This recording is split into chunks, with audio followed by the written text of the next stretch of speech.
The day shuts down. The games light up. This is BetMGM Tonight with Brad Evans and Pat Boyle on Westwood One Sports. Hello! Welcome on into a Wednesday night edition of BetMGM Tonight here on Westwood One Sports. It's a hump day. Hump with me, hump. He's Brad Evans, I'm Pat Boyle, and we are brought to you by BetMGM. Make it legendary. Download the app today. Please gamble responsibly. You can watch the show live on YouTube. Just search BetMGM Tonight and hit that subscribe button. You can watch the show live on Twitter at BetMGM Tonight, and you can listen to the program on the Westwood One Sports app, the Odyssey app, SiriusXM Channel 375, and hundreds of local affiliates throughout North America. Phone number to join the show, 310-840-4910. That's 310-840-4910. Brad, we got championship week heating up. Some of the big boys have already started to play today. We got most of the big boys playing tomorrow. And then on Friday, we get the big boys in the Big Ten and the SEC getting after it. How was your afternoon watching of hoops? And as we get ready to talk more Max Crosby here, it's basically like, you wanted the prom queen to be your girlfriend, and all of a sudden you're like, no, you know what? Never mind. It's too expensive. I'm going to have to buy you all these things. I'm going to have to buy you jewelry and chocolates, and I'm going to have to rent a nice tux. I'm just going to go for this. She's pretty. This other girl's pretty, and I don't have to buy as much stuff. That's what the Ravens have did, pivoting from Max Crosby to Trey Hendrickson. How you doing today, brother? I'm splendid, spectacular, and awesome. Go with the girl next door. I think that's the appropriate move for the Baltimore Ravens, not giving up all that draft capital. Unfortunately, I just gave up a bunch of capital in a donation to BetMGM because Cincinnati, what the hell, man? You melted down. You gave up an 8-0 run to UCF in the final about minute and a half of the Big 12 tournament as the Knights storm back, push to the extra session, and win by in punto. Wes Miller, sayonara. See you later. That might have been your final game coach as a member of that Cincinnati Bearcats, club overall. But UCF survives, and it looks like they're going to be firmly in the at-large field. Got it projected right now as a safe, not a last four in, but as a safe number 11 seed on the bracket big board. Yeah, so we're going to talk a lot of college hoops throughout the show here. Again, we are 4 days away from Selection Sunday. And, oh, baby, we are 8 days away from the madness beginning with the round of 64. Of course, we'll have the first 4 coming up in less than a week from now. But, Brad, let's dive in a little bit deeper here. Now that we've been able to put some of the puzzle pieces together, and we're going to talk again to Cordell Woodland coming up in less than 20 minutes from now. He joined us last night, and then as soon as he gets off, basically all hell breaks loose. So we'll see. Cordell Woodland's been able to talk to some folks in Baltimore. He's been able to gather some information. Can't wait to chat with him coming up next segment. We'll also talk to our guy Nick Friedel coming up in an hour from now, and Joe DeLeon in 2 hours, get his thoughts on everything free agency going on thus far. So when we signed off last night, you and I had a couple of hours to piece it together. We had wall-to-wall phone calls of Ravens fans, Raiders fans, football fans, trying to make sense of why the Baltimore Ravens pulled out of the Max Crosby trade. And it was on Friday night. They sent 2 first-round picks, or planning to send 2 first-round picks, to the Las Vegas Raiders to get Max Crosby. And then all of a sudden last night, it's, hey, sorry, we're out. Max Crosby reportedly failed the physical. We're trying to figure out why. We're trying to figure out if that was legit, if the Ravens got cold feet. And then literally this morning, by the time I woke up, it was like 8 a.m. Eastern. Hey, the Baltimore Ravens have a 4-year deal with Trey Hendrickson for $112 million. What a surprise. What a shocker. Again, as we continue to work through this here, I'm left to believe that Max Crosby is fine.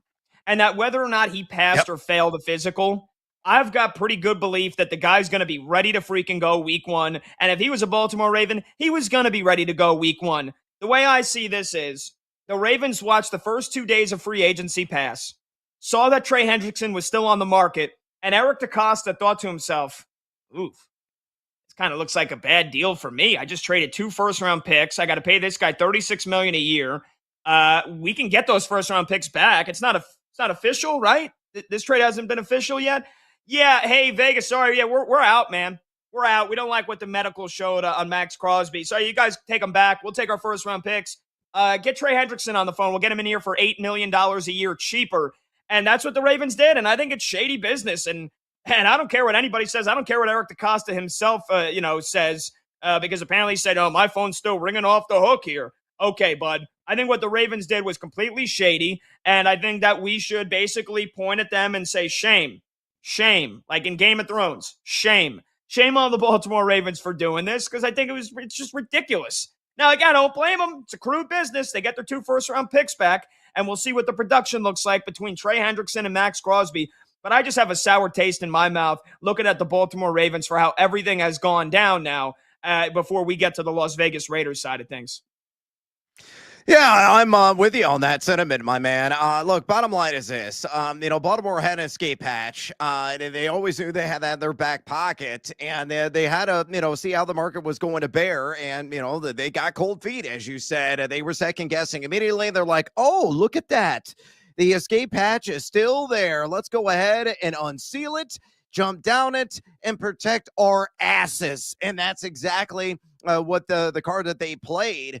Folding up, shop on Max Crosby. I think Max is going to be A-okay. Is going to have a number of suitors going to come in. It was you and I discussed last night. It is ultimately very shady, but, that's the nature of the business. Not only did they burn a bridge with the Las Vegas Raiders and probably to perpetuity, but with a number of teams, they're probably like, yeah, we're not going to remotely pick up the phone and try to entertain anything with that front office of the Baltimore Ravens in light of what went down with Max Crosby. So, Hendrickson is a consolation prize, not nearly the run stopper that Max Crosby is, but both fantastic pass rushers, elite pass rushers. They had the capital, they pulled the trigger, and they got their man. They were able to apply, a Band-Aid to what many in that fan base, based on the number of callers that we had last night, was an open and gaping wound, and they did that promptly. So, I think it was a shrewd move by them, not giving up those pair of first rounders as a result. But this is why you don't jump into the pool head first immediately, on some of these deals with certain individuals. But the unique perspective that Baltimore had, again, was the fact that Crosby underwent that knee repair. And, his doctor said he is A-okay. There was no repercussions, no side effects whatsoever. But knowing that that knee was repaired very recently, Baltimore always had that card to play, and they decided to lay it down and exit stage left as a result. So, yeah, I don't like the dealings of it, but that's the nature of the business. Many of us over the years, Pat, whether in relationships, hopefully not the case for anybody listening right now, or in business, have been left at the altar. I know that feeling all too well, and this is just another case and point, and we move on. Phone number to join the show is 310-840-4910, 310-840-4910. Do you blame the Baltimore Ravens for doing what they did? Do you look at them negatively, or do you think, hey, this is the nature of the business? Because I got to be honest, I wish we could jump in a time machine right now and fast forward to 10 months from now, end of the regular season, put up Trey Hendrickson's numbers, put up Max Crosby's numbers, and we'll see what freaking team Max Crosby is. Again, we'll look at the Raiders side of things in just a second here.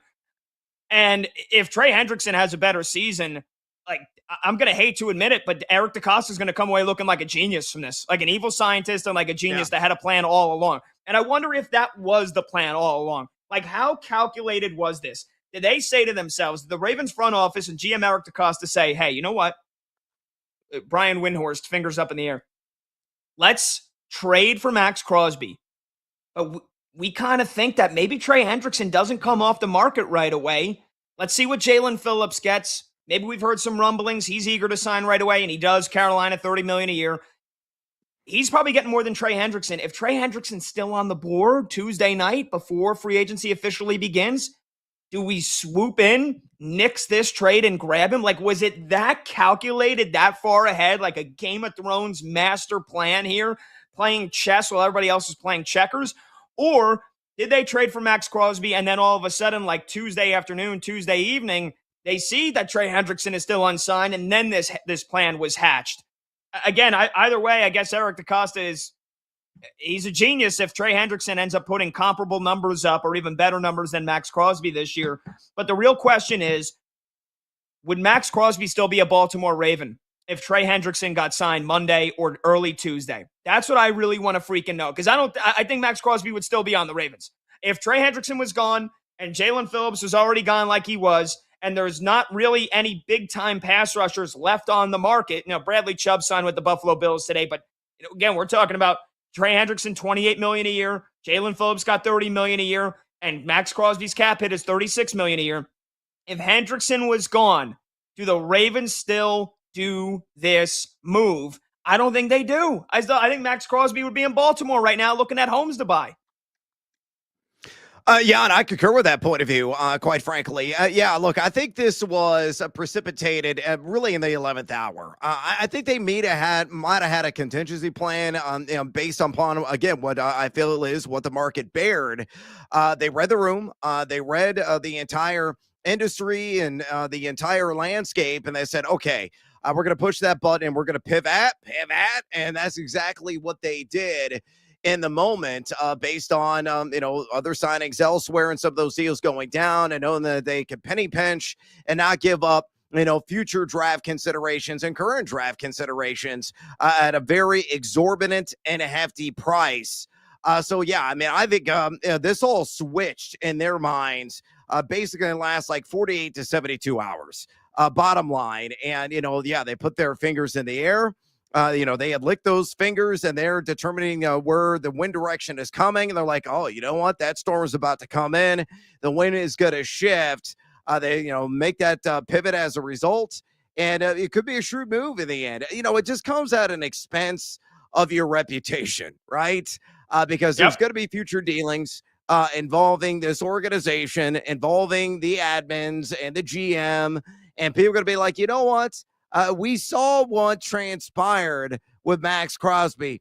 We're not even going to pick up the phone. We're not going to entertain anything for you guys because you're going to bilk us. You're going to screw us over in some way, shape, or form, and we're not going to go down that road. So that's the long-term expense of the fallout of this, but it could be an enormous short-term gain, knowing they got Hendrickson and they still have that draft haul in their pocket. Yeah, and again, that's why, DeCosta said, quote, "It hasn't stopped my phone from ringing," and he said the team has good relationships with agents and GMs. Look, we saw how popular pre-free agency trades became in just these last couple of weeks here. We saw a couple of them, and this was the biggest one of them all. So, yeah, I don't care. I don't give a damn what Eric DeCosta says. You pull this stunt, nobody's going to want to pull off a trade with you. Now, in season's different. You make a trade in season, that thing's official. So I guess this is just a tight window in the NFL calendar, but it still exists, and there's still opportunities and windows like this that open every year for pre-free agency trades to happen. I can't imagine anybody's going to want to engage with Baltimore going forward after this, because they're going to just say, "Are you going to pull the rug out from us like you did to the Raiders?" So, it's annoying, man. It really is. It's annoying, but again, it's a crude business, and like you said, Baltimore gets the 2 first-round draft picks. We'll see what they do with them. Eric DeCosta could end up looking like a genius, or Trey Hendrickson might be, on the edge of a cliff and his production may dip. Max Crosby, you got to imagine he's fueled by motivation more than ever now. And so if he just continues to put up the numbers he's put up for most of his career, then Eric DeCosta will look like an idiot for this, and I'll be the first one pointing and laughing at him. Really quickly, from the Raiders side of things here, what do they do now? Because they traded Max Crosby and thought that $36 million cap hit, that's not on our books. Let's go and spend $300 million in the first day of free agency. Now we got to assume Max Crosby is going to be a Raider. What does that trade market look like? We talked about this yesterday. What is the trade value now?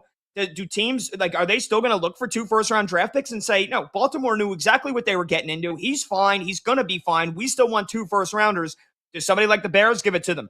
Does somebody like the Eagles give it to him? And does Max Crosby even get traded? It's a legitimate question to ask now. Yeah, I think everything's on the table. It could be week 1, a member of the same organization with the Las Vegas Raiders. I can't eliminate that from the outcome, but I think it's a full range of outcomes and a full range of teams that are going to knock on the door. They're going to pick up the phone. They're going to make the call, and they're going to find out what that price tag is. I think ultimately If you're Las Vegas, you got to unload Max Crosby. You need the wiggle room in the cap space because you're going to be drafting Fernando Mendoza.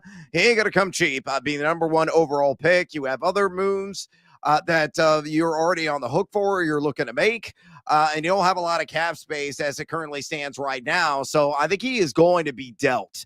And I still feel in my gut he is going to be dealt by the end of the week. Hell, let's see, it's Hope Day right now. I would venture to say it could happen in the next 24 hours. Now to who? Who's got cap space? Maybe New England. Maybe my Chicago Bears. Maybe there's somebody else who's got to step to the forefront. Maybe they'll give up 1 first-round pick, maybe the pick this year, but it could be an additional 3rd round, 4th rounder as a result because that price will come down. That seems like an inevitability in my mind. And if, all it takes is that haul and you get one of the best pass rushers in the game, and again, a premier run stopper, I think it is worth the price of admission. So again, in my gut, Max Crosby's going to be on another team here in the next about 24 to 36 hours. If I'm the Raiders, I'm not budging. I'm still asking for 2 first-rounders, and I'm saying, damn well what the medical looks like. You know what the surgery he had. He's going to be ready for one. Still, the price of yesterday is still the price of today. You're listening to Pat Boyle and Brad Evans on BetMGM tonight, sponsored by Progressive Commercial Insurance. Protect small businesses with affordable coverages. Get a quote today at progressivecommercial.com. We'll talk to Cordell Woodland again coming up next. He's got all the information now, and we'll see somebody very close to the Ravens has to say about what went down last night. That's coming up next. Don't go anywhere. BetMGM tonight just getting rolling here on Westwood One Sports.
The Ravens have been a really good team for a long time. Teams are probably pissed that the Ravens did this, and they may have an axe to grind. I'm not defending Baltimore. All of this could be right. Like, they could have really screwed this up here. And by screw up, like, it's within their rights to do it. But, like, did they do something unethical? Like, was this kind of like an unwritten rule in Major League Baseball that you're not supposed to do this? My response to that, poppycock. I don't care. And I get it. If you're a Raiders fan, you care deeply. If you're a Bengals fan, a Browns fan, a Steelers fan, a Chiefs fan, a Bills fan, a Patriots fan, a team that needs to compete with Baltimore in the AFC, like, of course you care. You should care because it impacts you.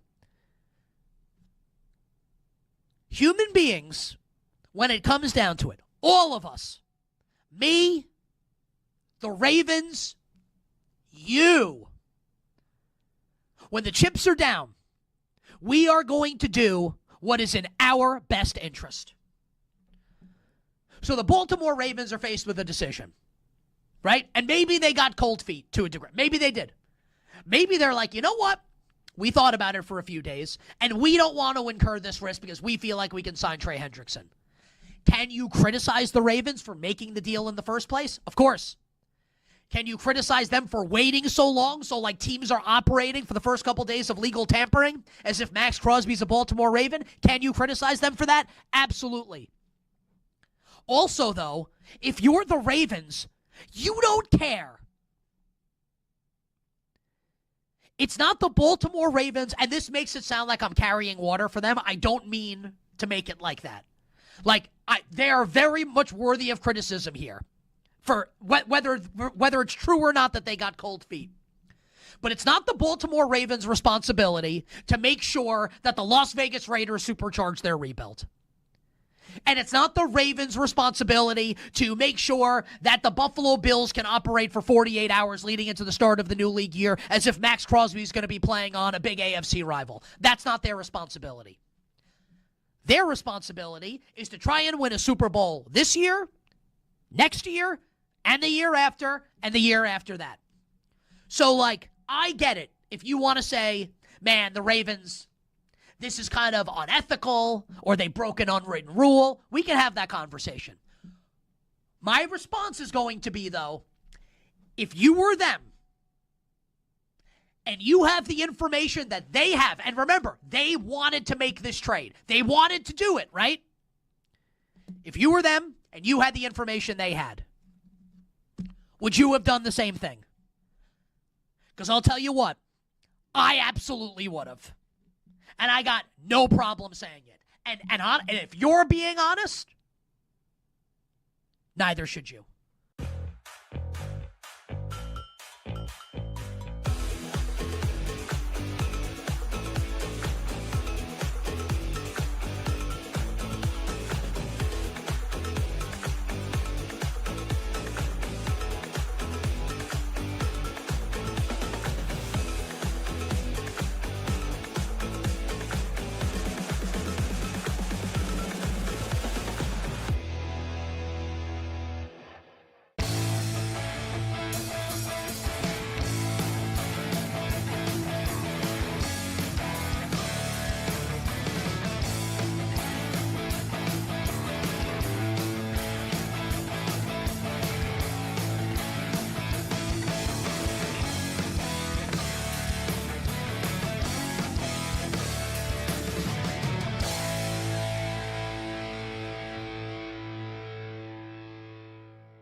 After the final whistle, you're locked into BetMGM tonight. Weeknights with Brad Evans and Pat Boyle.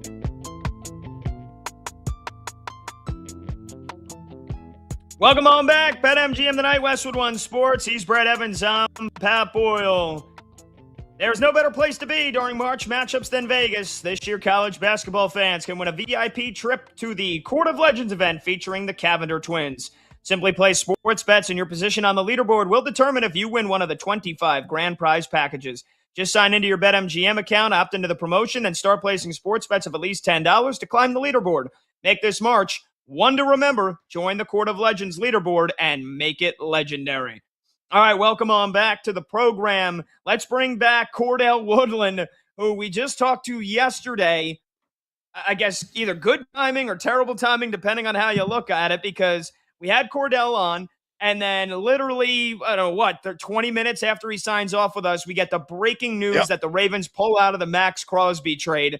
Just completely running. We've been trying to break it down since last night. We had a ton of phones. So our producer, Brandon Combs, said, let me hit up Cordell, see if he'll come back on. And we are pleased and fortunate and grateful that Cordell Woodland's going to join us once again here. He covers the Orioles and the Ravens for 105.7 The Fan in Baltimore. He's the co-host of The Fresh Take on 105.7 The Fan. You can hit him up on Twitter at Cordell Woodland. Cordell, just before we get started, man, how has the last 24 hours been for you? Complete whirlwind. Everything I thought I knew, I didn't know. And the Ravens off season has completely been flipped upside down to a degree. Obviously, they go and get Trey Hendrickson earlier today, so that at least somewhat stabilizes them. But the Max Crosby deal was the deal to this point in the offseason, and for that to be kind of wiped away now, you do wonder what the rest of the offseason looks like for the Ravens. Yeah, for sure. And that was literally the first word that I had written down here, was that it's been a whirlwind of a 24 hours for both teams. So let's work this. We're still trying to put the puzzle pieces together. We remember Max Crosby was shut down for the final two games of the season, reportedly angered him and called leave the facility. And in January, He indeed had the surgery to clean up the left meniscus, and all the reporting has been that Max Crosby would be ready to go for the start of the season. So from the information you've gathered, what was it in the physical that caused the Ravens to back out of the trade? Was Eric DeCosta in the front office not made aware of the medical condition of Crosby before the trade? Well, we spoke to Eric DeCosta, maybe about an hour ago it ended. The press conference ended. The Ravens made an impromptu announcement that Eric DeCosta was going to speak today. And so, obviously there are some things that he can say and some things he can't say. And when you start talking about physicals and injuries and MRIs and all of that stuff, HIPAA violations start to pop up. So he was very careful today to not indicate anything medical as to why they backed out of the deal. He really didn't give a reason as to why they backed out of the deal. He just seemed very heartbroken that they weren't able to complete the deal. He talked about how highly he thinks of Max Crosby and how much they really wanted to get this deal done. And he even went as far. I asked him about teaming Crosby and Hendrickson up, and that seemed like that was a part of their plans as well. So clearly this throws a huge wrench into their offseason plans. When you start to piece together the puzzle pieces of things that have come out, it does seem like there was something with Crosby's medicals that they didn't like, that they didn't feel comfortable with.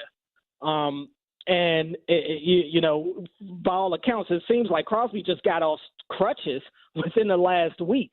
So I don't think it was merely just him failing the physical. I don't think anybody really expected Max Crosby to pass a physical right now while he's in the process of rehabbing and trying to get back upright. I think and look, again, I'm merely speculating based off of the little crumbs that I have been able to kind of piece together, but it just seems like they weren't as comfortable with the long-term picture with Crosby. I think that they maybe were concerned with, okay, maybe he will be able to get back on the field and he's on schedule now, but what does his knee and that meniscus look like a year from now, 2 years from now? So I think you start talking about investing 2 first-round picks, which, again, this is something that they haven't done. I do think that they wanted to make sure they turned over every stone and looked at it with the long-term vision. And it's very possible that everybody in the Ravens front office wasn't on the same page with this. Eric DeCosta today, talking to him, he seemed like he really wanted this to work. So maybe there were other people, a part of the Ravens brass, that felt differently. And, again, I'm speculating, but it's very possible that he was outnumbered in terms of how they wanted to approach this going forward.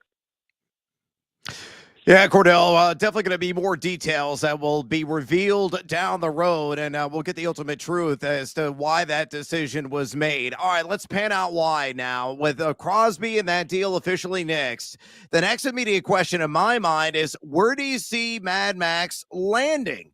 The ripple effects of yesterday have so many suitors scrambling due to already committed resources and impacts on the cap.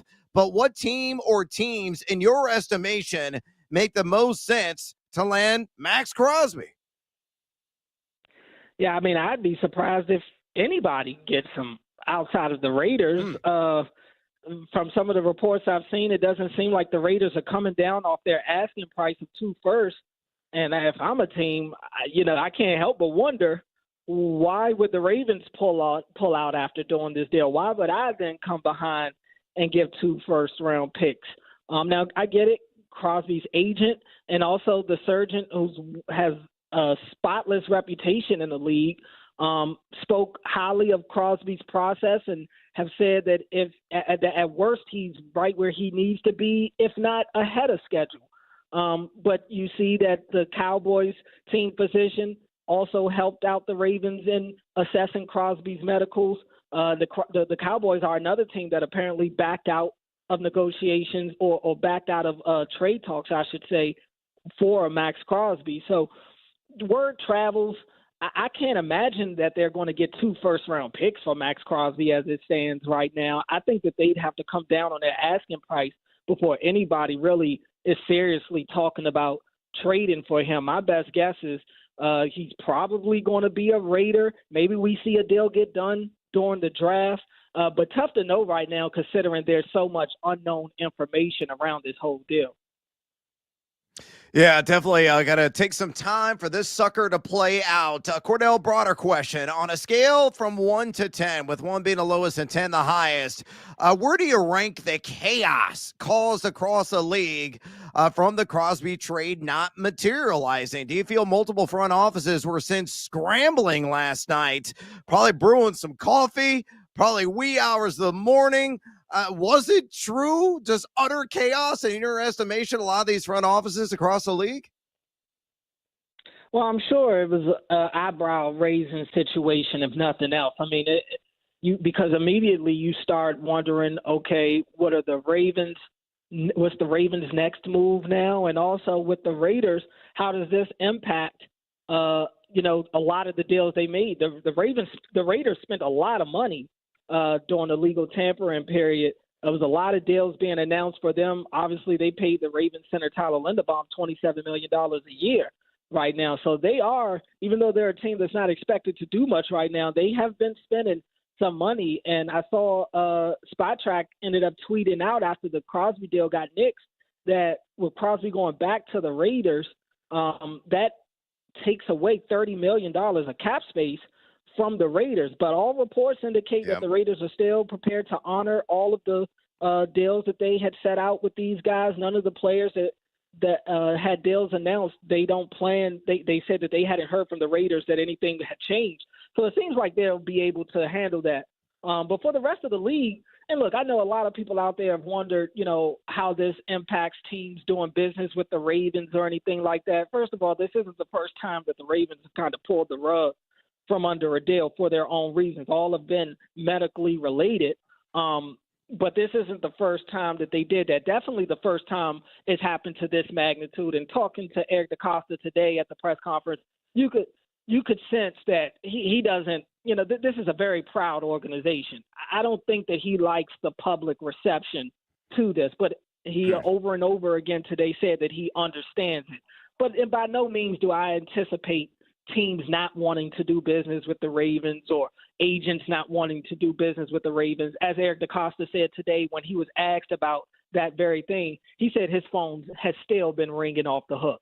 So I don't think it's going to change anything in that department, but no doubt I'm sure there was an element of surprise around the league considering most of us thought this deal was done, considering it was announced, Friday evening, and then late Tuesday night, we get the alert that you got to make sure it's not fake news that the deal fell through. Yeah, talking to Cordell Woodland here on BetMGM tonight, Westwood One Sports. He's Brad Evans, I'm Pat Boyle. Cordell covers the Orioles and the Ravens for 105.7 The Fan in Baltimore. He's the co-host of The Fresh Take on 105.7 The Fan. Cordell, these are my words. I'm not going to put words in your mouth. These are my words. I think Baltimore got cold feet and realized that they could sign Trey Hendrickson instead and obviously not have to give up draft capital. So I just want to ask you, if Hendrickson wasn't still available on the market, do you think the Ravens still nix the trade for Max Crosby? Because I can't imagine the two things are unrelated. It's honestly very tough to say, to be honest with you. I mean, from the outside looking in, I could completely understand why you would feel that way. It's hard not to think. I mean, when something like this happens, everybody puts the tinfoil hat on and we all come up with our own conspiracy theories because this is so bizarre and this isn't something that you see on the regular basis that we're trying to come with as many logical answers as possible. And look, we'll never know. It's tough to really answer that because if Trey Hendrickson was still available, and again, if you believe Eric DaCosta, their plan was to try to get both of these guys. So I can't sit here and say that I, without a doubt, believe that if Trey Hendrickson wasn't available, that they would have still nixed this deal. But I also don't know what they saw with Max Crosby's meniscus that made them want to back out. Maybe they did see something that was bad enough to where they didn't feel comfortable making that type of investment.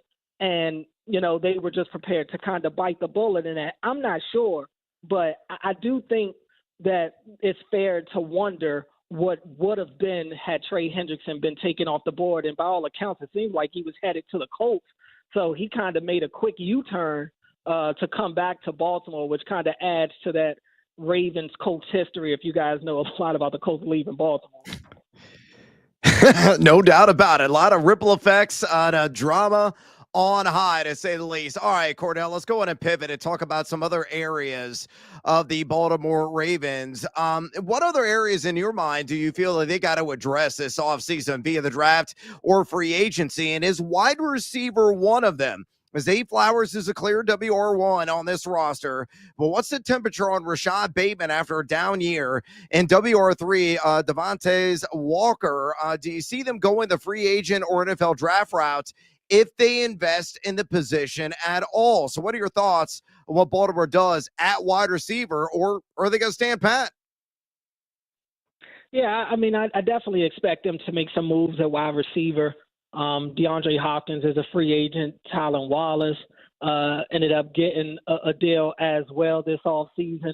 You mentioned Tez Walker. I mean, he's a young guy. I think he's going into year 3.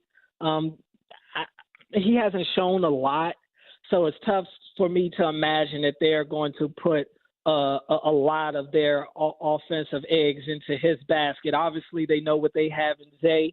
I think Zay is a premier receiver. Zay is one of the tougher guys to guard. But no doubt, I think that's a position that they're going to look to improve at. They typically take a couple of swings in the draft, so it wouldn't shock me to see them draft a receiver or even 2.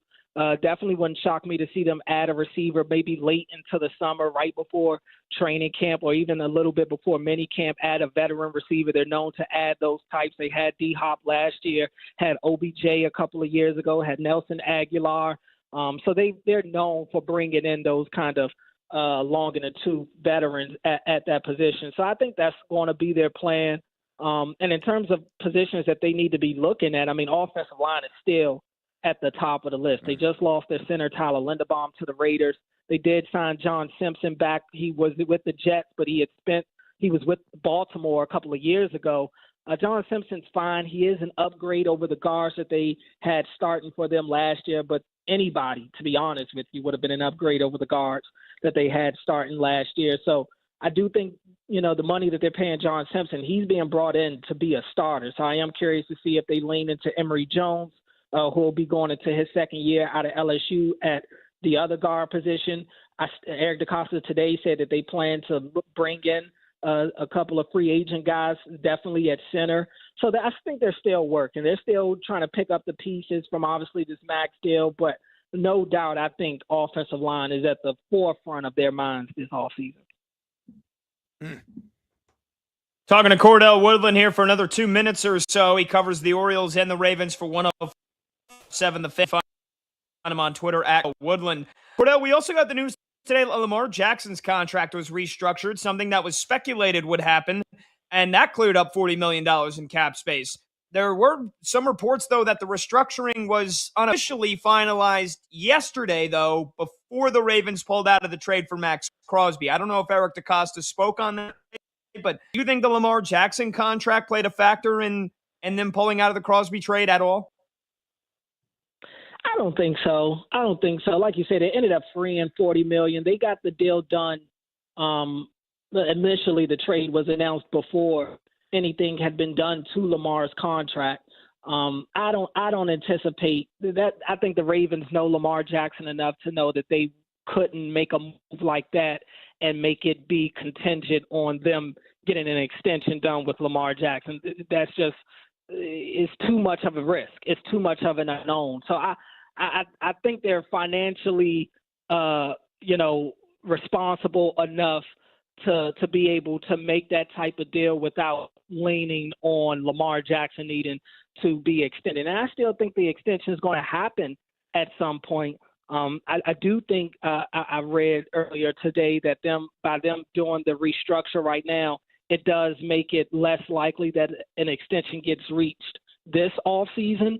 But that doesn't mean that something can't happen, going into next offseason or even going into the start of the season or during the season, even though Lamar said, considering he's his own agent, he's not going to negotiate during the season. So that's very unlikely. But yeah, I don't believe that Lamar's contract situation had an impact on the max deal, because Lamar's contract situation was always still going to be a thing. Steve Bisciotti had drawn the line in the sand and said they needed to get the extension done by the start of the new league year, or they would do what they did, which was restructure his deal. So I think that they have been making moves with the idea in the back of their mind that the most likely scenario was that they would do a restructure over an extension, at least for now. All right. Hey, Cordell, we appreciate the time, man. Hopefully that was the craziest thing that happens this offseason for the Baltimore Ravens, and hopefully you can enjoy the beginning of the Orioles season without any other shock news coming your way. So we appreciate it, man. Thanks for joining us. Yeah, that'd be great, man. Appreciate you guys having me. Thanks, Cordell. There you go, Cordell Woodland for the second time in 2 days, and it was never Eagles and Ravens for 105.7 The Fan. Baltimore giving us the latest on what GM Eric DeCosta said after they pull out of the Max Crosby trade yesterday, and his thoughts and insight as well. We'll take a short break. Phone number to join the show, 310-840-4910. When we come back, we'll break down some of the big NBA and college hoops games of the night. And Bam Adebayo, 83 points. Is it right or wrong? Do you care how it happened? We'll talk about it next. He's Brad Evans. I'm Pat Boyle. This is BetMGM tonight at Westwood One Sports.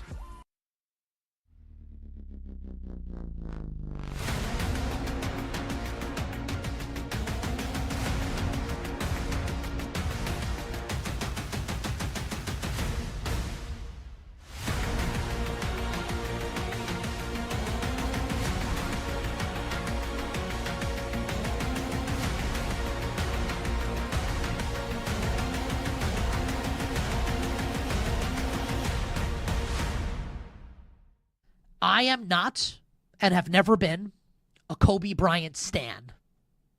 Because that's what I get accused of being when I say things like this. I am not a Lakers fan. I hate Phil Jackson as a growing up a Knicks fan. I rooted against all the Kobe Shaq teams.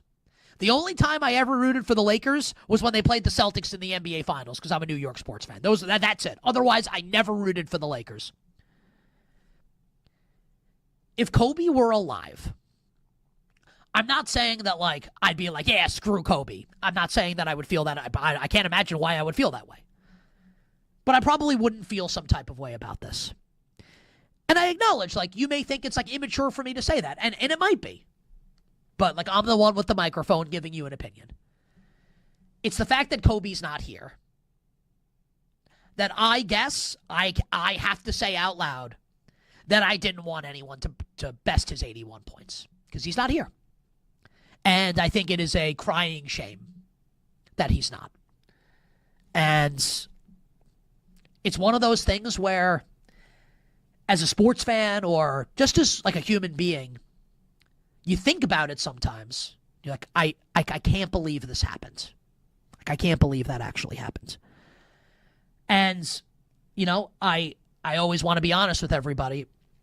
I actually kind of dislike the fact that I have turned an epic Bam Adebayo achievement into kind of like a postscript on Kobe Bryant. But that's how I feel. I'm happy for him. I think it's awesome that he did it. I would have done the same thing. And look, like, remember Kobe's final game where he scored 60 against the Jazz? Was that ethical basketball? Like, was he shooting every single shot? Were his players trying to get him there? Were his teammates trying to get him there? Coach trying to get him there? Of course. Like, did Brett Favre take a dive for Michael Strahan when Strahan broke the sack record? Did Russell Westbrook, like, chase rebounds to try and average a triple-double for a season? This happens in sports. I'm cool with it. And Bam seems like a great guy, and Asia Wilson's there supporting him. Like, how do you not like that? And by the way, the Heat won their 6th straight game last night, and we'll talk more about that later in the show, that they are percolating a little bit. But the reality that I face, and maybe you do as well, maybe you don't, I wanted Kobe to keep that mark.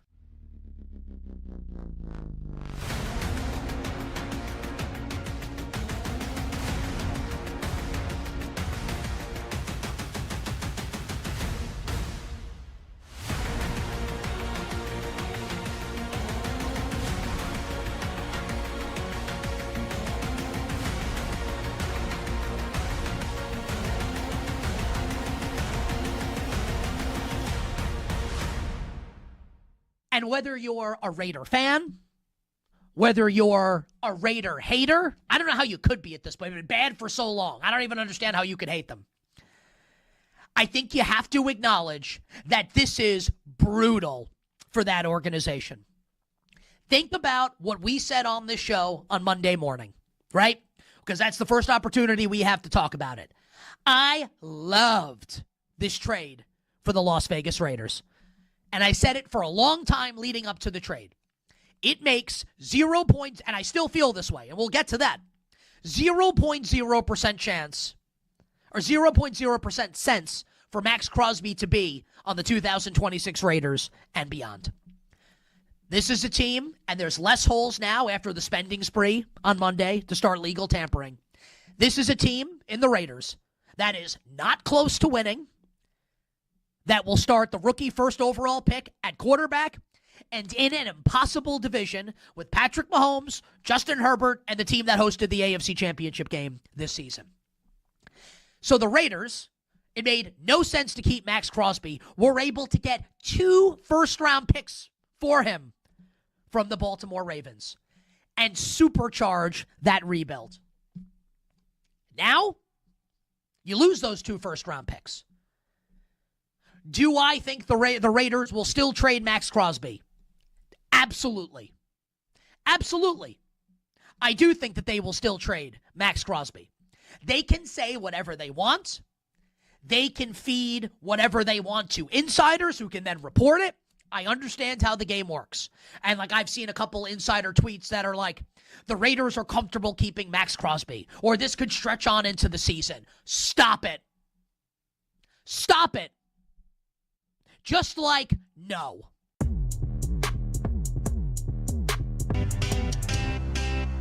Every score, every swing, every sharp take. BetMGM tonight continues with Brad Evans and Pat Boyle.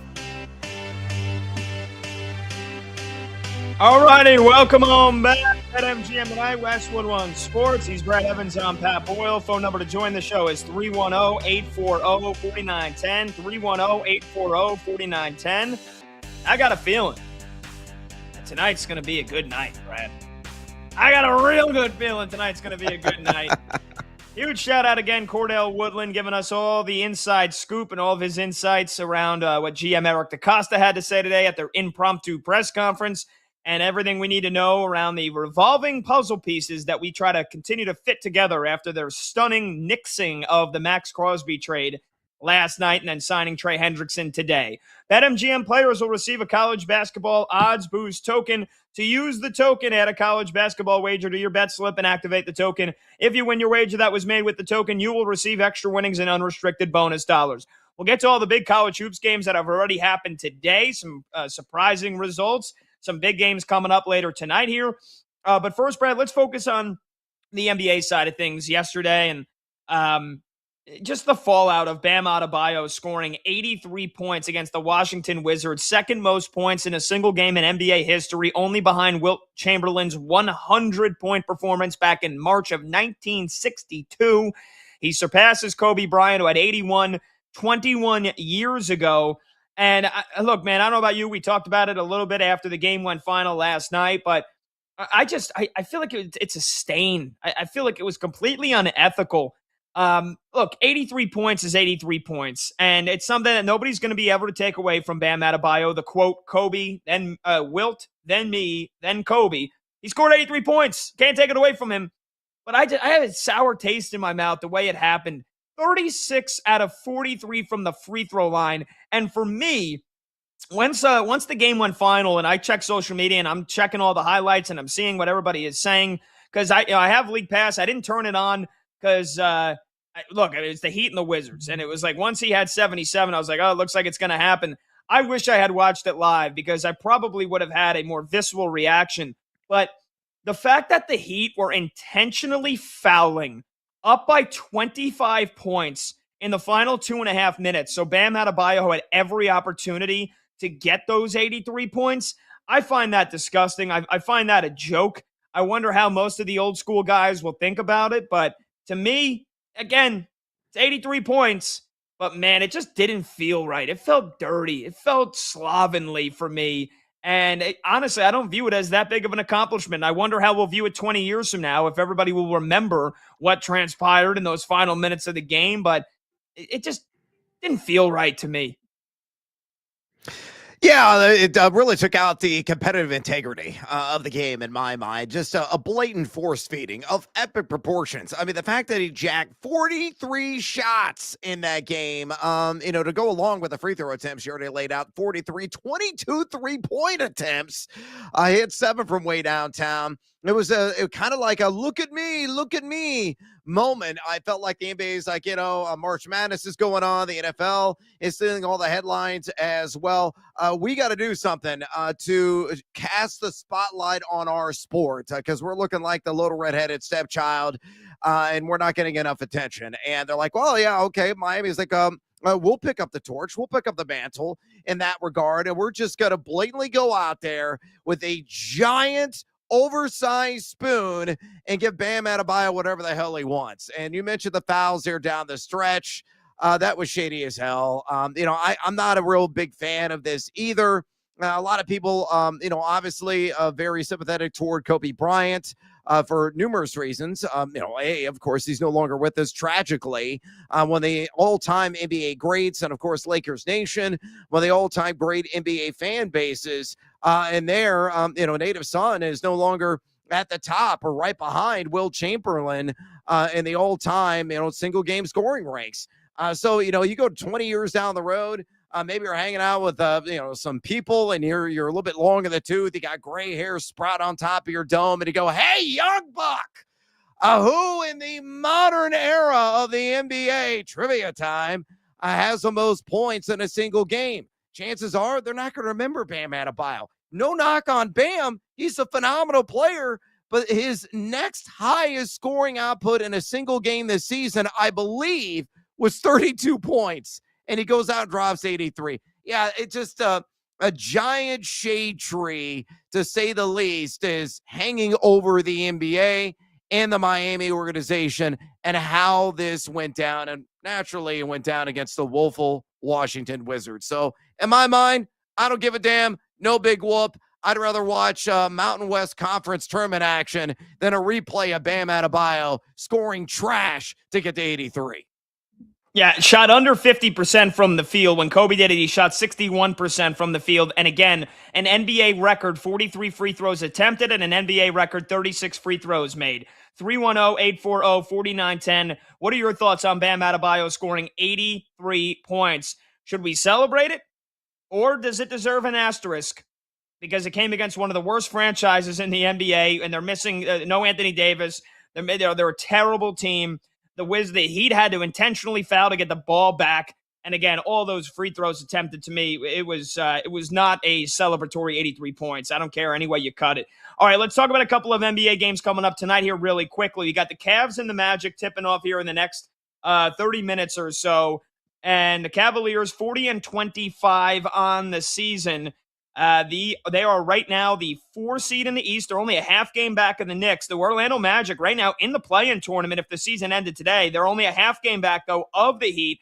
These two teams have met a couple of times already this year. It's normally defensive-minded. I like the under in this game, Brad. I'll play it under 226.5 right now on BetMGM. I think it's a defensive battle. What are your thoughts on this game tonight going down in Orlando?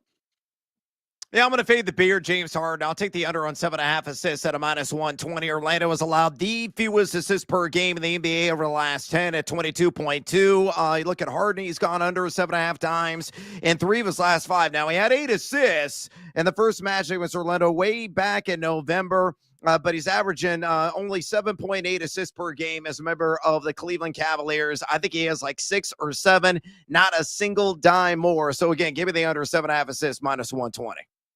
All right, we'll get into Rockets and Nuggets a little later on tonight. That's a great game tonight, which has big-time playoff implications. That doesn't tip till 10 p.m. Eastern. So when we come back, we'll talk to our guy Nick Friedel, our Odyssey Sports NBA insider. That's next right here on BetMGM tonight.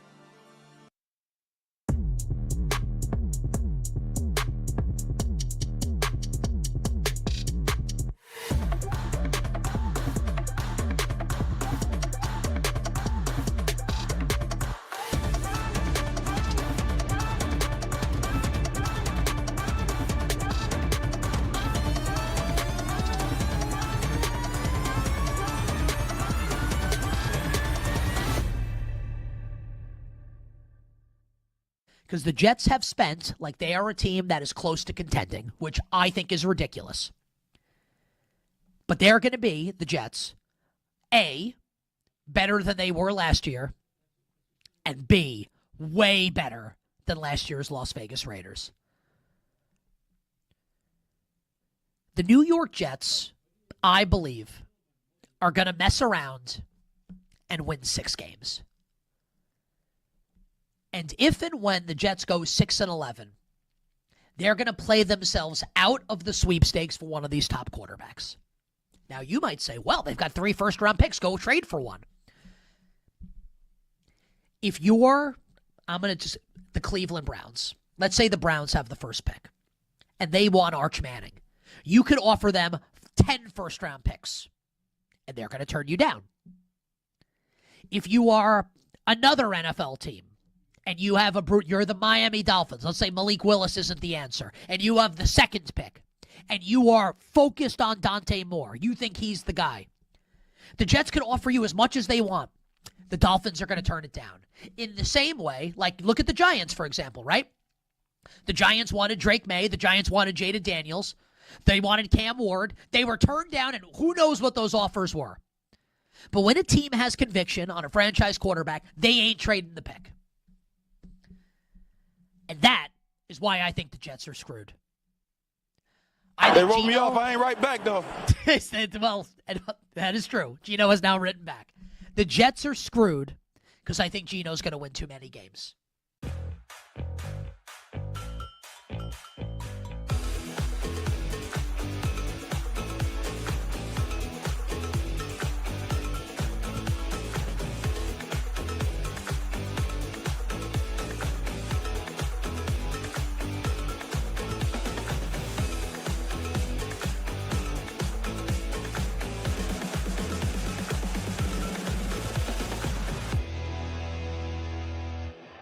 Like, we have no idea the knowledge the Ravens have about Max Crosby's knee. And they flunked Crosby on the physical, and the reports from Diana Rossini and Adam Schefter this morning basically said that the short-term prognosis for Crosby's knee coming off the meniscus, short-term is good, but long-term they had some questions.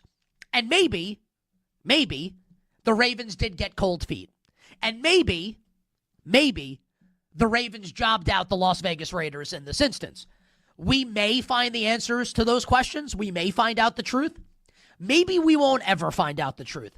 I was willing to give Baltimore the benefit of the doubt, though. Not a stupid organization. But the reason why this move is so important, the Ravens signing Trey Hendrickson, and I think this kind of got lost in the shuffle as everyone's focusing on the Raiders, and everyone's focusing on what's next for Max Crosby, and everybody's focused on Bam Adebayo, and everyone's focused on Team USA, like choking it away against Italy, and maybe being and the USA manager not even knowing if they had advanced or not. What kind of got lost in the shuffle here is that the Baltimore Ravens took a huge hit last night and have since repaired it with this signing of Trey Hendrickson. Because last Friday night, cue the Katy Perry song, we were taking many shots. Last Friday night, the Baltimore Ravens told all of us that they needed a big move to get them over the hump and get Lamar Jackson to his first Super Bowl. How did they tell us that? By trading 2 first-round picks for Max Crosby.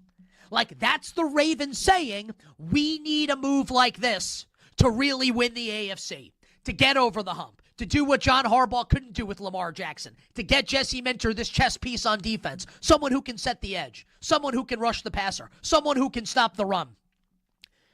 Now, I don't think Trey Hendrickson's the player that Max Crosby is. Crosby's better than Trey Hendrickson. He's younger than Trey Hendrickson. But if it wasn't going to be Max Crosby, it absolutely had to be Trey Hendrickson.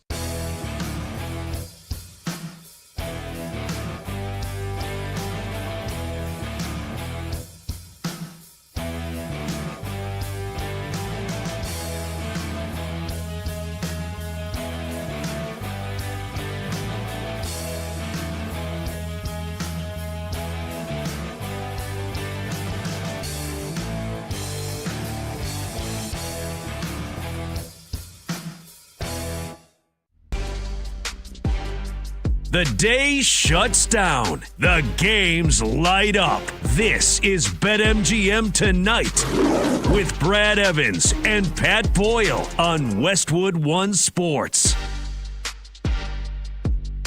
Hey, welcome on back to BetMGM Tonight here on Westwood One Sports. He's Brad Evans, I'm Pat Boyle, and we are brought to you by BetMGM. Make it legendary. Download the app today. Please gamble responsibly.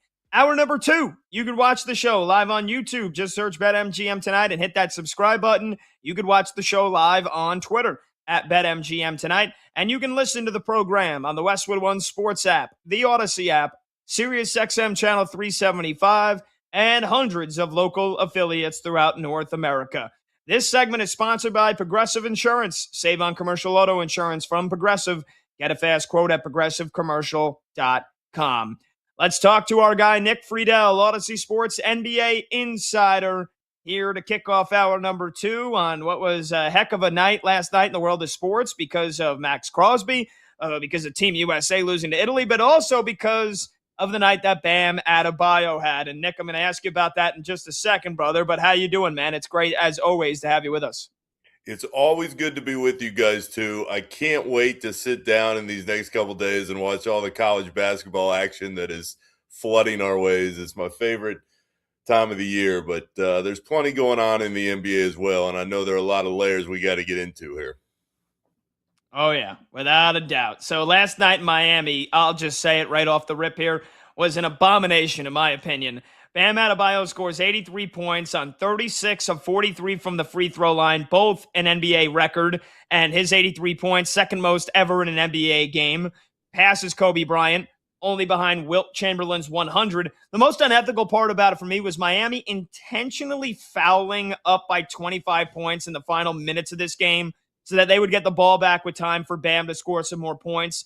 Some folks think we should be focusing on the merits of a player scoring 83 points in a game and ignoring the context, but I simply cannot. Nick, what are your thoughts on Adebayo scoring 83 last night and surpassing Kobe Bryant's 81? Should we be celebrating it, or do you think it was a joke?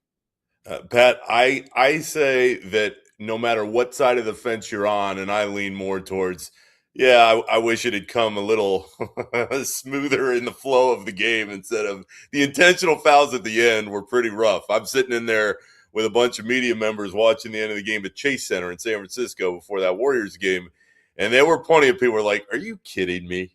Like, are you serious?" People were texting me all day long like, "Is this for real?" What I would say to anybody who says, it wasn't an ethical 83, and he could have, the Heat could have done things a little bit better to really push the righteousness of achieving it on its own. Nobody's going to care 5 years from now, because in 5 years from now, it's going to be Bam Adebayo had 83. And you can feel a certain way about it now, and maybe you'll hold on to those feelings years later. My point to all my friends, at least today, and Pat, there are plenty of people around the league that feel the same way that you do, is in the end, the only thing anybody's going to remember is that he had 83. Just like the only thing people remember about Kobe's night, that magical night back in LA all those years ago, was that he had 81. He was taking a ton of free throws in the end. It was a different kind of game back then, and I think that's what people are holding on to a little bit more. But I understand the frustration. I would only say it's not worth it to me to hold on to it long, because the number is the number, and that's what people will reflect on years and years from now. Nick, let's go to an old stopping grounds of mine, also the land of fine dispensaries, Denver, Colorado, as we got Rockets and Nuggets clash tonight inside Ball Arena. With Denver laying 7.5 points. They are favored in this game right now at BetMGM. The Nugs have dropped 6 of their last 10 games. Meanwhile, the Rockets, just reverse the course there, have won 6 of their last 10 games. How important is this one to inspire renewed confidence for Nikola Jokic and company? Break down this matchup, and who do you like? I will always take Jokic at home, especially once they've hit a little stumbling block, Brad, as you mentioned. This team is still too good, in my opinion, to fall that flat going into the postseason. I think it would be a nice momentum shifter for them to get this one. Houston, I know they've had a little bit of success recently. I am not sold on them as a team that can legitimately push in the Western Conference playoffs. Kevin Durant is still an unbelievable player, but at this stage, he's going to need some help in those bigger games. Şengün, really nice, but who else are you giving the ball to and getting points from every single time down the floor? I think there's still too many holes on this roster. Van Vliet being out, of course, is a major factor there. But tonight, I would take Denver. I think they're due. I always like Jokic in these spots, but even more, I think Denver is still far scarier in the games that matter the most, and it's why I would lean towards the Nuggets in any kind of matchup against Houston. Yeah, good call. I mean, they have the greatest player in the world, and arguably, at least in my opinion, they're in the Joker. Now, Nick, earlier this week, I went on record right here on BetMGM tonight saying no matter who represents the West in the NBA Finals, that team will hoist the Larry O'Brien. Is that a smart or stupid assertion on my part? Whether Detroit, New York, Boston with Jason Tatum back and firing all cylinders already, do any of those teams out east smash a pie in this highly punchable face? They do not. I'm actually with you. So if we're both wrong, there could be two pies and one in my size 8 head as well. So I think when you're looking at the way that the finals could go, the only way to me, guys, that the Thunder or maybe the Spurs, I still would take a flyer on the Nuggets because of Jokic. Time back to what we were just saying. Just think they're a little bit better than everybody else. But the Thunder are deep as hell. They play defense. They have the MVP of the league who has no fear and no shame in getting to the line and creating when they need an extra bucket. So there's very little doubt in my mind whoever comes out of the West, assuming that they can stay healthy, can finish it off. The only team that would give me pause, and we've been talking about it the last few weeks here, but when I watch them even in the last few days, is the Celtics, because they have momentum. They have the emotional lift that Tatum provides being back out on the floor.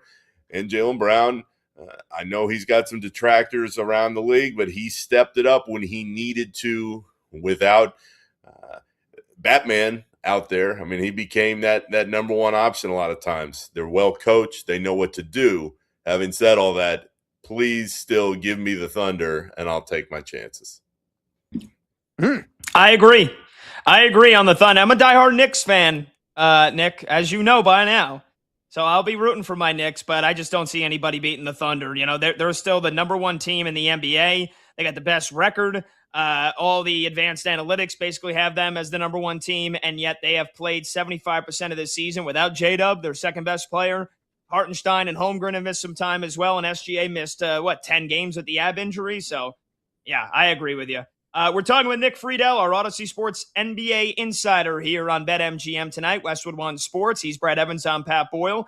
And Insider Calls are brought to you by Hyundai and by the all-new Hyundai Palisade Hybrid. Learn how it makes every day epic at HyundaiUSA.com. Nick, I think the MVP conversation ended on Monday night when SGA went nuclear and nearly had a 35-point triple-double, including the game-winning 3 against the Nuggets. Jaylen Brown had a chance to boost his stock last night and then got ejected and was irate with the officials for a no call in Boston's loss to the Spurs. Your thoughts on that ejection last night, by the way? And then do you think SGA has a second straight MVP wrapped up, assuming he reaches that 65-game threshold? Let's start with Jaylen Brown, because when you saw the ejection, you're like, man, you are not used to seeing him get that pissed off. So when you saw him going back at Tyler Ford, Pat, that's when I was like, somebody need to step in because he got the first one and you go, oh, hang on. I thought the ejection when nobody did step in was warranted. You can't go after an official like that. That doesn't matter how badly they screw up the call. So to see the outward emotion appear that much and be that upset. That's not something we're used to seeing. Everybody has their moments. Everybody's human, but I didn't have a problem with him getting tossed. That as far as the other part, I mean, when you're now I'm blanking. Remind me one more time what the second part was.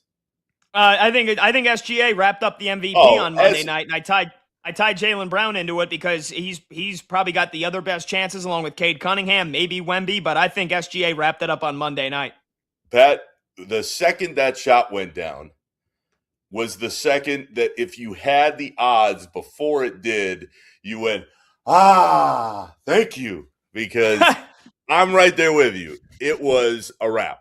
If he can stay out there and hit the games mark and keep rolling, nobody's going to touch him. That was it.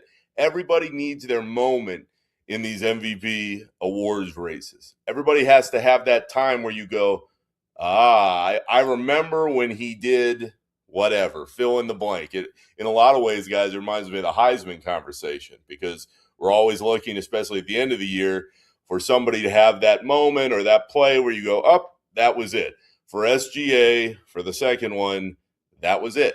He did exactly what he needed to do. He delivered them the game late, and that's what MVPs do. And I'm with you completely. I mean, there's always so much talk. My buddy Timmy Bontemps runs that straw poll that gets a lot of interest, especially in the betting markets.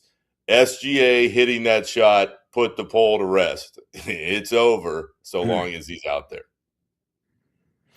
Yeah, no doubt. Just so long as he's out there. That is a key phrase. Nick, you're going to be in Viva Las Vegas soaking up the madness like millions of other people in the United States here in short order. Me being one of them. Calories are not going to be burned next week as an annual occurrence. Oh, yeah, there's or counted. Exactly. We're going to be imbibing. We're going to be consuming. We're going to have some fun, to say the least. So you're going to be watching all those NCAA tournament games. And with that getting underway next week, give us a couple of NBA prospects you feel have the most to prove in order to raise their draft stock in this year's big dance. I think the easy answer is Peterson from Kansas. Yeah. Not that the draft stock necessarily needs to be raised. What he's got to prove, guys, is he wants to be out there and produce at the highest level in the biggest games. So when you watch him, you're kind of like, does he really want it? And I think there's some question in the league.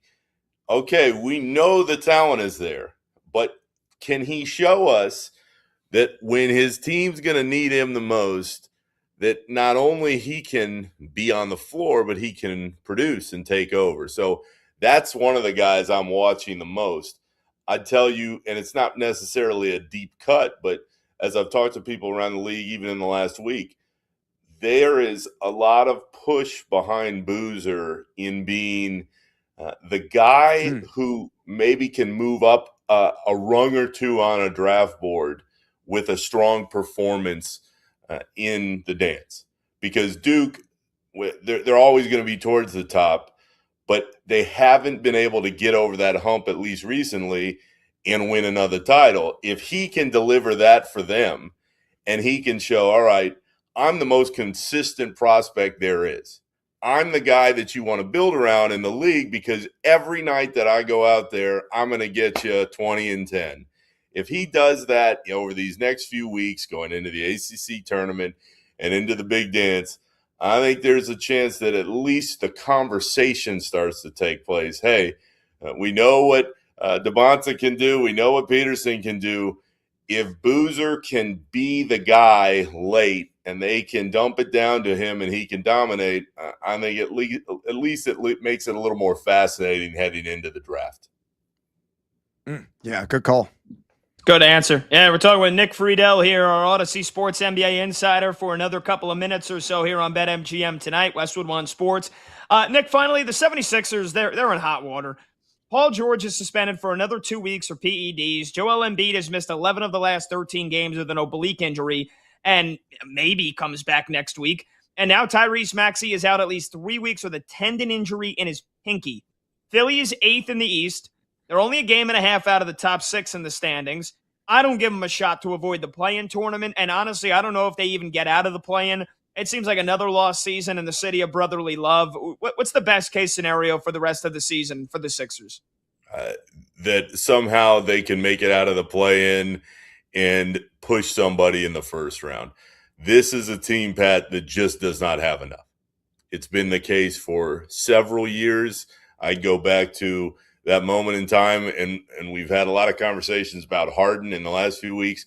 Harden appears, and you think, okay, well, you have Embiid still on the floor playing well. You have Harden. Now's the time, and it didn't happen. And the second it didn't happen, at least for me, I would have gone back and said, hey, I'll take whatever you want to give me for Embiid and make the best deal that you can, because the injuries have piled up now. There's nobody who believes he can stay out there, not just for an 82-game season, but to what we're describing in the playoffs when you need him.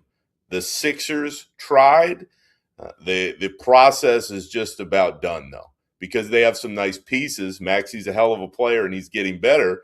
But when you're building around Embiid, Paul George, and you've got Nick Nurse still there, that's a wrap. It's over. They are not good enough. And even in a best case scenario, if they were to get through to that first round, guys, where are they going? And that's part of the problem with Philly. There's always a reason why they're falling short.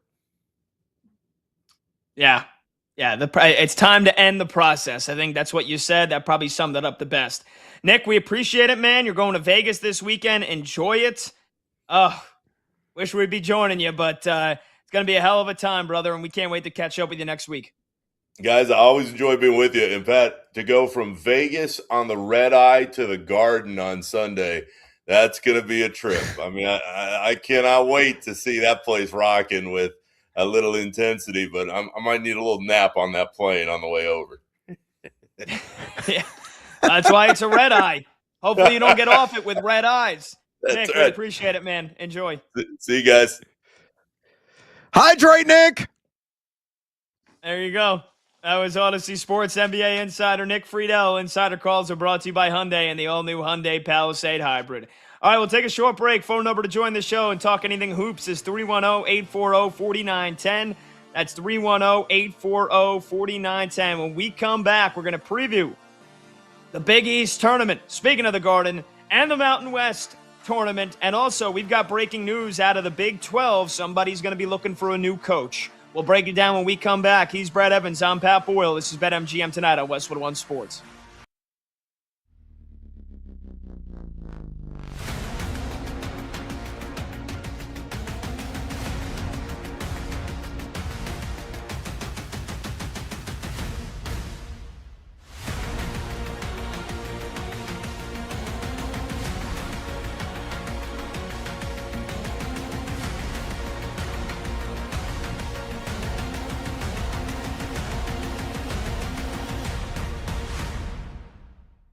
Mark DeRosa sounds like, and I mean this kind of as a compliment, like the biggest boomer of all time. We need to run the numbers. Like, this is like you had to ask like Claude AI to like spit it out for you what's going to happen, whether or not they can advance to the next round. Like, could you, if this were the Olympics, could you imagine this happening? A world that exists where the Olympic manager of the Team USA doesn't know if they advance or not. It's like this tournament's being played in the middle of March with NFL, just in America, and I know it's a worldwide event. But, like, we got so much going on. The baseball season itself is set to start. It is asinine. This whole thing is ridiculous. And also, the fact we should have known that Team USA was in trouble. And I'm a Yankee fan saying this. I am a lifelong Yankee fan.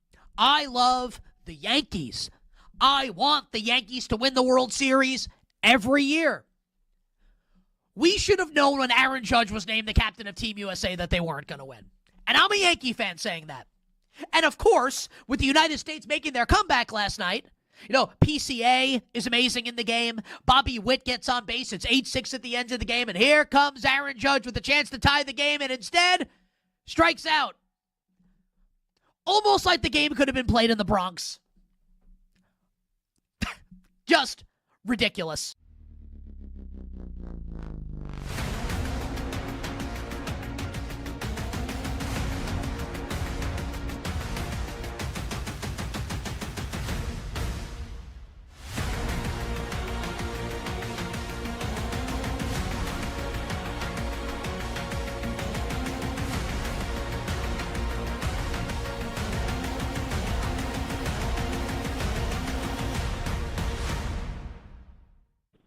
if we're being honest with ourselves, stuff like this happens a lot in the business world, especially when the fine print indicates that you're legally in the right, that there are no repercussions, that it's contingent upon the inspection. It's contingent upon the physical. It's contingent upon whatever. I will say this too, though, Nick.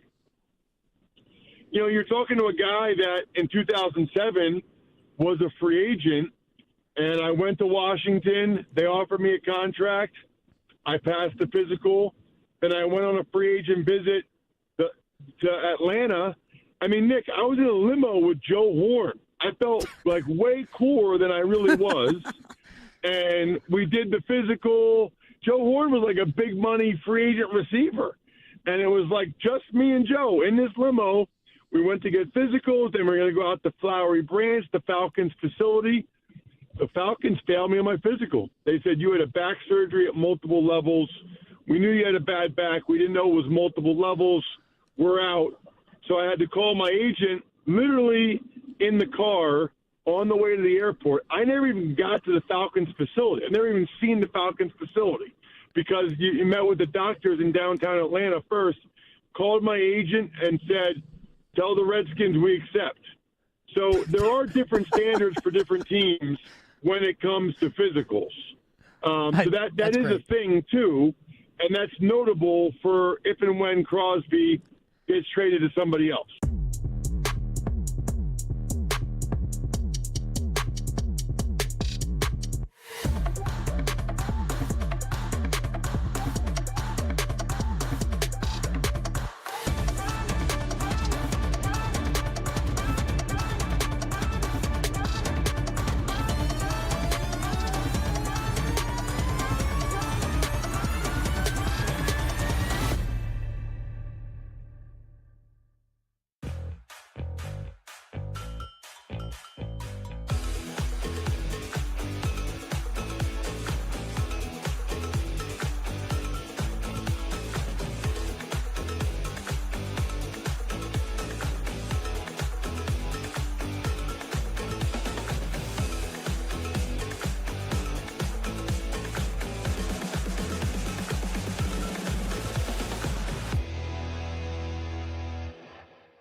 Every score, every swing, every sharp take. BetMGM tonight continues with Brad Evans and Pat Boyle. Hey! Oh! Hey! Oh! Welcome on back, BetMGM tonight, Westwood One Sports. He's Brad Evans, I'm Pat Boyle. A special championship week edition of BetMGM tonight. Phone number to join the show is 310-840-4910. That's 310-840-4910.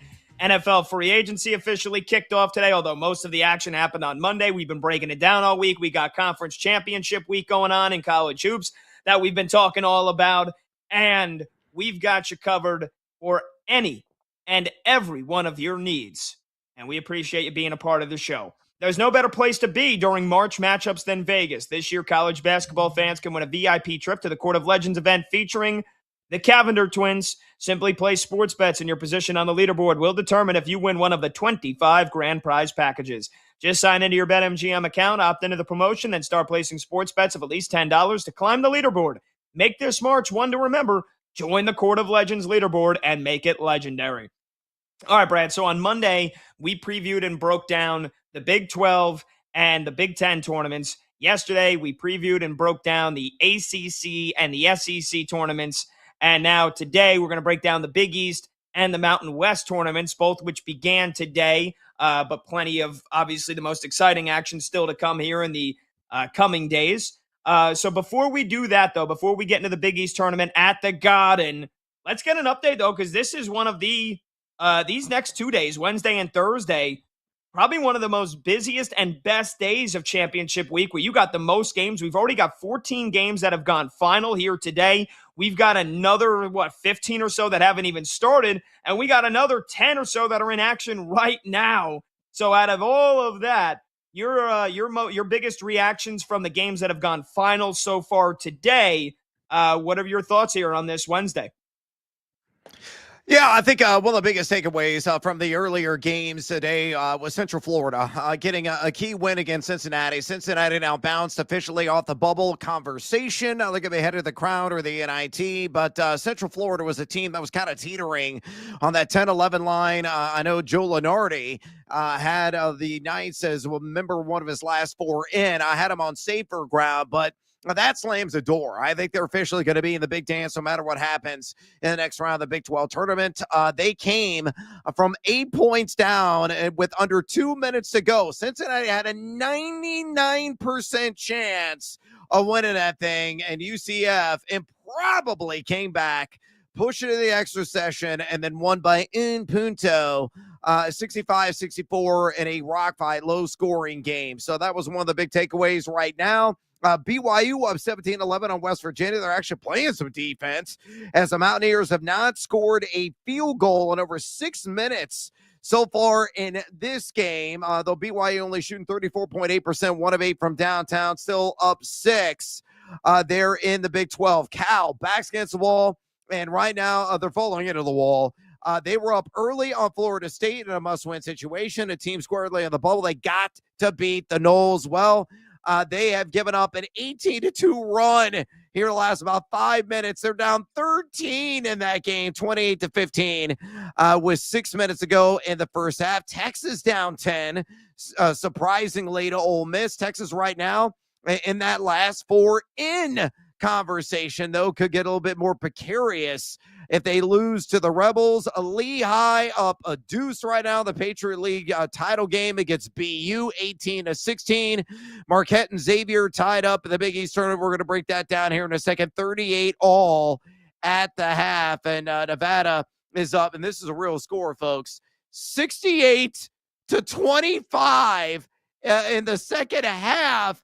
And we're not talking like early in the second half. There's only 7 minutes left.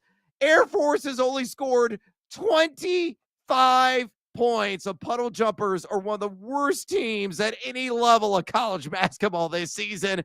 And Nevada just absolutely dropping bombs on the Falcons right now. Again, on the live line, just 43.5 for the Nevada Wolfpack.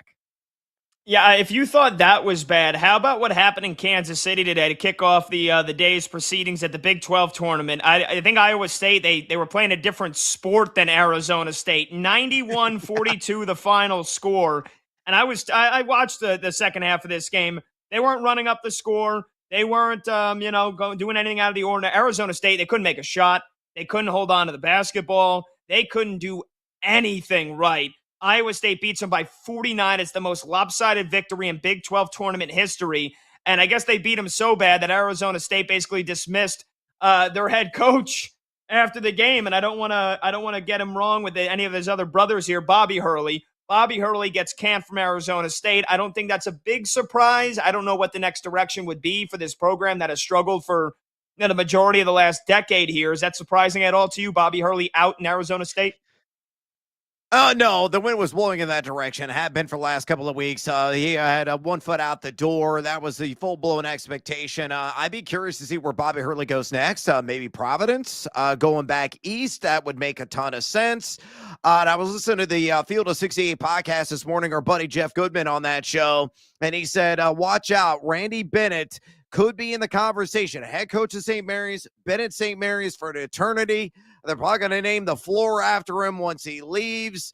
We'll see if he were to leave Moraga for Tempe, but the money could be too irresistible. That could be a big name they pursue. If not, they'll probably go a smaller mid-major route. It's not the most attractive gig by any stretch of the imagination. So, yeah, just another domino that will eventually fall in one of the power conferences with Bobby Hurley now out for the Sun Devils in Arizona State. All right, let's preview the Big East tournament, shall we? It's normally one of the best venues, it's normally one of the best tournaments at the greatest venue on the planet. Sorry, New York City Homer, whatever you like to call me, at Madison Square Garden.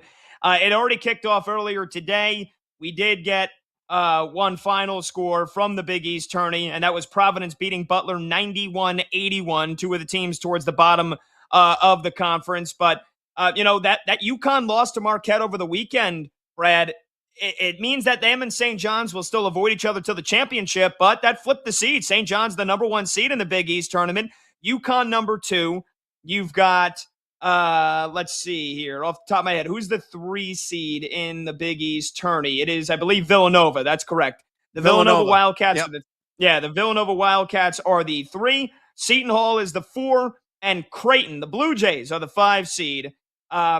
We look at the odds. UConn, heavy favorite.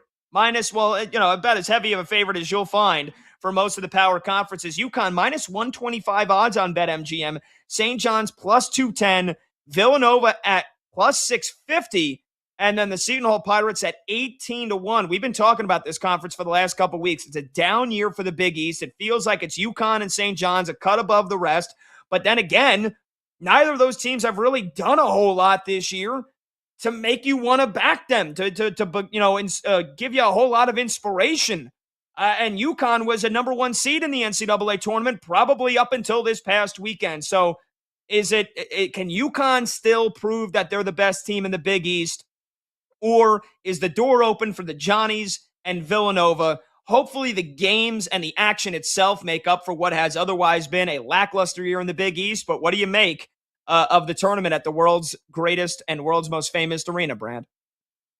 No, I couldn't lay $1 on the Huskies. I'll tell you that right now. Just so untrustworthy. You don't know what version you're going to ultimately get. They become very leaky defensively. They're not nailing threes like they were earlier this season. A lot of inconsistencies with the games, especially a solo ball. Mullins, the freshman, has hit a bit of a wall. Even Alex Caravan, I think he only scored 2 points last time out. So a lot of question marks with this UConn team. Likely going to be on the 2 seed line come Selection Sunday. And at minus money, that is a hard no for me. If anything, St. John's plus 210. They split with UConn in the regular season. Would make sense. They defend extraordinarily well. They really ratchet up the pressure on the ball. But the problem with the Johnnies, they can't score consistently. Well outside the top 300 in the nation over the last 30 days. An effective field goal percentage offense. I'm going to give you a dark horse and a team that's playing right now. And we'll see if they can survive tonight. They're deadlocked 36-all.5 with Xavier, and that's Marquette. Look, I have lampooned Shaka Smart's team all season long, but they're playing better basketball here of late. They're number 4 in terms of the advanced analytics on Bart Torvik in this league over the last 30 days, and that's an overall ranking in the Big East at number 4 during that span. They're number 24 during that span. An effective field goal percentage defense. Their rebounding stinks. 3-point shooting largely unreliable. But if somehow, some way, their guards can catch fire with their defensive acumen, that's a team at 80-1. You just never know. And again, they're in action right now, so we'll see if they survive. I think ultimately it's a collision course, so of UConn and St. John's to meet once again for the automatic berth right. And if anything, I'm plus 210 on St. John's. That's the only place I could reasonably lay any action because the Huskies are just so down right now. Yeah, they really are. And that was a hell of a championship game last year that we saw in the Big East championship, in the Big East tournament, with St. John's taking down Creighton after Creighton knocked off UConn in the semifinals. What a hell of a season that was last year for Rick Pitino and the guys. So, all right, let's move on here because let's look at the big dance. How many Big East teams are making the NCAA tournament? UConn absolutely in. St. John's absolutely in. Villanova absolutely in. Is that it? Are we only getting 3 teams from the Big East, Brad? Yeah, that's correct, man. Again, it's a down league. One, I believe, if you look at all the power ratings, whether it be in KenPom, Bart Torvik, Haslametrics, largely number 5. Evan Maya's also got him at number 5 overall. So they're really not a power conference this year, very top-heavy league. But unless we get a true blue shocker special, somebody out of left field, and somehow get the automatic berth, it will be Villanova. It will be St. John's. It will be UConn. It will not remotely surprise me if they even have a single team in the Sweet 16 this year. Wow. I mean, I can't disagree. Other than that, maybe Danny Hurley's boys wake up and finally the cream rises to the crop when they know that their season's on the line with each and every game. And Rick Pitino's team, we know that they struggle to shoot the ball. Remember, they scored 40 points. They missed their last 20 shots against UConn when they played them, but we know they play suffocating defense, and that gives you a very high floor in the NCAA tournament. I hope you're wrong. I really do, because I've long been a fan of the Big East, and damn it, I hope they don't go out sad. I really do. I really hope it ends up, they save the best for last as a collective conference here, whether it's UConn, St. John's, or Villanova. One of them's got to get to the Sweet 16. Hell, maybe two of them can end up doing it. But like I said, hopefully the action, the games themselves end up being heart stoppers and lung busters, because the teams themselves ain't too great outside of the top two. All right, let's move on to the Mountain West, a tournament that is always great, always wide open, and the odds suggest it is wide open yet again here. Utah State, they are the favorite, but they're plus 225. We talked about UConn, minus odds to win their tournament. Arizona, big minus heavy odds to win the Big 12. Duke, nearly minus 400 to win the ACC. How about that? Utah State's got the shortest odds, and it's more than 2-1. San Diego State, the Dutchers, the Fighting Aztecs, they are plus 325. Grand Canyon, the Lopes, nearly 6-1. Boise State, nearly 6-1. And New Mexico, 6-1. It feels like it's anybody's game every single year in the Mountain West, Brad. So there's definitely some value to be had here when you look at this conference and this tournament. What do you like in the Mountain West? I like Leon Rice's club and Boise State at greater than 5-1 odds to get the automatic berth. This team, according to Bart Torvik, the best Mountain West team in overall efficiency over the last 30 days. In fact, they're number 38 in the nation in that category. Number 79 effective field goal percentage offense. Defense, lacking a little bit at number 195, but they make it up in some of the other areas. In particular, on the glass, they're a top 15 team nationally in offensive rebounding percentage, defensive rebounding percentage. So they really control the paint. A team that scores that well with a lot of those putbacks around the rim, and the three-point percentage defense has been dynamite to give it up just 30.9% from way downtown in their last 8 games. They have been sloppy. They're going to have to play some clean basketball, turn it over 18% of their possessions over the last 8 contests with Drew Fielder. The transfer big man is a walking, talking double-double. If he shows up and shows out, and they can, continuously get that production inside from him and play just, at least a slightly above average level of defense, that's a team in Viva Las Vegas that could cut down the nets. And I think ultimately, if you look at this league, Pat, it's Utah State is going to get in the big dance no matter what. If they don't get the auto berth, they will earn an at-large. It'll just depend upon seeding for them. Could be on the 8-9 line, could fall to a 10, maybe an 11, depending upon if they were to get bounced at what point here in the Mountain West Conference Tournament. But I think it's going to be at most a 2-bid league. Utah State would be in, and then you have that potential bid stealer. So let's say you're in Indiana. You're maybe a VCU, somebody that is sitting there precariously as a resident of Bubbleville. You are praying, you are hoping that the Aggies of Utah State earn that automatic berth, because if a Boise State, San Diego State, GCU, New Mexico does, you could be out of the big dance in the NIT or the Crown. That's the bottom line. Yeah, so assuming that doesn't happen, how many teams do we think are getting into the big dance from the Mountain West, just to confirm? One for sure. It's going to be Utah State. And if somebody else rises to the occasion, gets the auto berth, a 2-bid league, that is all she wrote for usually a pretty damn good conference. But like the Big East, mostly down this year. Yeah, that's a shame. That's a shame because I love the Mountain West, and they play it out in Vegas. So maybe our guy Nick Friedel will stop by and have a chance to catch some of those games. He said he'll be there this weekend or he'll be there next weekend. I forget what he said. I think he's going to be there this weekend, and he's going to be there for multiple days. I have like a 48-hour limit in Vegas because my liver simply can't handle anything more, and I don't want to return home in a pine box. But Nick, I think, is going to try to push the limit. I think he's going to be out there for at least 72 hours. Godspeed to him. I used to go to the National Restaurant Association. Basically, the Pizza Expo is what they called it, the nickname, every year with my dad, because my dad worked for it was Roma Foods, big food distributor across the country, and then he worked for JV Milano's, a small New Jersey cheese company.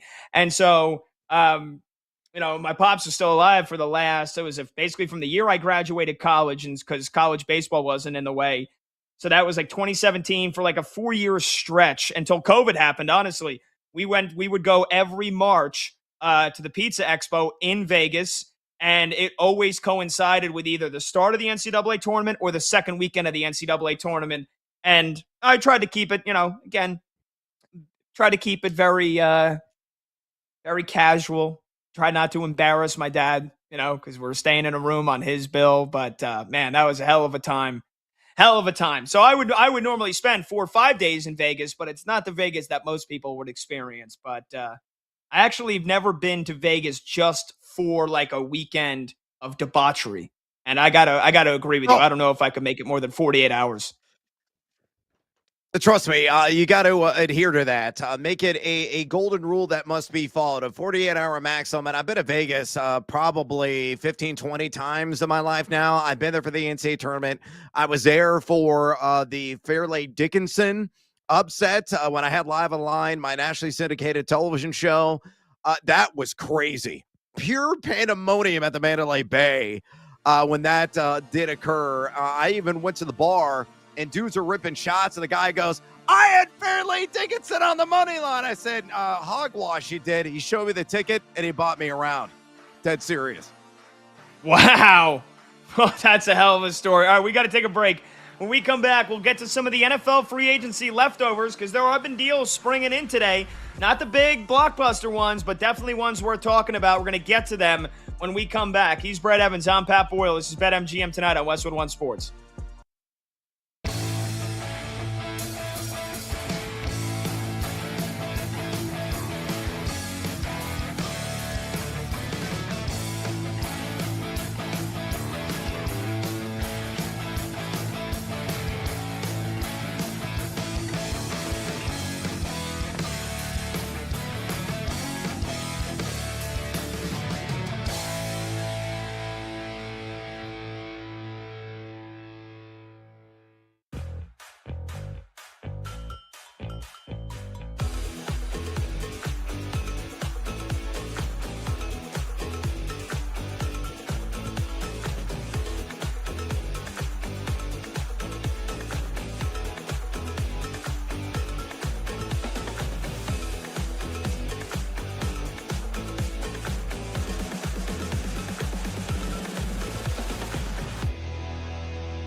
The NFL is looking to play a game on Thanksgiving Eve this year.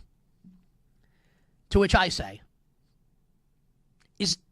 can nothing ever be sacred? There is nobody, and if you watch the show and listen to the show for any period of time, I think you know, especially given like my knowledge of the history of the league, right? I'm sure that there are many people that love the NFL as much as I do. I have no doubt that that's true. You will not find many people, if any, that love it more than I do. And even with me, where, I'll be real, and maybe you criticize me for this, I don't really care. I would rank like my things in life. Outside of the people I love, the NFL is probably next on the list for me. It's like favorite things in life. You can criticize that if you want. I'm just telling the truth. With all of that said, can we, why? Is it, nothing, we can't leave anything alone. The Christmas, I hate the Christmas games. I want to hang out with my family. Do we have to have this? And again, I love the NFL. You think you know that. I'm not hating on the league. Just, when is enough enough? The answer to that question, of course, is never.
Red Zone Energy, real-time reaction. BetMGM tonight with Brad Evans and Pat Boyle rolls on.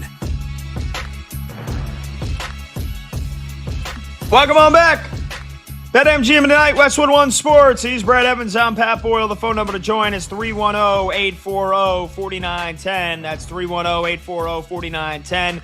Let's get to some of the scraps of NFL free agency. Still plenty of exciting deals being signed, but most of the action went down on Monday. That's fine. We got you covered for any and everything that goes down here throughout the remainder of the week. Let's start with probably the most recent in terms of it being a decently big signing, and that's Bradley Chubb, who was with the Miami Dolphins the last couple of years, signs a 3-year deal with the Buffalo Bills. He stays in division. $43.5 million deal. It can reach $52.5 million with incentives. And I think this is a good move for the Bills here, Brad, because, again, that defense, we all know that was the weakness of Buffalo, specifically their inability to stop the run. But if you can, offset that, we'll see how they address that. But if you can offset that by getting after the quarterback, that obviously helps your defense out a lot. And I think pass rusher was arguably the Bills' biggest need behind wide receiver before this offseason began. So they go out and they get Bradley Chubb. They've also signed D. Alford to add to the secondary. And, again, I think that's a good start. I think the Bradley Chubb signing, let me just focus on that. I think that's a good signing for Bradley Chubb, who, again, he's another year removed from a torn ACL a couple of years ago. Buffalo's pass rush win rate was in the bottom 5 of the league last season. So good move for the Bills, but we know that defense is going to be judged and measured by how well they can stop the run. But again, being able to get after the quarterback, it's the most important thing on defense. And Buffalo, they got a pretty good one in Bradley Chubb. Yeah, exactly. It's defending the run. I hit the nail right on the head. Buffalo, just a fresh reminder, because we were like a broken record here on BetMGM tonight throughout the entire season. You were looking for like a premier fantasy matchup every single week for a running back. Who's playing Buffalo? And that was something we just tapped into and continuously exploited all year long. How bad were the Bills last season defending the run? Number 31, next to last in rush EPA defense in the National Football League. So, yeah, Chubb will certainly help in that regard. I think they're going to make additional investments. They got to get healthy, too. Ed Oliver was out for a large amount of time, and he is certainly a gap clogger, if you will. A guy can really wrap up a lot of incoming running backs, to say the least. But, yeah, shrewd move by Buffalo. Area need checks a box. Wide receiver was an area need. That's why they acquired DJ Moore. That checked the box. They're not going to be done yet. They got to go all in this season. Josh Allen's not going to get any younger. Still playing at an ultra elite level. They have a premier running back, a true RB1, and James Cook.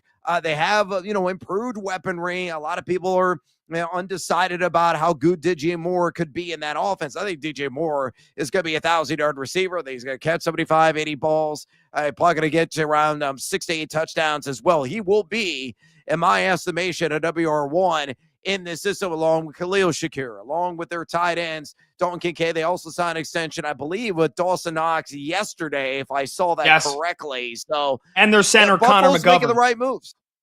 Yeah, again, they're making the right moves, man. This is going to be a contending team in the AFC, and one that is hoping they can get over the hump and finally get back to the Super Bowl. Yeah, you and I disagreed with DJ Moore. I thought that giving up a second-round pick and then having to pay DJ Moore $25 million a year wasn't a good move. We'll see if they add other additions to the wide receiver room. Jawan Jennings is still available. Deebo Samuel's still available. Christian Kirk is still available. And they still have a lot of free agents from their own. We'll see if they want to re-sign Joey Bosa, Daquan Jones, Matt Milano, who's a great run stopper, but he's often injured. Jordan Phillips, Jordan Poyer, and Trey White, Tre'Davious White, who, up until about 4 or 5 years ago, before a couple of season-ending surgeries, was one of the best corners in the game. So I think any other free agency moves they might make, honestly, might just be trying to re-sign some of their own guys.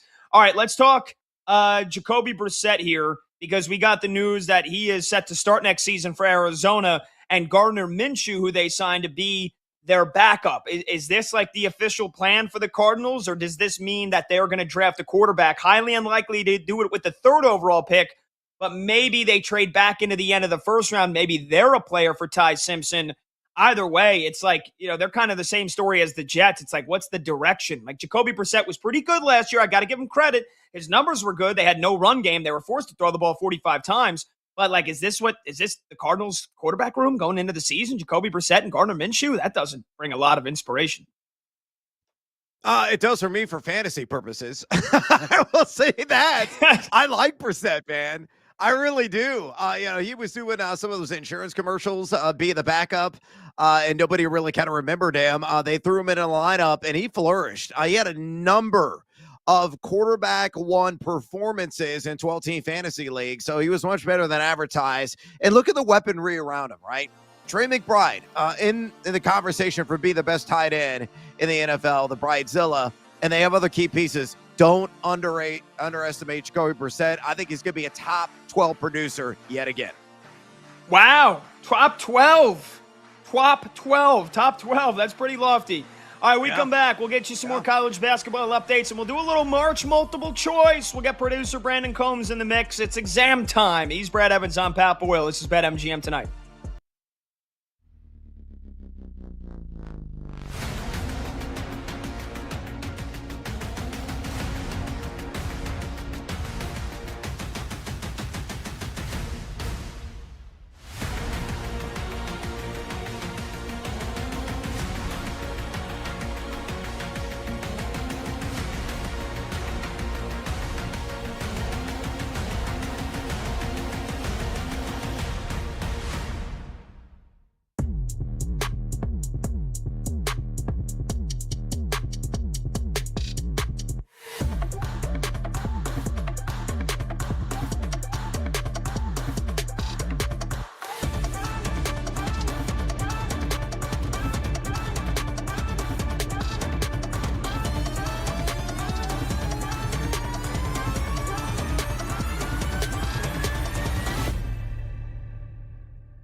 The Ravens have been a really good team for a long time. Teams are probably pissed that the Ravens did this, and they may have an axe to grind. I'm not defending Baltimore. All of this could be right. Like, they could have really screwed this up here. And by screw up, like, it's within their rights to do it. But, like, did they do something unethical? Like, was this kind of like an unwritten rule in Major League Baseball that you're not supposed to do this? My response to that, poppycock. I don't care. And I get it. If you're a Raiders fan, you care deeply. If you're a Bengals fan, a Browns fan, a Steelers fan, a Chiefs fan, a Bills fan, a Patriots fan, a team that needs to compete with Baltimore in the AFC, like, of course you care. You should care because it impacts you. Human beings, when it comes down to it, all of us, me, the Ravens, you, when the chips are down, we are going to do what is in our best interest. So the Baltimore Ravens are faced with a decision, right? And maybe they got cold feet to a degree. Maybe they did. Maybe they're like, you know what? We thought about it for a few days, and we don't want to incur this risk because we feel like we can sign Trey Hendrickson. Can you criticize the Ravens for making the deal in the first place? Of course. Can you criticize them for waiting so long, so like teams are operating for the first couple days of legal tampering as if Max Crosby's a Baltimore Raven? Can you criticize them for that? Absolutely. Also, though, if you're the Ravens, you don't care. It's not the Baltimore Ravens, and this makes it sound like I'm carrying water for them. I don't mean to make it like that. Like, they are very much worthy of criticism here for whether it's true or not that they got cold feet. But it's not the Baltimore Ravens' responsibility to make sure that the Las Vegas Raiders supercharge their rebuild. And it's not the Ravens' responsibility to make sure that the Buffalo Bills can operate for 48 hours leading into the start of the new league year as if Max Crosby is going to be playing on a big AFC rival. That's not their responsibility. Their responsibility is to try and win a Super Bowl this year, next year, and the year after, and the year after that. So, like, I get it. If you want to say, man, the Ravens, this is kind of unethical, or they broke an unwritten rule, we can have that conversation. My response is going to be, though, if you were them, and you have the information that they have, and remember, they wanted to make this trade. They wanted to do it, right? If you were them, and you had the information they had, would you have done the same thing? Because I'll tell you what, I absolutely would have. And I got no problem saying it. And if you're being honest, neither should you.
The day shuts down. The games light up. This is BetMGM Tonight with Brad Evans and Pat Boyle on Westwood One Sports.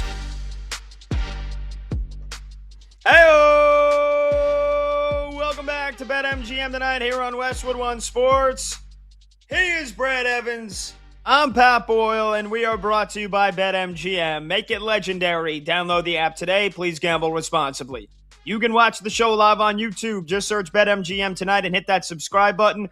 You can watch the show live on Twitter at BetMGM Tonight, and you can listen to the program on the Westwood One Sports app, the Odyssey app, SiriusXM Channel 375, and hundreds of local affiliates throughout North America. Phone number to join the show is 310-840-4910. That's 310-840-4910. Before we get producer Brandon Combs in here to do a little March multiple choice, our final March multiple choice before the brackets are out. Brad, what's going on in the world of college hoops right now? The conference championship tournament games are heating up. I see we got OT going on in the MEAC. We got some one-possession games coming down to the wire here, and we got a surprise in the SEC tournament. Make the most out of this here. What's going on right now in these games? Let's start in the SEC tournament because Texas is in trouble, folks. They're down 11 at halftime to god-awful Ole Miss. This is a game that Texas cannot afford to lose. This would be a black eye on the resume on a neutral floor. They're right now a member of my last four in. They're going to be ultra sweaty, to say the least, come Selection Sunday. If Sean Miller's club does lose this one. By the way, Texas right now on the live money line, plus 175 at BetMGM, catching 4.5 points on the live standard line. So a bit of a hill to climb to try to take down the Rebels in the second half. Cal playing themselves out of the NCAA tournament at large conversation. They are down 14 at the half to Florida State.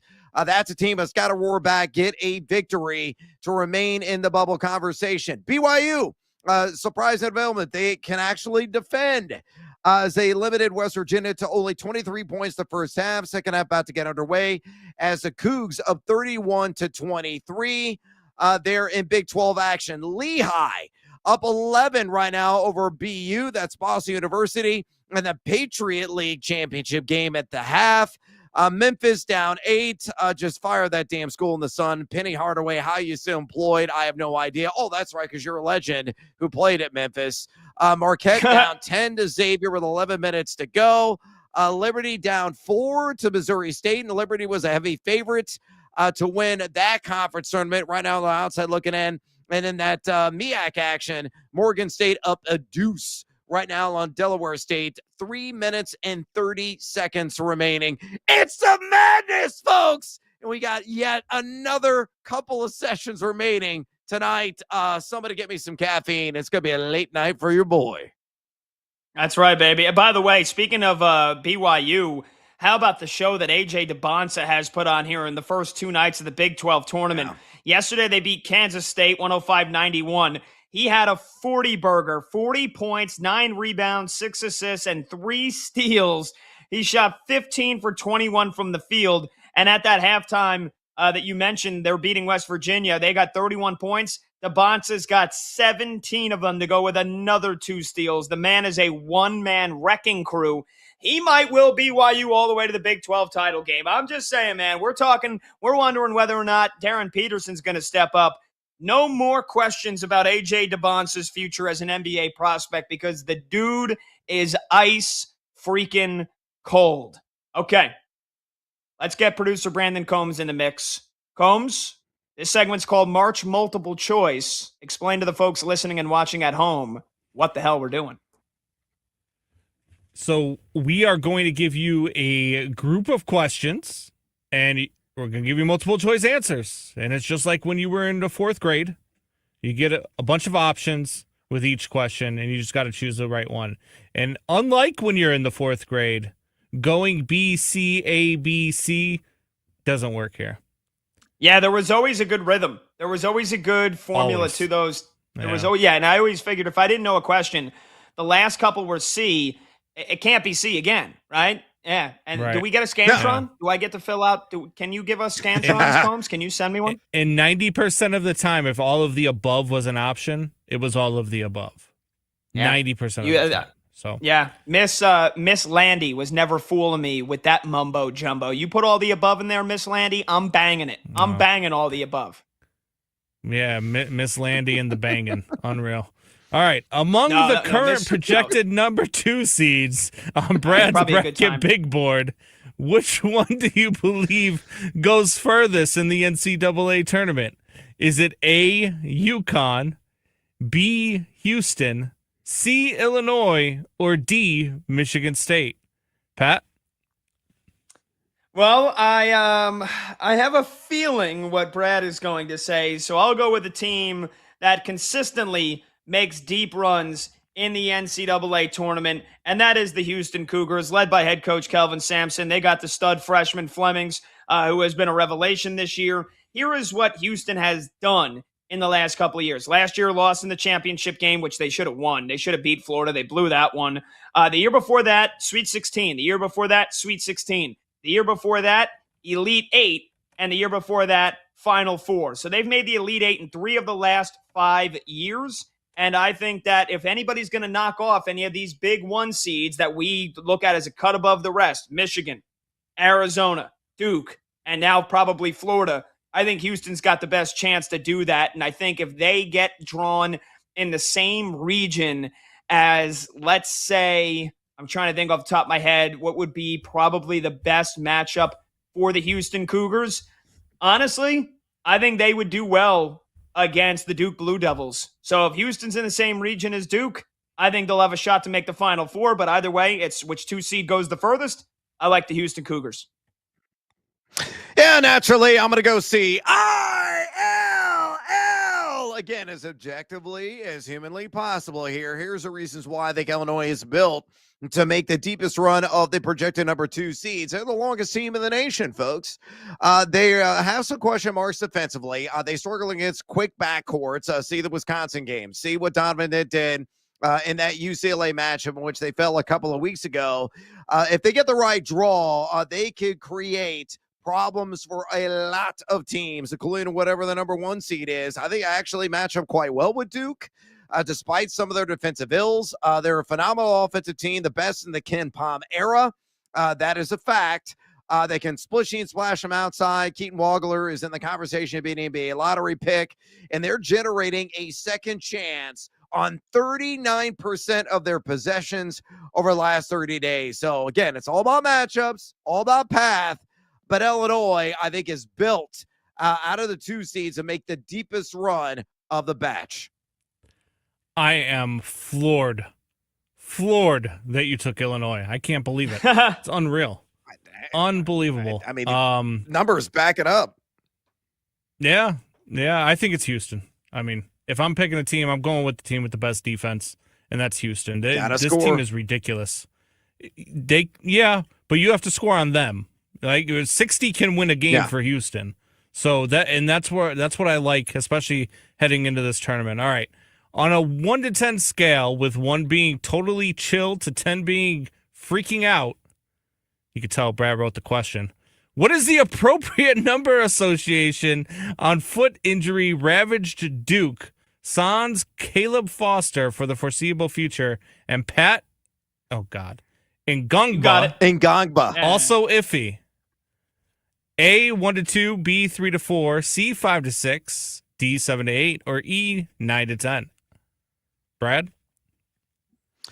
Honestly, I think it's D, 7 to 8.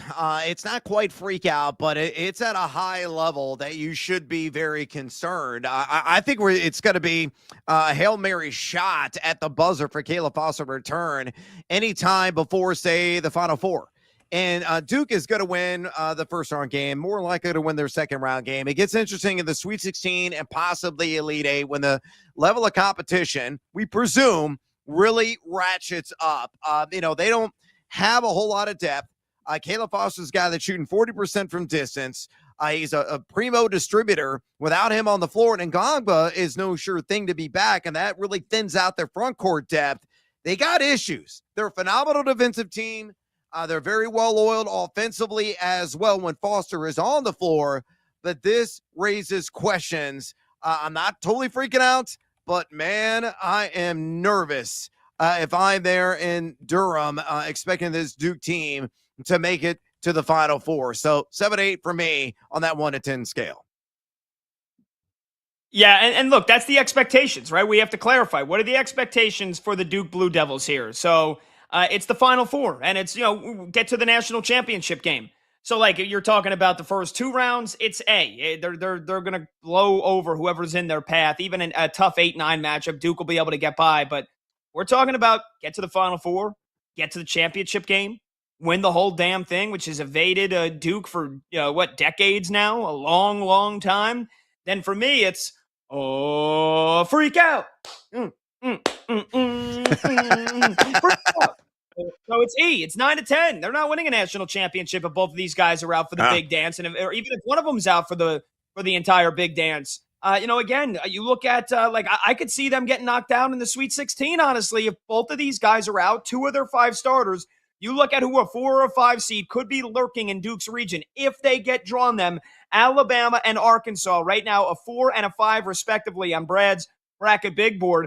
It's the second and the third best team in the SEC. And, they can light up the scoreboard for 90 to 100 points. If Duke is fully healthy with 2 of arguably their best defenders, yeah, they'll probably neutralize Alabama. Yeah, they'll probably be able to slow down Darius Acuff. If they don't have either of those guys, all of a sudden you get one hot shooting performance from one of the best point guards in the country, or if Alabama decides they want to knock down 50% of their threes on that given day, if they're in Duke's region and that's a Sweet 16 matchup, I am biting off all of my nails on my fingers if I'm a Duke Blue Devils fan. So it's E. It's 9-10.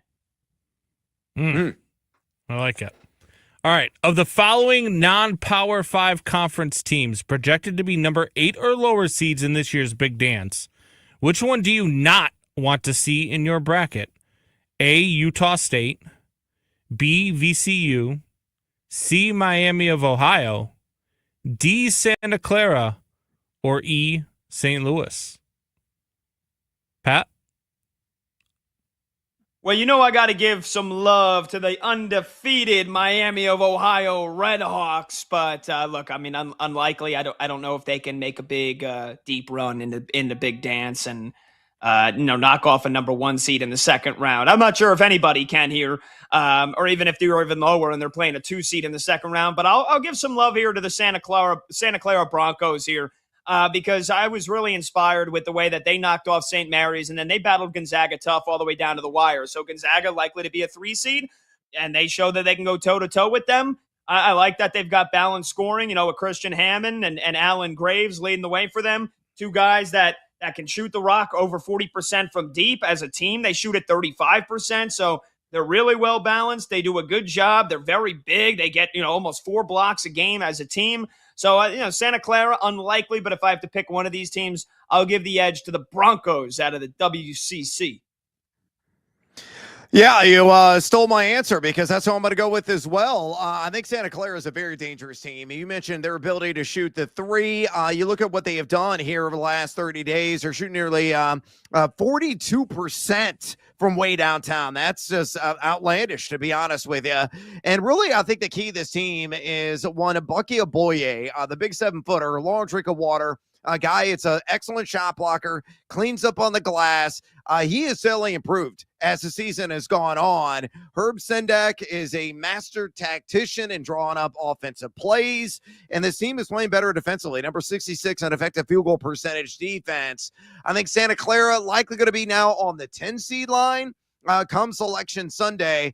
Oh, dare I say, Pat, 7-10, they'll beat the 7 seed. Dare I say, if they get UConn in the round of 32, they knock off the Huskies and taste sweetness. You better fear the Broncos. Steve Nash U is going to make some noise at Big Dance this year.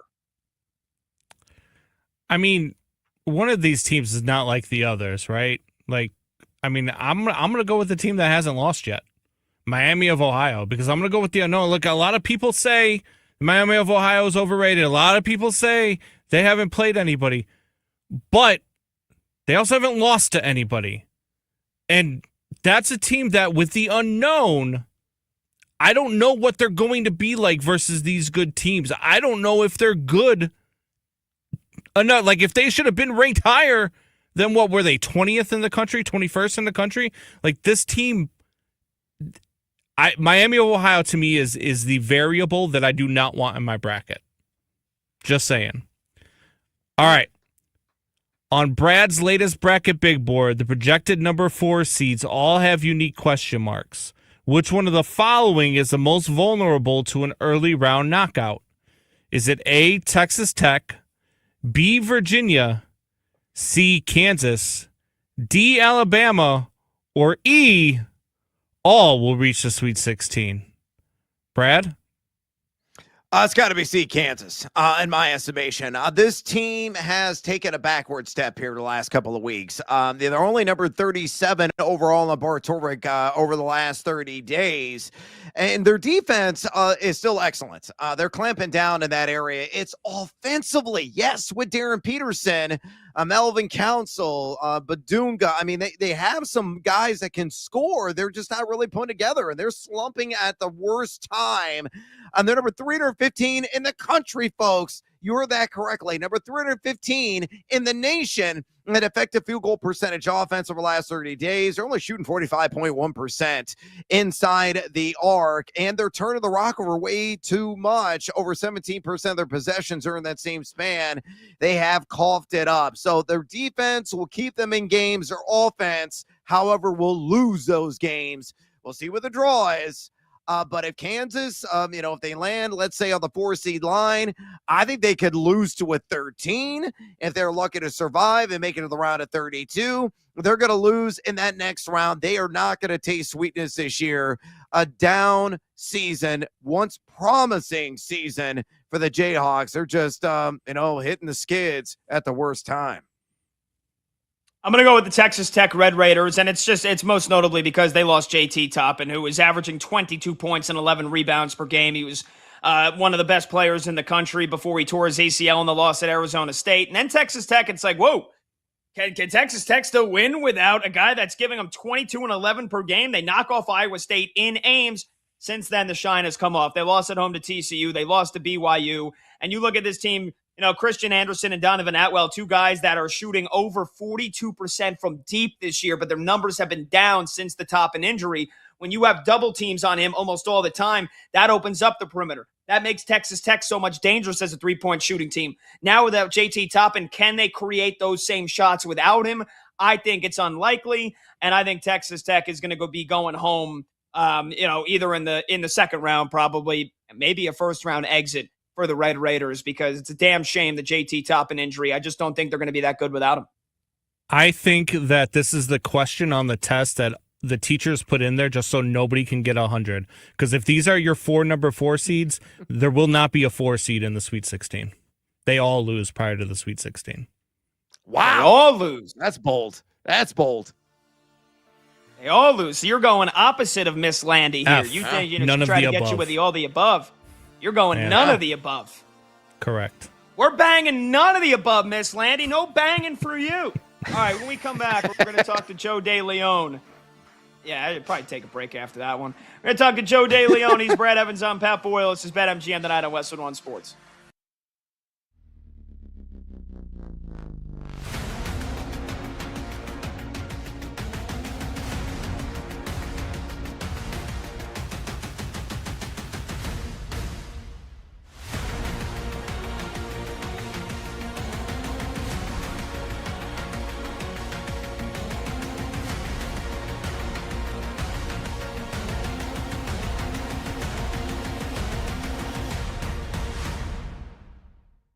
I am not and have never been a Kobe Bryant stan, because that's what I get accused of being when I say things like this.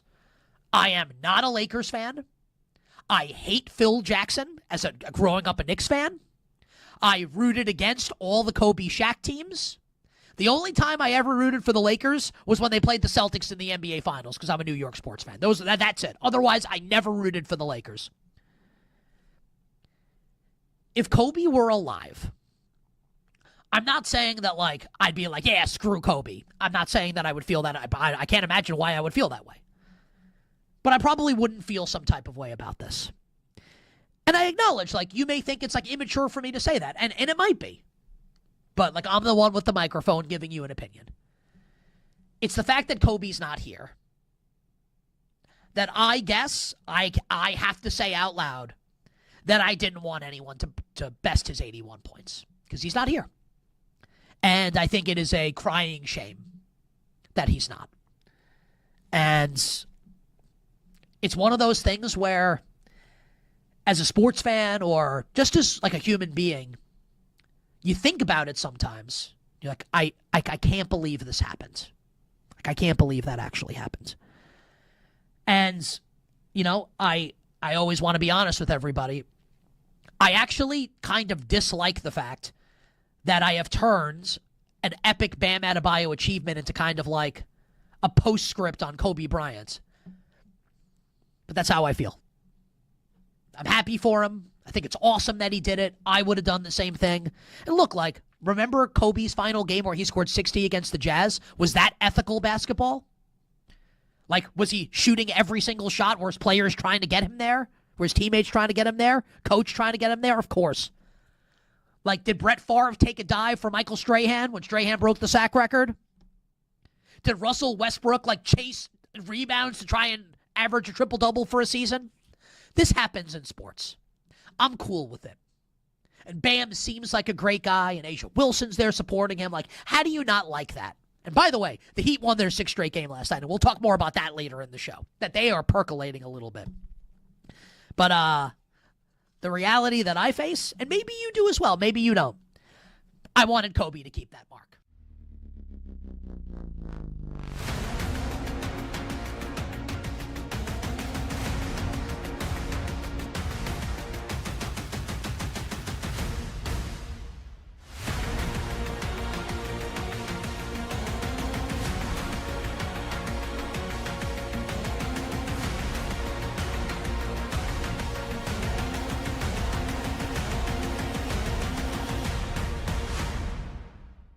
And whether you're a Raider fan, whether you're a Raider hater, I don't know how you could be at this point. They've been bad for so long. I don't even understand how you could hate them. I think you have to acknowledge that this is brutal for that organization.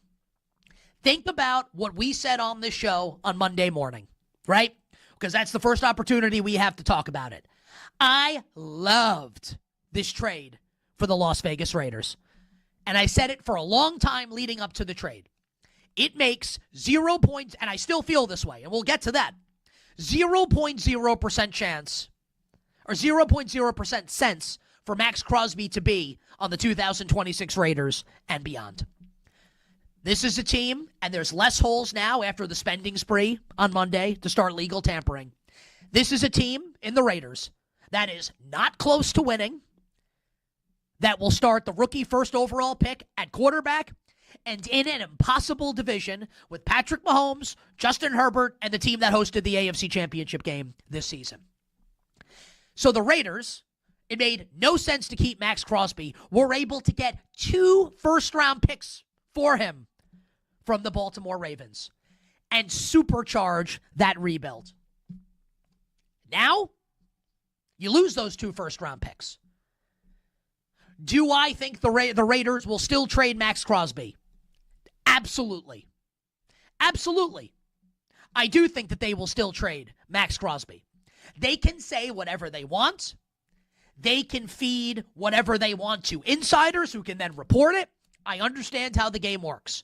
And like I've seen a couple insider tweets that are like, the Raiders are comfortable keeping Max Crosby, or this could stretch on into the season. Stop it. Stop it. Just like, no. Scores, sharp options, no waiting till tomorrow. BetMGM tonight is back.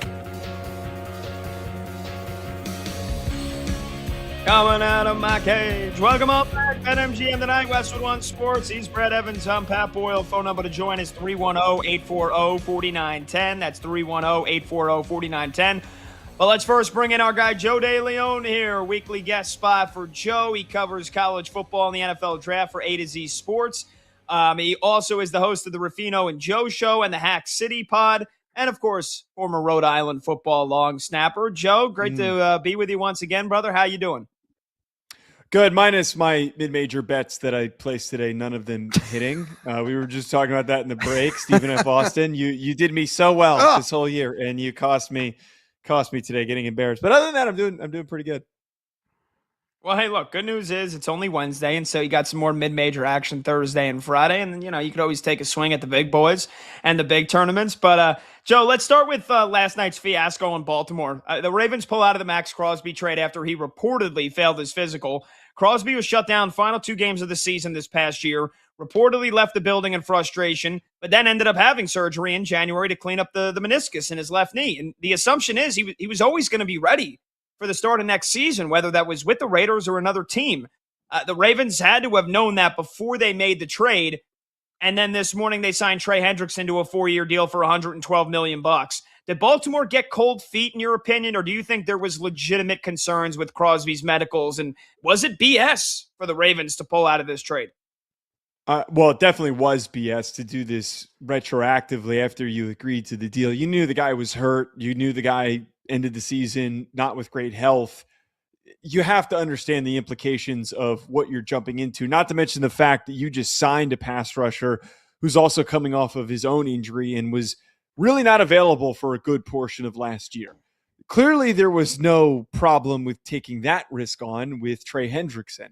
I'm being very conspiratorial here, but based on the fact also DaCosta pointing out that he wanted to pair Crosby and Hendrickson, I really, really do feel like that they realized how much better it would be just to go with Hendrickson, to not have to pay the draft capital, to pay as much money for Crosby's contract, and they found an easy out. I think the cold feet angle is definitely the right approach. They knew damn well what they were doing, and I think it's so ridiculous and stupid that everyone who's defended them, which is not very many, and DaCosta trying to defend himself, trying to act like it was some sort of sudden discovery that popped up at the very last second. Joe, let's stick with the Baltimore Ravens conversation. With Trey Hendrickson now in Baltimore, one defensive need is satisfied. But with the Ravens picking at number 14 overall in round 1 of the NFL draft, what direction do you see this franchise going? Who, in your estimation, is really an ideal fit? Well, I really think that they still should look to add another pass rusher. I think that Hendrickson obviously boosts your pass rush, and it kind of gets back to an old school style that you had when you were most successful defensively. But I think that this now allows for them, and you've got Hendrickson in the mix, with that pick to draft one of these premier designated pass rushers that has been projected to go somewhere in the middle of the first round. So I'm looking at Cassius Howell from Texas A&M. I'm looking at R. Mason Thomas from Oklahoma. Maybe you consider going with a TJ Parker from Clemson, who's been a bit of a riser throughout this process.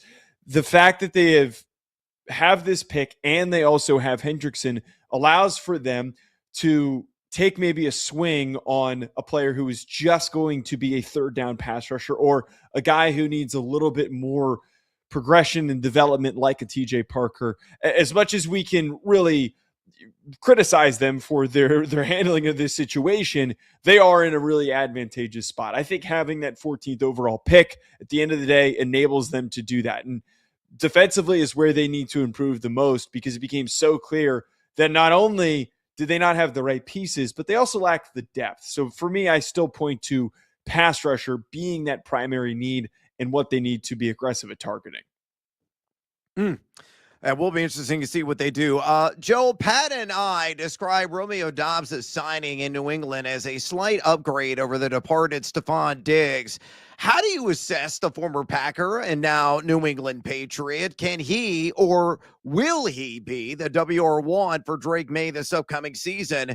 And what is your call here? Do you believe the Pats aren't done addressing the wide receiver position? Well, they definitely can't be done. And I know the rumor is that they're still trying to be in the mix for A.J. Brown. They have to use that first round pick that they have for another wide receiver, whether that is going to trade for A.J. Brown or taking maybe a Denzel Boston out of Washington. I keep pushing this. I would love to see Boston on the back of a New England jersey. I will continuously say that when I'm asked about the New England Patriots. The amount of jerseys that they would sell even if he had 0 receptions in his career would be unbelievable. But to the point of getting a big-bodied threat like that, who isn't A.J. Brown, but similar style of being a high-impact contested catch guy, I think is something that they need. the thing with Dobbs is that I feel like he's a really good wide receiver too. He's just a really, really good, solid wide receiver too. And you kind of already have that. You've already got not solid secondary targets, but Kayshon Boutte and Kyle Williams are really good in their roles of being the third and fourth wide receivers in your offense. You need an alpha. You need a young, big dog primary target, and they got to find a way to get that this offseason. This at least takes you a step closer. I also really like the fact that they went and got Elijah Vera Tucker, because that is an underrated move to get you a step closer to fixing the problems that killed you in the Super Bowl. Yeah, talking to our guy Joe DeLeon here on BetMGM tonight, Westwood One Sports. He's Brad Evans. I'm Pat Boyle. Joe's the host of the Ruffino and Joe Show and the Hack City Pod. He covers college football and the NFL draft for A to Z Sports. You can follow him on Twitter at Joe DeLeon. Joe, I love what Carolina has done thus far in free agency, notably signing edge rusher Jalen Phillips from the Eagles and then getting linebacker Devin Lloyd for what I thought was a steal at $15 million per year. Are you impressed with GM Dan Morgan's moves, and do you think we go into next season viewing the Panthers as favorites to repeat as NFC South champs? I said this on one of my shows yesterday. I think that the Panthers come out of free agency quietly being one of the biggest winners. So the fact that you had a solid unit of young pass rushers, but you didn't have a big dog. Jalen Phillips is not a super productive sack producer, but is one of the best guys at generating pressures. That's how you get Nick Scourton and Princely Umamielen to step up their production in year two. I think that Phillips, if he's healthy, can become a top 10 pass rusher in the league and be super, super impactful. That need is fixed. It's figured out. You don't need to take a swing in the middle of the first round on trying to grab a guy that would have just gone into the mix of all the other pass rushers that you have that aren't premier players. Devin Lloyd, to me, though, is the signing at the price that you mentioned. It's not super expensive. It establishes a much higher floor on their defense. Linebacker was clearly their biggest hole, and it was the one position that I kept bringing up as one that maybe that they could address in the upcoming draft and early. I still think, and this is what gets me intrigued, if CJ Allen is on the board, I'm still taking CJ Allen. I think that Devin Lloyd, CJ Allen next to one another, you would have such a dynamite linebacker duo, and you would have this completely revamped defense that was already showing some signs of positivity. This has been a slam dunk offseason. And now the pressure, this is the negative side of things. The pressure's on Bryce Young. He has to take advantage of this team that he's got around him, because this roster quietly, actually not quietly, I believe it's the best right now in the NFC South. Interesting.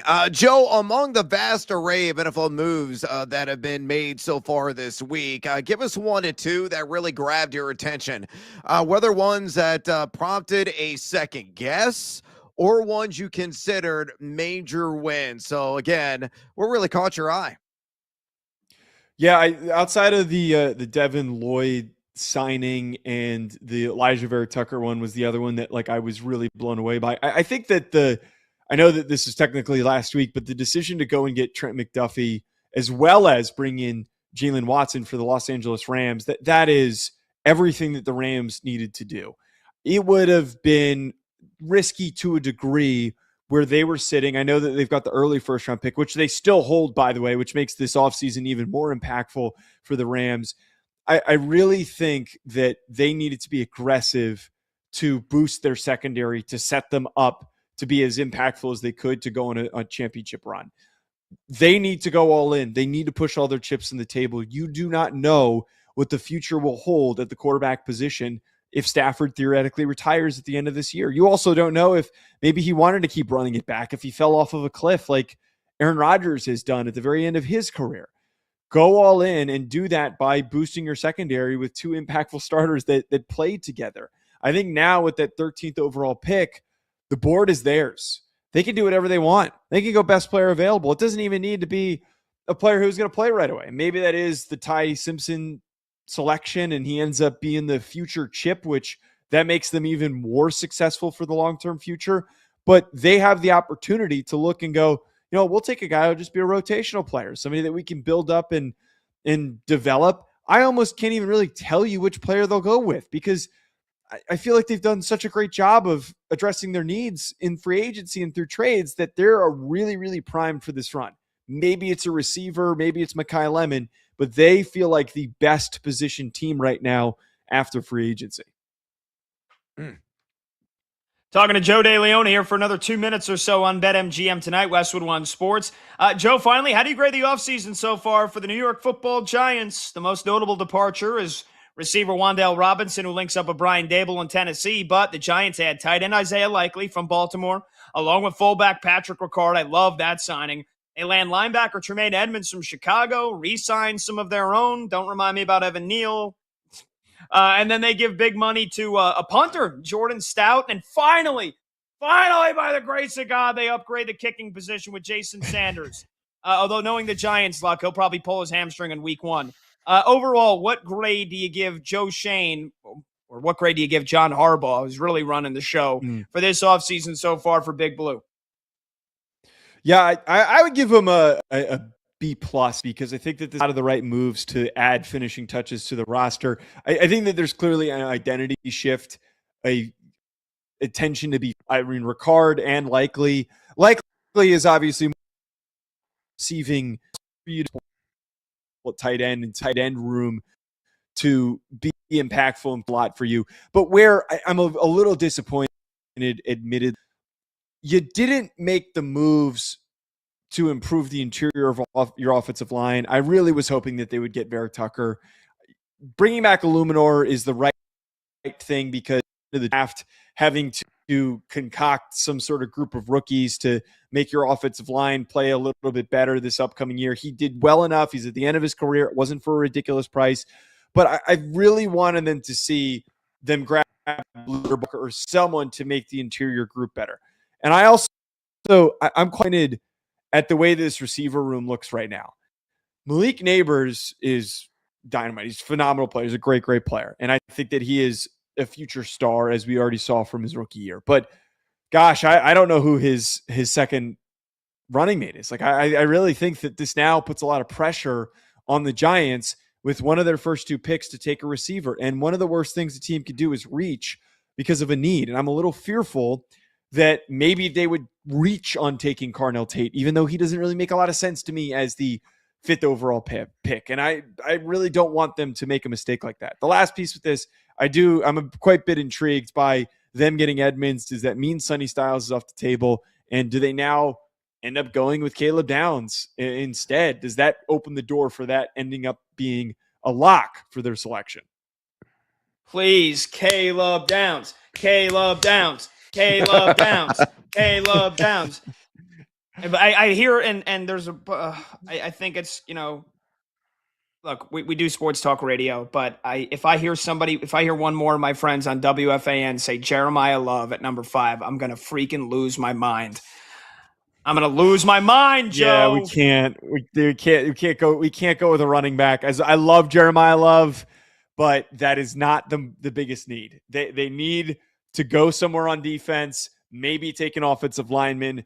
Jeremiah Love is just kind of feels like Saquon all over again. Yes.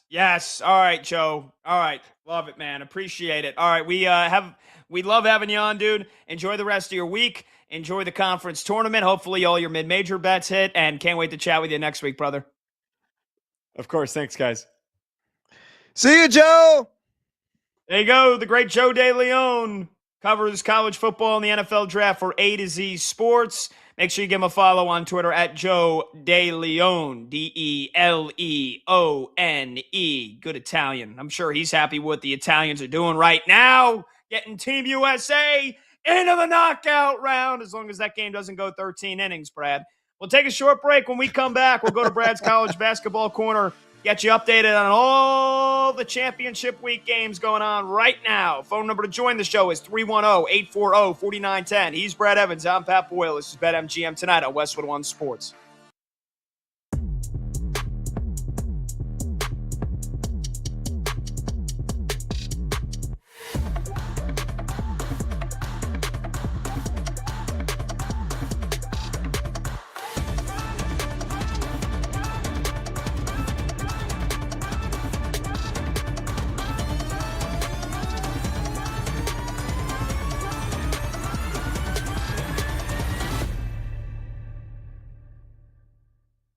because the Jets have spent like they are a team that is close to contending, which I think is ridiculous.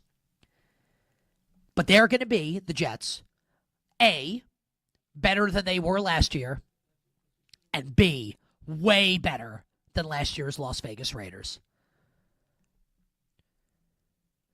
The New York Jets, I believe, are going to mess around and win 6 games. And if and when the Jets go 6-11, they're going to play themselves out of the sweepstakes for one of these top quarterbacks. Now, you might say, well, they've got 3 first-round picks. Go trade for one. If you're, the Cleveland Browns. Let's say the Browns have the first pick, and they want Arch Manning. You could offer them 10 first-round picks, and they're going to turn you down. If you are another NFL team, and you have you're the Miami Dolphins, let's say Malik Willis isn't the answer, and you have the second pick, and you are focused on Dante Moore, you think he's the guy, the Jets can offer you as much as they want. The Dolphins are going to turn it down. In the same way, like look at the Giants, for example, right? The Giants wanted Drake May. The Giants wanted Jaden Daniels. They wanted Cam Ward. They were turned down, and who knows what those offers were. But when a team has conviction on a franchise quarterback, they ain't trading the pick. And that is why I think the Jets are screwed. They wrote me off. I ain't right back, though. Well, that is true. Gino has now written back. The Jets are screwed because I think Gino's going to win too many games.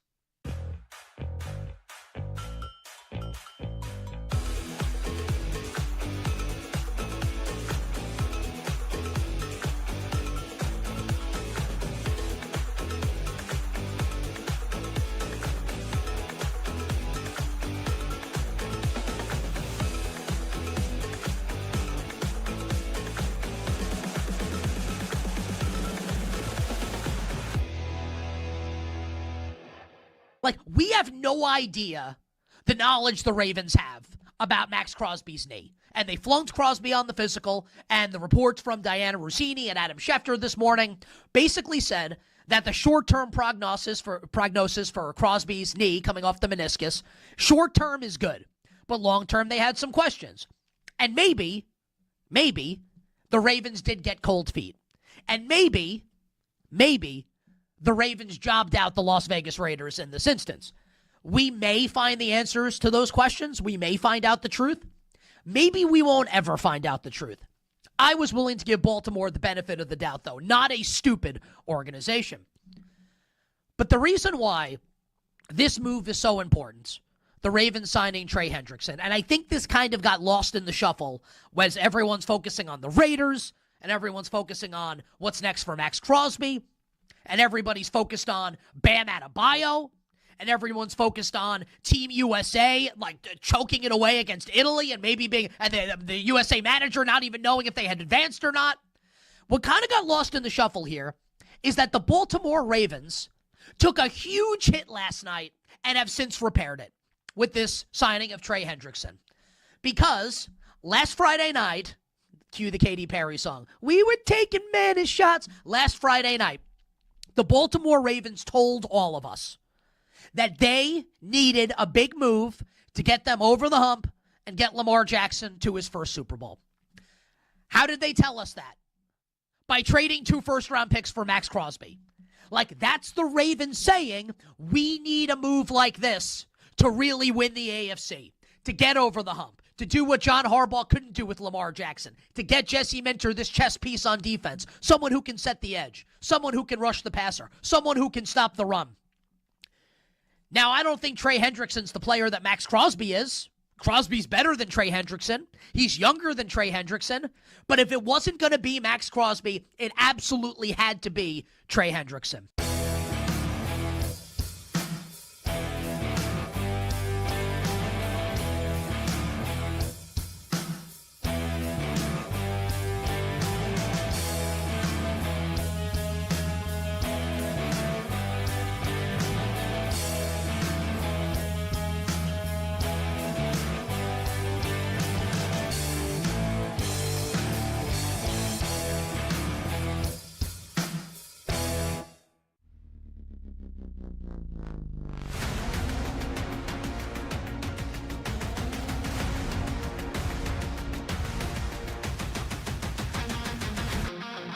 Red Zone Energy, real-time reaction. BetMGM tonight with Brad Evans and Pat Boyle rolls on.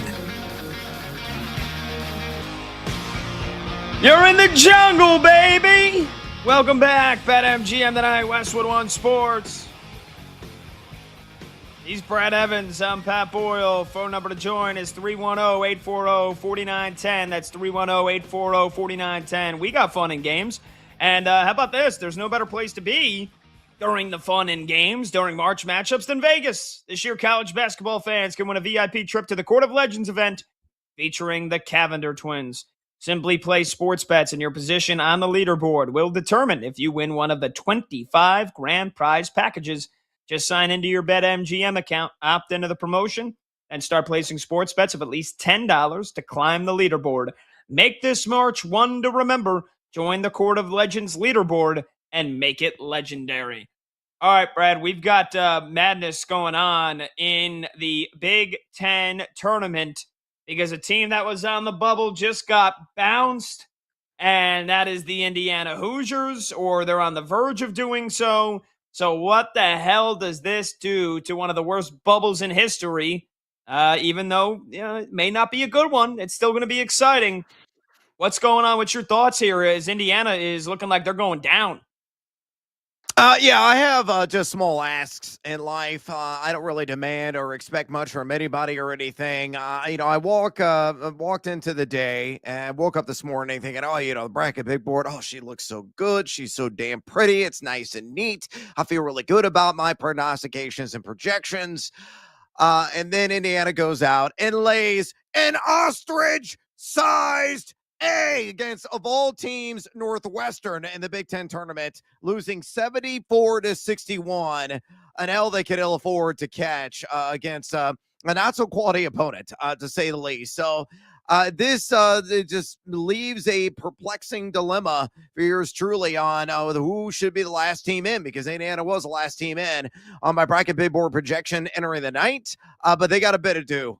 They got too many bad losses, not enough quality wins. The WAB, wins above bubble, is going to fall outside the top 50 overall in the country. And, you want to be on the positive side of ledger in that measurement. And Indiana's going to have a negative rating when that updates overnight. I wake up tomorrow morning and see that number. So I have elevated here in real time the New Mexico Lobos as my last team in. And the reason being is quite simple. You look at New Mexico, we'll see what they do in the Mountain West Conference tournament. They do have two bad losses, 2 quadrant 3 losses right now on the resume, but they have enough quadrant 1 wins. 2 quadrant 1 wins there, decent overall strength of schedule, and their WAB is inside the top 48 in the nation, and that's on the positive side of the ledger. So we'll see what New Mexico can do in the Mountain West Conference tournament. Really need to win a game to solidify their position. And I'm telling you, man, those bid stealers are lurking, whether it's in the Mountain West Conference, and it could be somebody else, because, again, I think Utah State is going to be in.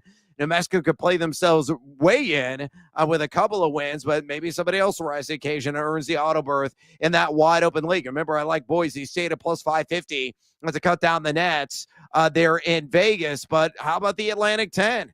How about the MAC? Let's say Miami, Ohio were to go down, and Akron right now is a favorite to earn the automatic berth. Miami, Ohio is going to be in regardless of how they perform in that MAC conference tournament. The A10, VCU, I think, is confidently and firmly in.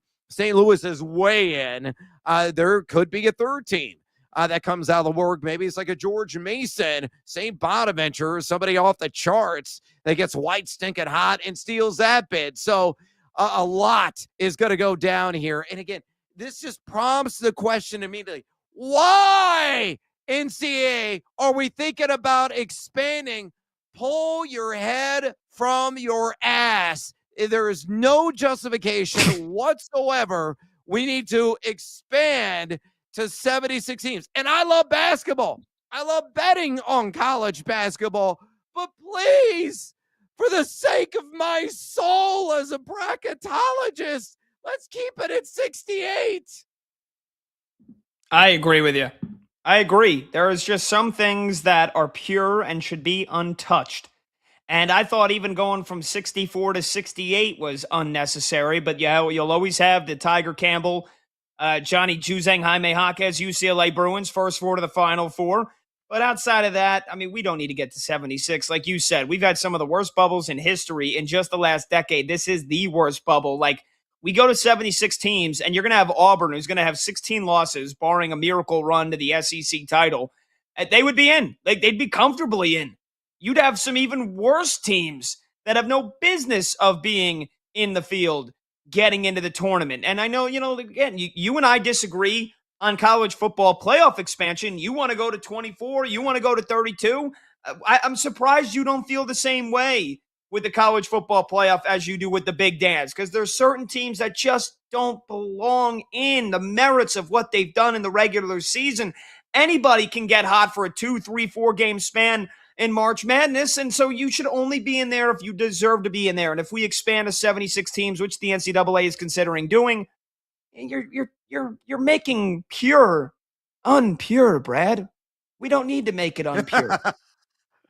I like to live dirty, to be honest with you. Not only in the mind, but definitely the body and the soul. I'll say that much. You like it kinky and you like it dirty. I do like it kinky and especially ultra dirty. But I will say this about college football. Look, I would hold it at 24. I would never want to expand it to 32. I don't think they have to, mimic what they do in Division II. I think 24 could be highly entertaining, to say the least. I say that now until it actually happens, and then I'll probably revert and go back to your point of view and be like, yeah, 16 was enough. You're right, Pat. But right now, when it comes to 68 teams, that's it. Just stop it right now. Draw the line in the sand. There is no reason at all to go to 76 based on this year alone. And look, we talked about this last night with Evan Me and his research that he has done. We've had 3 of the 4 worst bubbles in 3 of the 4 past years. So this is now becoming a trend of just how miserable, just how mediocre, just how painfully average these teams on the back end of the NCAA tournament field are, and you're giving them a ticket to, reward their mediocrity. And I don't really agree with it. Now, I say that whoever is in the first 4, somebody's going to win. And I guarantee you, I'll go on record right now, somebody's going to win another game.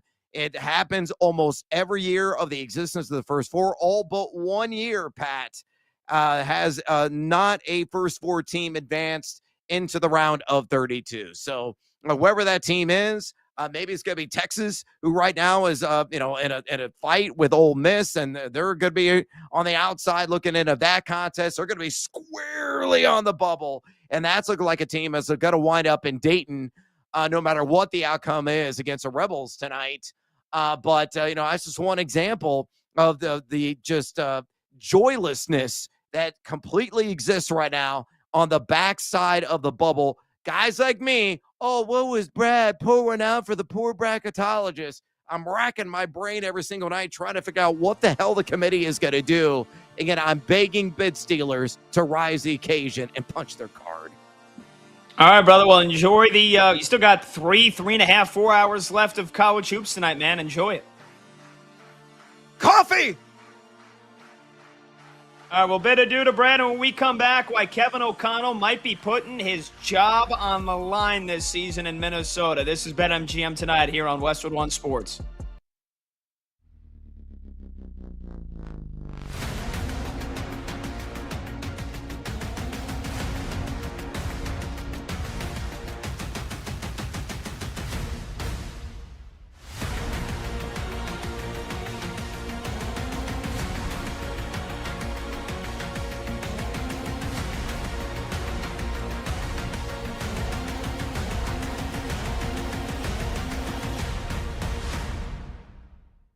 Mark DeRosa sounds like, and I mean this kind of as a compliment, like the biggest boomer of all time. We need to run the numbers. Like, this is like you had to ask like Claude AI to like spit it out for you what's going to happen, whether or not they can advance to the next round. Like, could you, if this were the Olympics, could you imagine this happening? A world that exists where the Olympic manager of the Team USA doesn't know if they advance or not. It's like this tournament's being played in the middle of March with NFL, just in America, and I know it's a worldwide event. But, like, we got so much going on. The baseball season itself is set to start. It is asinine. This whole thing is ridiculous. And also, the fact we should have known that Team USA was in trouble. And I'm a Yankee fan saying this. I am a lifelong Yankee fan. I love the Yankees. I want the Yankees to win the World Series every year. We should have known when Aaron Judge was named the captain of Team USA that they weren't going to win. And I'm a Yankee fan saying that. And of course, with the United States making their comeback last night, PCA is amazing in the game. Bobby Witt gets on base. It's 8-6 at the end of the game. And here comes Aaron Judge with a chance to tie the game and instead strikes out. Almost like the game could have been played in the Bronx. Just ridiculous.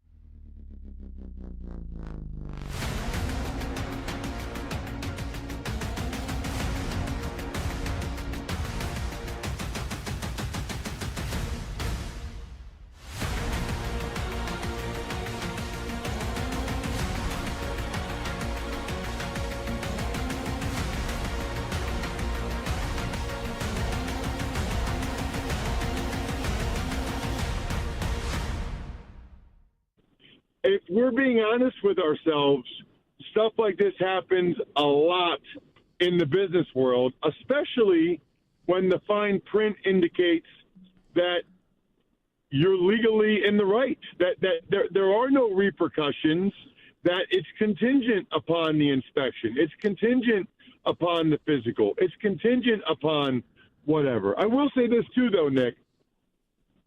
You're talking to a guy that in 2007 was a free agent, and I went to Washington. They offered me a contract. I passed the physical. Then I went on a free agent visit to Atlanta. I mean, Nick, I was in a limo with Joe Horn. I felt like way cooler than I really was. And we did the physical. Joe Horn was like a big money free agent receiver. And it was like just me and Joe in this limo. We went to get physicals, then we're going to go out to Flowery Branch, the Falcons facility. The Falcons failed me on my physical. They said you had a back surgery at multiple levels. We knew you had a bad back. We didn't know it was multiple levels. We're out. So I had to call my agent literally in the car on the way to the airport. I never even got to the Falcons facility. I've never even seen the Falcons facility because you met with the doctors in downtown Atlanta first, called my agent and said, tell the Redskins we accept. So there are different standards for different teams when it comes to physicals. So that is a thing, too, and that's notable for if and when Crosby gets traded to somebody else.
The day shuts down. The games light up. This is BetMGM Tonight on Westwood One Sports. Hey, welcome on back to BetMGM Tonight here on Westwood One Sports. We bid adieu to Brad Evans, and that means now 2 solo hours here as we take you to 11 p.m. Eastern. I'm Pat Boyle, and we are brought to you by BetMGM. Make it legendary. Download the app today. Please gamble responsibly. You can watch the show live on YouTube. Just search BetMGM Tonight and hit that subscribe button. You can watch the show live on Twitter at BetMGM Tonight. And you can listen to the program on the Westwood One Sports app, the Odyssey app, Sirius XM Channel 375, and hundreds of local affiliates throughout North America. We're going to get back to the college basketball conference tournament games that are going on in a little bit. We'll do a preview of Nuggets and Rockets, the best NBA game of the night tonight. We'll do a little hot or cold. We'll talk a little World Baseball Classic in just a little bit because it looks like Team USA is just about into the knockout round, barring a miracle comeback from Mexico. But I want to talk some football here right now. And I think Kevin O'Connell, who we've kind of looked at here the last couple of years since he has taken over as the Minnesota Vikings head coach. And in Kevin O'Connell's, let's see, was it 4 years already as the head coach of the Vikings? In his 4 years as the head coach of the Minnesota Vikings, they went 13-4 in 2022 with Kirk Cousins as quarterback. And then they lost to the Giants in the wild card game. Then a down year, 7-10, bunch of quarterback injuries. They were down to like their third and fourth stringers. Sean Mannion, who's now the offensive coordinator for the Philadelphia Eagles, played quarterback that year for the Vikings. Then last year they get Sam Darnold, and Kevin O'Connell blows everybody's nips off because he turns Sam Darnold into a good quarterback again. Well, then Sam Darnold goes to Seattle and wins a Super Bowl. The Vikings went 14-3 that year. Lose to the Rams in the wild card game because Darnold, Cinderella, the clock struck midnight on him. Well, again, he's a Super Bowl champion now. And Kevin O'Connell, along with GM Kwesi Adofo-Mensah, I'm not completely absolving Kwesi Adofo-Mensah of his role as the Vikings GM. He's the one that he got fired because of it. But Kevin O'Connell is known and reported to have a lot of power and a lot of decision-making prowess within the Minnesota Vikings organization. And Kevin O'Connell said, nah, Sam Darnold can't get us over the hump. Sam Darnold can't win us a playoff game. Well, the other option last year in the offseason was potentially Aaron Rodgers, who there was reported interest. Rodgers was open to completing his Brett Favre cosplay and going to the Vikings, and it was reported that Kevin O'Connell and Kwesi Adofo-Mensah and the Vikings said, no thanks, Aaron. No thanks. No thanks to a first ballot Hall of Famer, a four-time MVP, a Super Bowl champion. No thanks to a guy in Sam Darnold who you only would have had to pay him $30 million a year. That's what the Seahawks got him for, $33 million a year. No thanks to the guy that won us 14 games, but yes, came back down to earth against a couple of really good defenses in the final two games of the season. No, we're going to go with J.J. McCarthy, the guy that we basically reached for the 10th overall pick on, guy that tore his meniscus in the preseason in his rookie season and missed all of that, and who never played a snap in the NFL. We're going to pass on Aaron Rodgers. We're going to pass on Sam Darnold. We're going to go with J.J. McCarthy. And I don't think you need me to tell you how that ended up working out. J.J. McCarthy ranked basically in the bottom 5 of all quarterbacks in completion percentage, in yards per pass attempted, and was just brutal. It was just flat out brutal. The Vikings started the season 4-8. They were done. But then with Carson Wentz and then with J.J. McCarthy coming back healthy, hey, the Vikings won 5 in a row. And you look back in the annals of history and you'll see a Vikings season that was 9-8, despite those last couple of wins coming against the Washington Commanders, where Jaden Daniels got hurt in the first half of the game. A win against the Dallas Cowboys, a win against the New York Giants, who were tanking. The impressive Christmas Day win against the Lions, I'll give them that. That was because their defense was awesome. Thank you, Brian Flores. And then a win against the Green Bay Packers, who sat everybody. And they didn't care if they lost by 50 points. So the Vikings get 5 wins in a row to end the season. And this offseason, it's, the reported from Tony Pauline that the Vikings are quietly exploring an exit strategy from J.J. McCarthy. And they have essentially admitted failure. They've admitted that drafting J.J. McCarthy and choosing him over Sam Darnold, choosing him over Aaron Rodgers was a mistake. Kevin O'Connell kept his job. The GM, Kwesi Adolfo-Mensah, he did not. He was fired, ultimately, because of the decision to go with J.J. McCarthy. But like I said, it's widely reported that Kevin O'Connell is basically a quasi-czar in the Vikings organization, to the point where he was asked at the combine if he would want the GM job.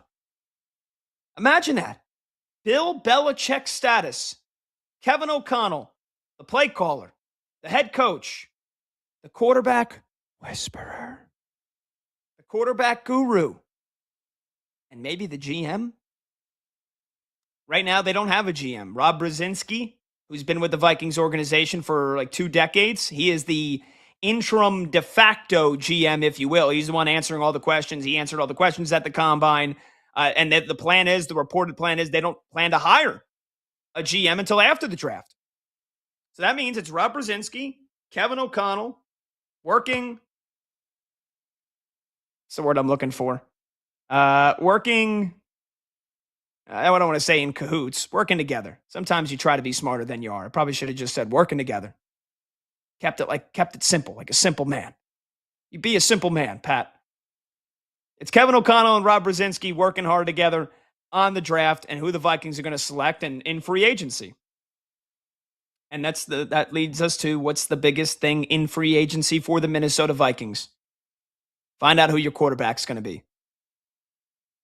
And for the last week or so, it's widely assumed it's going to be Kyler Murray. And Kyler Murray is now, we saw the reports today, he is officially taking a visit to Minnesota tomorrow after he was finally officially released today by the Arizona Cardinals. And I think it is a foregone conclusion that Kyler Murray is going to be signed by tomorrow or Friday at the league minimum, which is good because the Cardinals are paying basically all of that contract to release him. And it appears as if there isn't going to be a quarterback competition. It appears we're trending towards Kyler Murray just straight up being given the role of QB1 for the Minnesota Vikings in 2026. And I'll say this. Kwesi Adolfo-Mensah, he didn't get to keep his job because of the decisions they made with the quarterback last year. There's no scapegoat now for Kevin O'Connell. If they're going with Kyler Murray, that's Kevin O'Connell's choice. And so KOC is putting his reputation and perhaps his job on the line this year if Kyler Murray is Minnesota's quarterback. Phone number to join the show, 310-840-4910. That's 310-840-4910. You can also tweet me at PatBoyle44. And I've been a vocal opponent, if you will, of Kyler Murray here this entire offseason. I don't think he's a very good quarterback anymore. I think he had a good 2 to 3 year run in Arizona. Unfortunate that he tore his ACL a couple years back. But this season, played 5 games, suffered a season-ending injury again, if you'll call it that. I think it was a soft benching. I think if the Cardinals are even halfway in it, or if Jacoby Brissett wasn't outplaying Kyler Murray, think about how sad that is. Jacoby Brissett far outplayed Kyler Murray on the field. In there, you look at their numbers. Then, if that didn't happen, Kyler Murray, he probably would have played the rest of the year. But I think it was a soft benching, and it was essentially a soft release. I think Monty Ossenfort, the GM in Arizona, is basically like, yeah, we're done with him. I don't care if he's healthy or not. He ain't playing the rest of the year for us.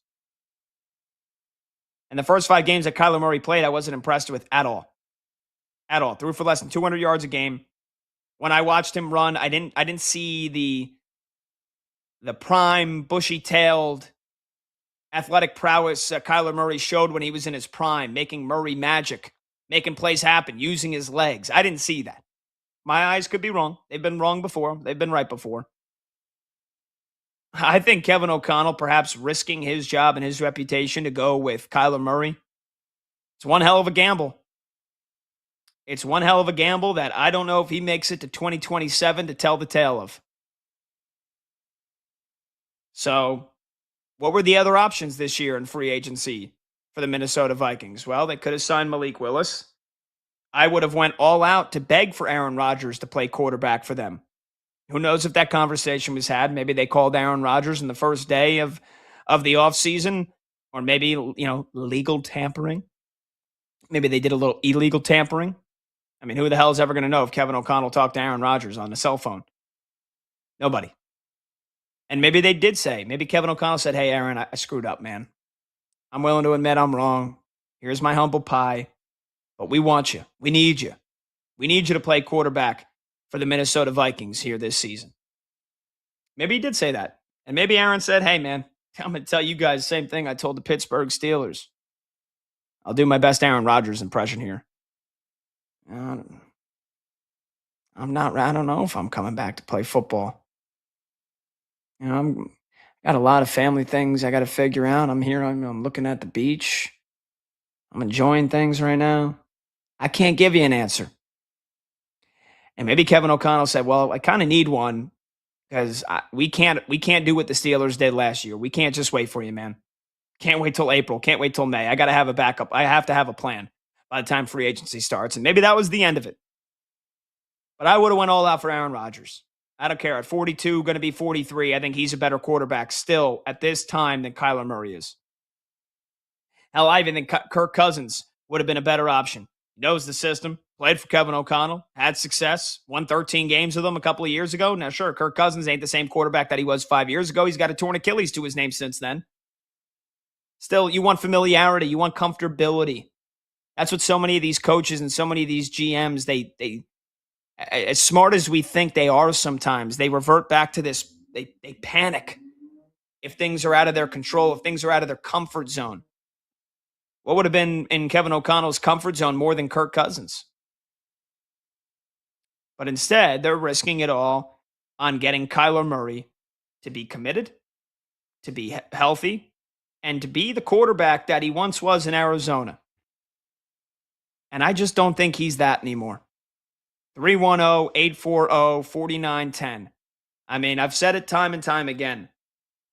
The Arizona Cardinals literally had to put a clause in his contract requiring him to have more independent film study because it was the worst kept secret that Kyler Murray was a Call of Duty fiend, a video game addict. And they worried about the guy who's the most important position in sports, the unquestioned leader of the locker room. They worried about that guy's commitment to the point where they had to put a clause in his contract. And if you had to put that in his contract, why the hell did you ever pay him $45 million a year to begin with? I'm sure Arizona's wondering that question. I'm sure they've wondered it for the last 2 years here. And I know if you disagree with me and you think Kyler Murray to the Vikings makes him a playoff team this year, you think that because in the last 3 years, 4 years alone, we've seen Geno Smith fail with the Jets and eventually wind up in Seattle and had a couple of double-digit win seasons. And you think that then Sam Darnold, who was at rock bottom, goes to the Minnesota Vikings and gets some 14 wins and then goes to the Seahawks and wins a freaking Super Bowl. And if you think, because you saw Daniel Jones, who the Giants kicked him to the curb, he goes to the Colts and through 10 games, he was 8-2, putting up some of the best numbers in football. And you think, well, Pat, if that could happen for these guys, you're telling me Kyler Murray doesn't have the talent to do that for Minnesota?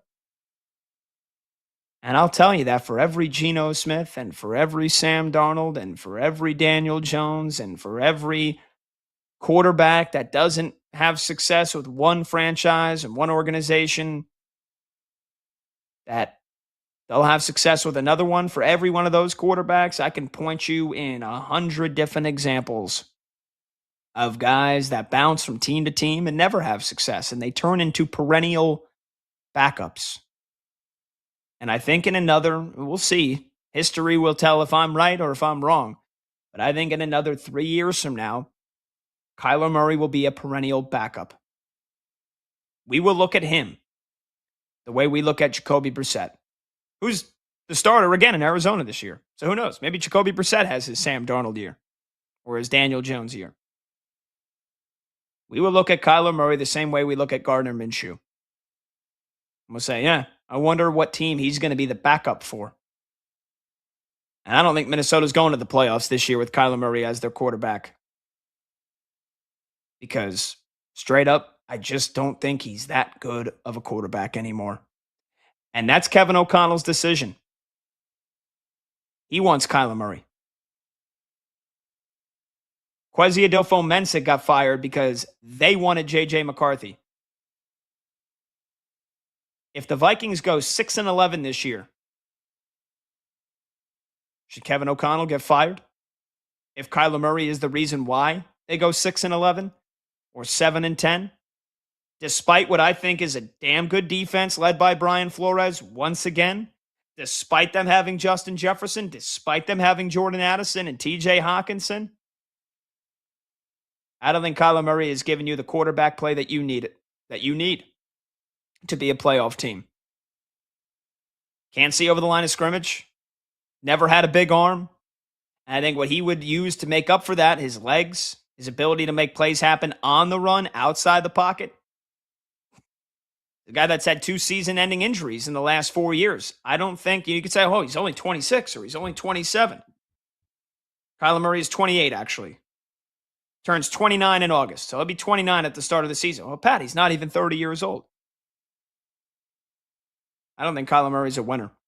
And I think Kevin O'Connell, who has built a reputation as a winner, as a quarterback guru, as this genius offensive mind from the time he was Sean McVay's offense coordinator for the Rams.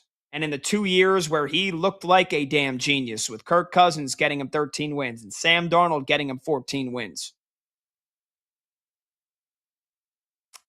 I think we're going to be halfway through the season, and they might make that move back to J.J. McCarthy. And maybe then, if Kevin O'Connell can get the most out of J.J. McCarthy, maybe that's enough to save his job for 2027. Maybe they're back all in on J.J. McCarthy in 2027. But I got a feeling Kyler Murray is going to be one and done with the Minnesota Vikings. 310-840-4910 is the number to join the show. That's 310-840-4910. When we come back, it's looking more and more like Team USA is going to the knockout round after that disaster last night, and why manager Mark DeRosa should not be a manager anytime soon for a Major League ball club. I'm Pat Boyle. This is BetMGM tonight here on Westwood on Sports.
The NFL is looking to play a game on Thanksgiving Eve this year.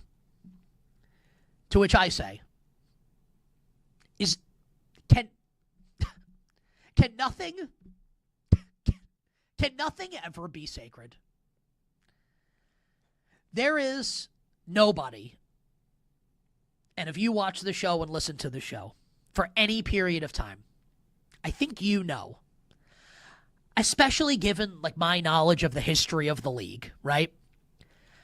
I'm sure that there are many people that love the NFL as much as I do. I have no doubt that that's true. You will not find many people, if any, that love it more than I do. And even with me, where, I'll be real, and maybe you criticize me for this, I don't really care. I would rank like my things in life. Outside of the people I love, the NFL is probably next on the list for me. It's like favorite things in life. You can criticize that if you want. I'm just telling the truth. With all of that said, can we, why? Is it, nothing, we can't leave anything alone. The Christmas, I hate the Christmas games. I want to hang out with my family. Do we have to have this? And again, I love the NFL. You think you know that. I'm not hating on the league. Just, when is enough enough? The answer to that question, of course, is never.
When the game goes live, the conversation turns up. BetMGM Tonight continues now.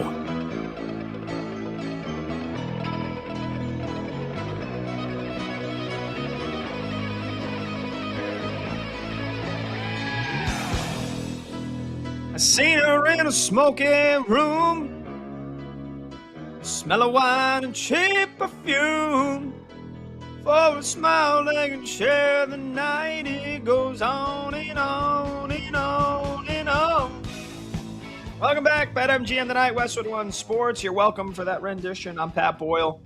Phone number to join the show is 310-840-4910. That's 310-840-4910. The world's top baseball stars go head-to-head in the WBC. Join the excitement and make your World Baseball Classic moment when you bet with boosted odds. Activate your odds boost token for any WBC bet, and you'll receive a bigger payout if your bet wins. Imagine if you took Italy last night against Team USA. Holy smokes! Speaking of which, before we take Mark DeRosa to the woodshed, Combs, let's find out whether or not Team USA is going to get into the knockout round here. Needed some help from the Italians.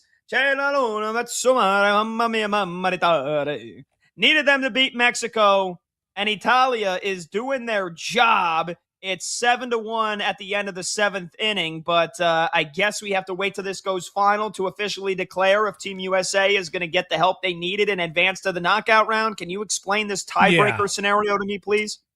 No, I can't. Because to be honest with you, I'm so confused by it. So, so since Italy has scored 5 or more runs, the U.S. is good. Unless somehow Mexico comes back to tie it and this game goes 13 innings and then all of a sudden the U.S. is out again and Italy and Mexico will move on no matter what. I don't know. I just read Jeff Passan's tweet as he updates it every time that somebody scores, and that way I know. I'm just waiting. That's my thing. I'm waiting till the game's over, and then if they tell me the U.S. is in, then the U.S. is in. And if they tell me the U.S. is out, I'm going to never want to see Mark DeRosa's face ever again. Yeah, so basically the bad thing that couldn't happen was Mexico beat Italy and Italy scored less than 5 runs. So yeah, that's good. We're in the clear. Italy's got 7. As long as Italy wins in 9 innings, Team USA advances. But yeah, I guess if it goes because they basically take the team's ERA, if you will. It's not just runs allowed because you could play less than 9 innings because there's been some mercy rule games in this tournament already. And so if it goes to 13 innings, then just by that, like if it goes to 13 innings, no matter the score, Team USA is out. Or if it goes to 13 innings and it's like 15-15. Yeah. I've been confused about this all day because I read an article this morning that said if Mexico beats Italy, it's fine as long as they score 5 or more runs. And that was on USA Today. And now it's Italy that needed to score 5 or more runs unless it goes 13 and then so I'm done trying to figure it out. Yeah. So we just need Italy to not have an epic collapse here. Thank you, Aaron Nola, or should I say Arenola, because he dealt 5 shutout innings. Vinny Pasquantino has already gone deep twice. John Aberti has already gone deep for Italy, and the Azzurri are up 7-1. I asked if you could potentially play that final out call from Italy's win over Team USA last night. I don't know if you ended up grabbing that, but do you have that? Perhaps I do not have it. I thought we were grabbing the video, so I thought maybe Monty was grabbing it. So maybe a miscommunication. I did not grab it, but I can. I can grab it, and we can have it for the next segment. Yeah, I mean it's okay. It's Monty okay. says I got a lot audio. of. Now, don't get me wrong. I want Team USA to win, right? I want Aaron Judge to hit 50 home runs and be the best baseball player on the planet that he is. Not Shohei Ohtani. So what? The guy can pitch. Who cares? But anyway, I want Team USA to win, but I gotta say, man, as an Italian American, did my heart proud to see Italia get a big win when nobody gave them a chance, and now they're giving Team USA the help they need. So I would love Italy to get through in the knockout rounds and see who they end up playing. Although I think you mentioned this as well with the format. You basically play the teams in each pools, play each other in the quarterfinals. So we'd be looking at USA versus Italy again in the quarterfinals tomorrow or Friday. Yeah. So actually they would be playing. I had that wrong too. They actually play the winner of Pool A. So they will actually play Canada on Friday. Wow. So and that means that means USA would play Puerto Rico then in the quarterfinal? Uh-oh. Yes. Well, luckily, half a team Puerto Rico basically couldn't make it to the World Baseball Classic because of insurance reasons, which I mean, they didn't call Geico. So it's, they got stuck. All right, let's talk about why the hell everybody's pissed off at Mark DeRosa and just how bad of a result, how devastating of a loss that could have been last night to Italy. Because it's one thing if you go out on top, but it's another thing that, we kind of put a bunch of guys in the starting lineup yesterday that wouldn't normally play. And that's one thing if you're doing that, knowing that you haven't punched your ticket to the quarterfinals. But Mark DeRosa, who's the manager of Team USA and in a lot of baseball circles could be next up for a Major League Baseball managerial job, I don't think so anymore because Buddy didn't know the format. Buddy didn't know that we weren't automatically in the quarterfinals before that game against Team Italy. And he was on MLB Network and literally said, our ticket is punched to the quarterfinals. That's why I want to get some of these guys, some at-bats here. And basically talking about how they were drinking. Like they were getting after it a little bit in the clubhouse the night before the Italy game. He just said, some guys' feet were dragging. Mark DeRosa, not knowing the rules and not knowing the freaking format, could have cost the U.S. a trip to the elimination rounds. How embarrassing. How embarrassing is that for Mark DeRosa, who then talked after the game and he was like, oh, I didn't mean that. I misspoke. I mean, he is lucky that the Pitchfork Emporium is not lining up outside his door right now, ready to tear his head off. Yeah, he didn't misspeak. He didn't know, and then he tried to backtrack. It's a very bad look for a guy who, in baseball circles, is thought of being at the top of the food chain when it comes to the next managerial cycle. It's a really bad look, and he's going to have some explaining to do. He's going to have to figure this thing out. Now, look, it's probably a moot point if the U.S. gets into the elimination rounds and they find a way to win the gold medal, then things change for Mark DeRosa. But this is a bad look, man. It's embarrassing. Yeah, because people overlook it. Look, I mean, there's bad calls all the time.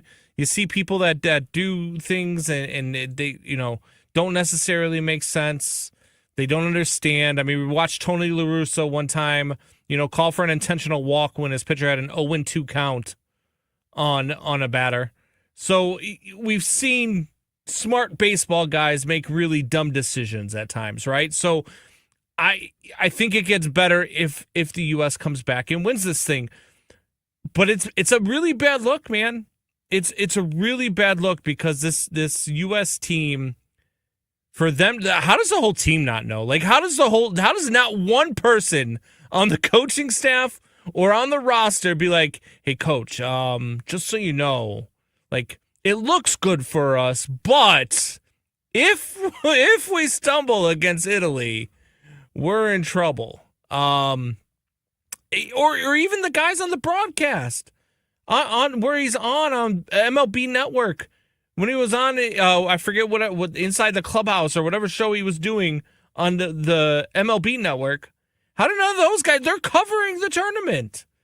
How did nobody tell this guy, hey, coach, you've got some problems if you lose to Italy. Something could happen. I mean, I guess.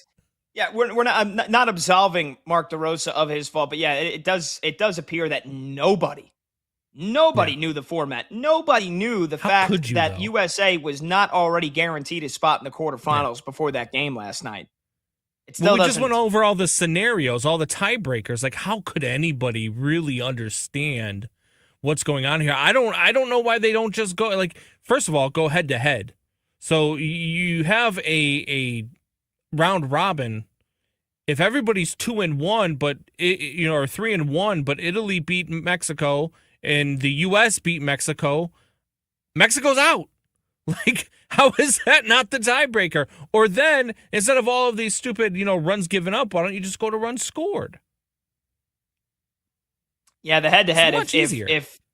If Mexico beat Italy and Italy beat the U.S. and U.S. beat Mexico, then I guess it could have, then you're looking at a 3-way tie, but then I guess you could go to aggregate score amongst those 3 games. I don't know. This is, you got all pumped up for this tournament before it began, and I told you that the tournament wasn't that exciting. I'm told you that because Italy keeps putting runs on the board, baby. Let's go 9-1. What happened? We just had a run scoring double by an Italian. I don't know which one. But we just had a run scoring double By I don't even know who is that. Is that Antonucci again? Antonacci? Monty also the put in guy- our show chat that Pasquantino hit Fisher. another home run. He's got 3 bombs He did. tonight. Dude, that guy's going to Yeah. hit 50 this year for Kansas City. Pasquantino, yeah.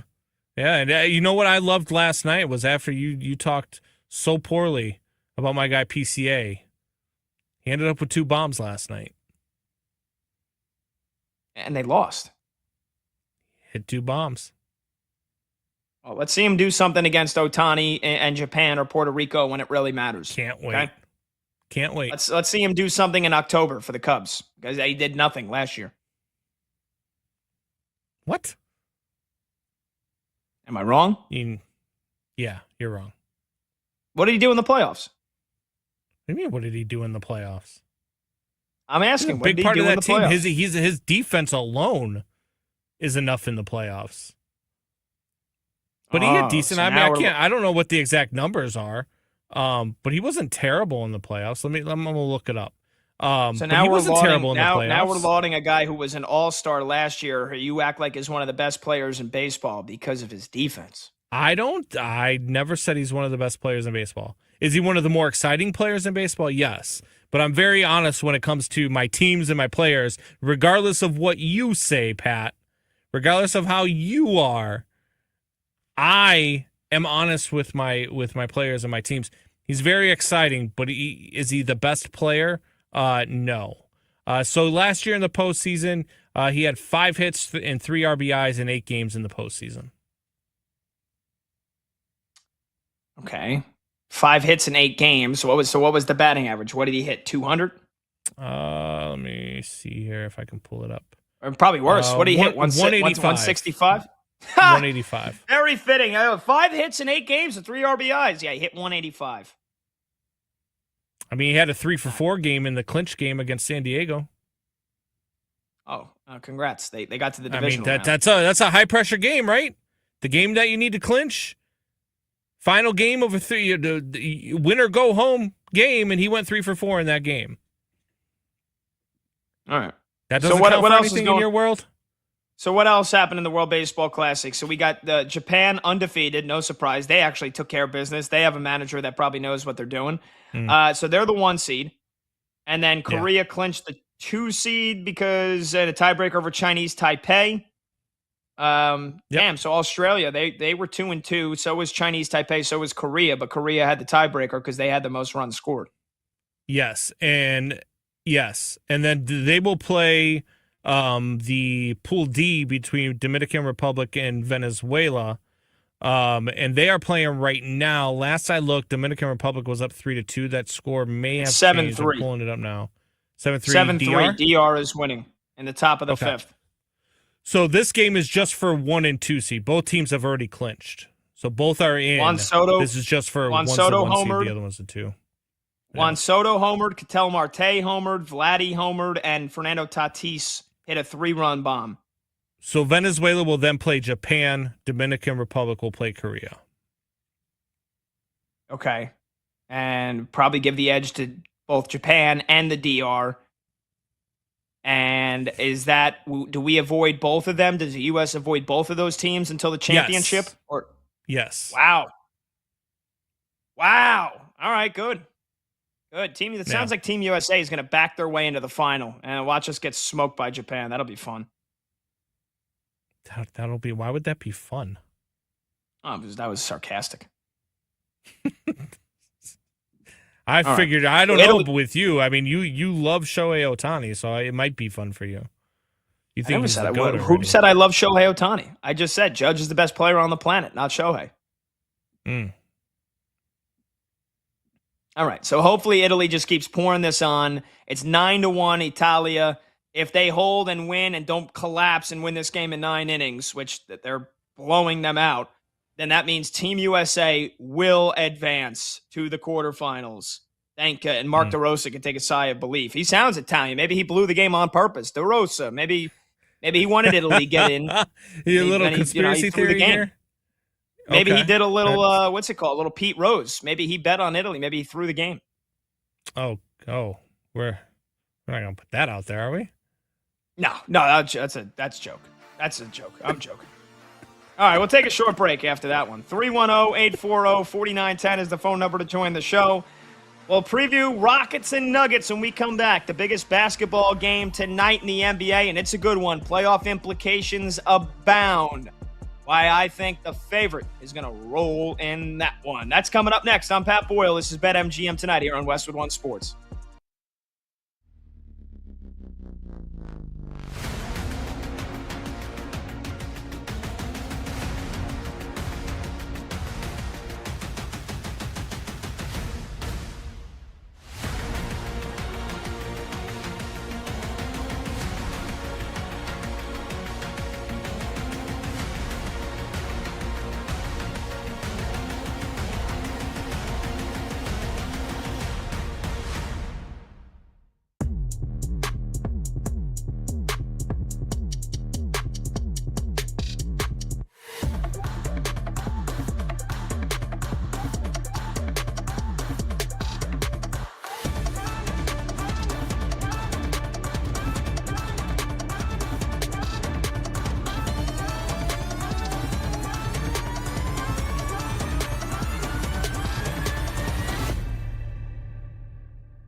The Ravens have been a really good team for a long time. Teams are probably pissed that the Ravens did this, and they may have an axe to grind. I'm not defending Baltimore. All of this could be right. Like, they could have really screwed this up here. And by screw up, like, it's within their rights to do it. But, like, did they do something unethical? Like, was this kind of like an unwritten rule in Major League Baseball that you're not supposed to do this? My response to that, poppycock. I don't care. And I get it. If you're a Raiders fan, you care deeply. If you're a Bengals fan, a Browns fan, a Steelers fan, a Chiefs fan, a Bills fan, a Patriots fan, a team that needs to compete with Baltimore in the AFC, like, of course you care. You should care because it impacts you. Human beings, when it comes down to it, all of us, me, the Ravens, you. When the chips are down, we are going to do what is in our best interest. So the Baltimore Ravens are faced with a decision, right? And maybe they got cold feet to a degree. Maybe they did. Maybe they're like, you know what? We thought about it for a few days, and we don't want to incur this risk because we feel like we can sign Trey Hendrickson. Can you criticize the Ravens for making the deal in the first place? Of course. Can you criticize them for waiting so long, so like teams are operating for the first couple days of legal tampering as if Max Crosby's a Baltimore Raven? Can you criticize them for that? Absolutely. Also, though, if you're the Ravens, you don't care. It's not the Baltimore Ravens, and this makes it sound like I'm carrying water for them. I don't mean to make it like that.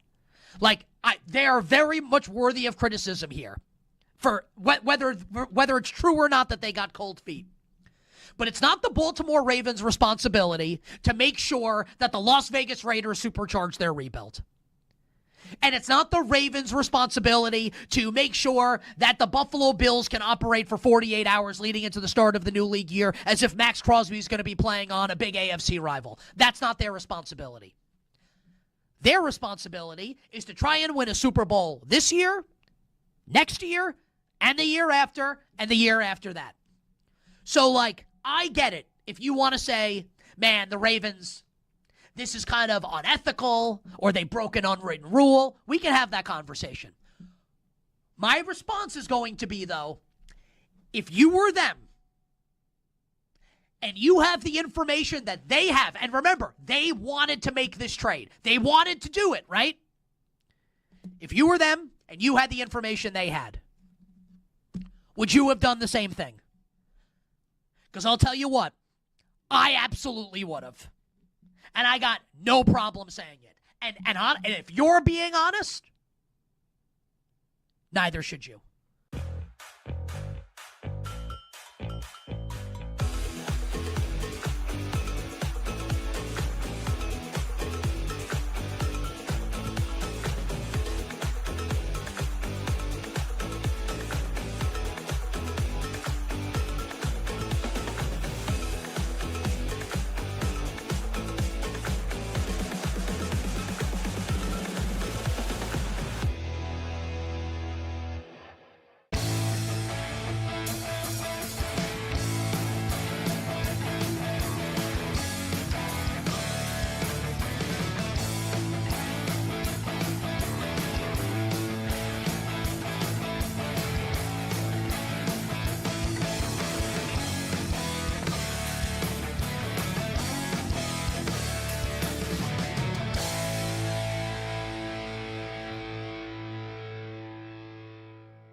Late games, loud opinions, and money time moments. BetMGM Tonight rolls on.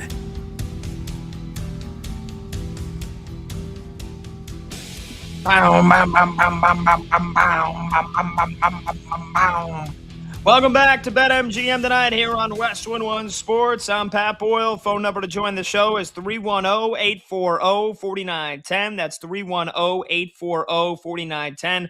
We'll get you caught up on the big NBA scores and college hoop scores going on in just a minute, but I want to talk about a game that's tipping off here in 20 minutes from now, and it's a big one. It's a monster one in the Rocky Mountains in Denver. The Nuggets hosting the Houston Rockets, and you look at the NBA standings, this game is massive. The Rockets right now are 40-24. They are the 3 seed in the West. The Nuggets are 39-26. So they're a game and a half worse than the Rockets, and yet they are the 6 seed in the West, and they only have a game advantage up on the Phoenix Suns. If the Nuggets win tonight, though, they move within a half of a game of the 3 seed. And right now, the Rockets at 3, the Suns at 7, only 2.5 games separate those 5 teams. Needless to say, it's a big one tonight. The Nuggets are 7-point favorites right now on BetMGM, so that's a pretty decently sized favorite for the Denver Nuggets. Total is 231.5. The head-to-head this year, the Nuggets are 2-1, but every game, just about every game, has been close. They haven't played each other, though, in 3 months. Back at the end of November, the Nuggets beat them 112-109. And then in mid of December, Nuggets beat them in OT, 128-125. And then 5 days later, the Rockets got their revenge and beat Denver 115-101. In terms of the injury news, not much to tell you about. Dorian Finney-Smith is out for Houston, and Peyton Watson's out for Denver, but all the big stars are in. Kevin Durant, Alperen Şengün, Jamal Murray, Nikola Jokic. The thing about Denver, I like the Nuggets in this game tonight. I think they win this game. If not by double digits, I think they'll cover. I think this is a comfortable win tonight for the Denver Nuggets because they're as healthy as they've been all season. And I've been saying for the last couple of weeks, this is a Nuggets team that has basically been a 500 squad for the last, month or so. But now they're fully healthy. And if you were going to get Denver, you should have gotten them in the last couple of weeks. Because now Aaron Gordon's back. Cam Johnson's healthy. Christian Brown is healthy. And, of course, you got Murray and Jokic. This is their normal starting 5, and they've only played a handful of games together this season. Aaron Gordon missed months with an injury. Cam Johnson was hurt. Christian Brown was hurt in the beginning of the season. Jokic had the knee injury that cost him a month. So this is as healthy as they've been all year. And I still think the Denver Nuggets are a dark horse to win the Western Conference. I think it's going to be the Oklahoma City Thunder. But if I had to predict in a Western Conference Finals, if the Nuggets are a 3 seed or a 6 seed, I think they'll make a run to the conference finals to play the Denver Nuggets. And I think they win this game tonight. Now, they haven't been that good at home this year. 17-13, which is not normally the case. You go and play in that altitude in Denver. I don't care if you've played there, dozens of times. When you do it, it's different. That air is different, right? They got the 5280, however many feet a mile is, the Mile High City. They got it painted everywhere. It is tough to play there, and it's even tougher in the scenario that the Houston Rockets find themselves in. It's a back-to-back, and it's a third game in 4 nights for Houston. They played the Spurs back on Sunday, and then last night they beat the Raptors at home. So back-to-back, they got to travel to Denver, and I think this is a desperate spot for the Nuggets. They lost to the Knicks. They got smoked by the Knicks on Friday, and then they lose at the buzzer in Oklahoma City on Monday. So now you've got the Nuggets that have lost 2 games in a row. They've only lost 3 games in a row once this season, and it was a stretch where they played the Knicks, the Thunder, and the Pistons. Now, the last 2 games, they played the Knicks and the Thunder. And you could argue that the Rockets are just about as good as the Pistons. So this is going to be a big test, but I just think this is a spot where Denver plays probably their A game, and they get the win in this one. So I like the Nuggets here. Are either of these teams a threat to win the West? Again, I think Denver is a dark horse. I don't think the Rockets will win more than 1 series in the playoffs. And even winning 1 series would be a big win for this team. They go through stretches, man, where it is so evident and it is so obvious that they are missing Fred VanVleet terribly. They are missing their point guard. And far too often this year, Their offense goes through droughts where they're lacking that point guard. Amen Thompson has done a nice job for most of the year doing it, but in the fourth quarter, you look at some of these games the Rockets have lost, their offensive identity goes out the window. It's basically just Durant, please hit, 15 mid-range jump shots and save us, or it's, hey, Şengün, you got to be point center and you got to either do it yourself or we got to hope that guys double team you and then somebody's open for three. Reed Shepherd has done a real nice job coming off the bench for the Rockets. He's had a couple of big games where, they end up closing with him in the lineup over Amen Thompson if Reed Shepherd has a night where he's shooting the ball well. But, again, this is a starting five where you swap Cam Johnson for Michael Porter. This is a starting five for the Denver Nuggets that won an NBA title. And I think Aaron Gordon, he's looking better and better as he's come back from that long injury layoff. And, I think Jokic is going to be a handful tonight. I think that he more than neutralizes Alperen Şengün. I mean, Jokic is the best player on the planet. So they have the advantage there. And, I mean, look, I think Kevin Durant, who's been playing really damn well since the All-Star break, if there was a night where Kevin Durant maybe doesn't have it, maybe it's, Kevin Durant starts to feel like he's in his late 30s and those legs feel a little tired, it's on a night like tonight. Back-to-back, third game in 4 nights, playing at altitude, playing in Denver. So I like the Nuggets to win this one. I wouldn't be surprised if they win this by 15 points or more. All right, let's get you caught up on the other games going on right now in the NBA. We had a big one in the Eastern Conference tonight between the Magic and the Cavs. There's under 6 minutes left to go in the game, and Orlando is going on a big run right now. They've pulled ahead by double digits. The Magic lead the Cavaliers 110-99.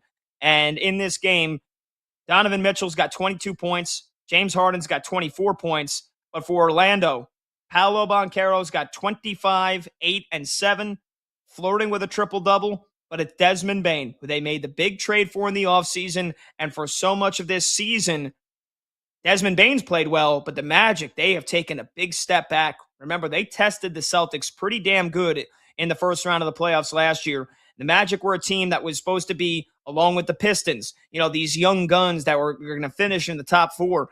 Orlando, with a win tonight, they basically get they're right on the edge of top 6 in the East. So this is a massive game for the Magic if they can finish this thing off. And then, I thought maybe tonight could be easy for my Knicks. Going to Salt Lake City to play the god-awful Jazz, who basically are trying to lose games on purpose. Although maybe not recently. The Jazz have actually played well. Not an excuse, though. The Knicks were down 15 after the first quarter. They've already pulled it back within single digits, but the Jazz lead the Knicks 49-40 with 8 minutes left to go in the second quarter. And that's mostly because Utah, here's a stat for you. The Utah Jazz are 11 for 13 from three-point range. 11 for 13. So I would hope that as soon as the Jazz start missing shots, the Knicks will blow them out. All right, when we come back, we'll do a little hot or cold. I'm Pat Boyle. This is BetMGM tonight on Westwood One Sports.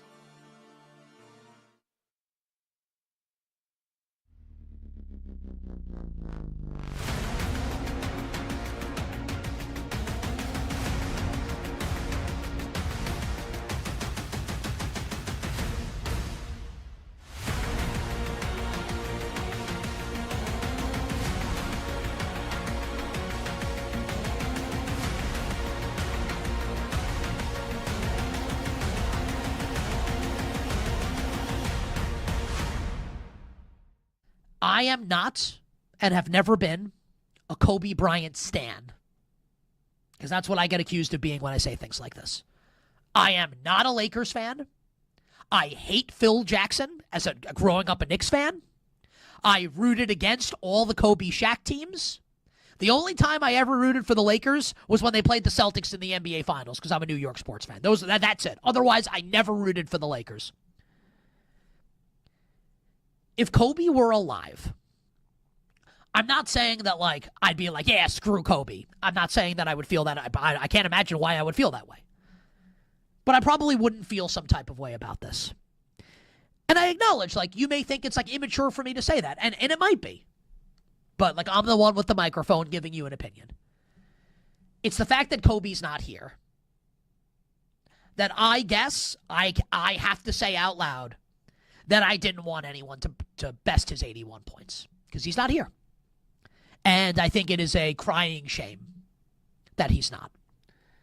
And it's one of those things where, as a sports fan or just as like a human being, you think about it sometimes. You're like, I can't believe this happened. Like, I can't believe that actually happened. And, you know, I always want to be honest with everybody. I actually kind of dislike the fact that I have turned an epic Bam Adebayo achievement into kind of like a postscript on Kobe Bryant. But that's how I feel. I'm happy for him. I think it's awesome that he did it. I would have done the same thing. And look, like, remember Kobe's final game where he scored 60 against the Jazz? Was that ethical basketball? Like, was he shooting every single shot? Were his players trying to get him there? Were his teammates trying to get him there? Coach trying to get him there? Of course. Like, did Brett Favre take a dive for Michael Strahan when Strahan broke the sack record? Did Russell Westbrook, like, chase rebounds to try and average a triple-double for a season? This happens in sports. I'm cool with it. And Bam seems like a great guy, and Asia Wilson's there supporting him. Like, how do you not like that? And by the way, the Heat won their 6th straight game last night, and we'll talk more about that later in the show, that they are percolating a little bit. But the reality that I face, and maybe you do as well, maybe you don't, I wanted Kobe to keep that mark.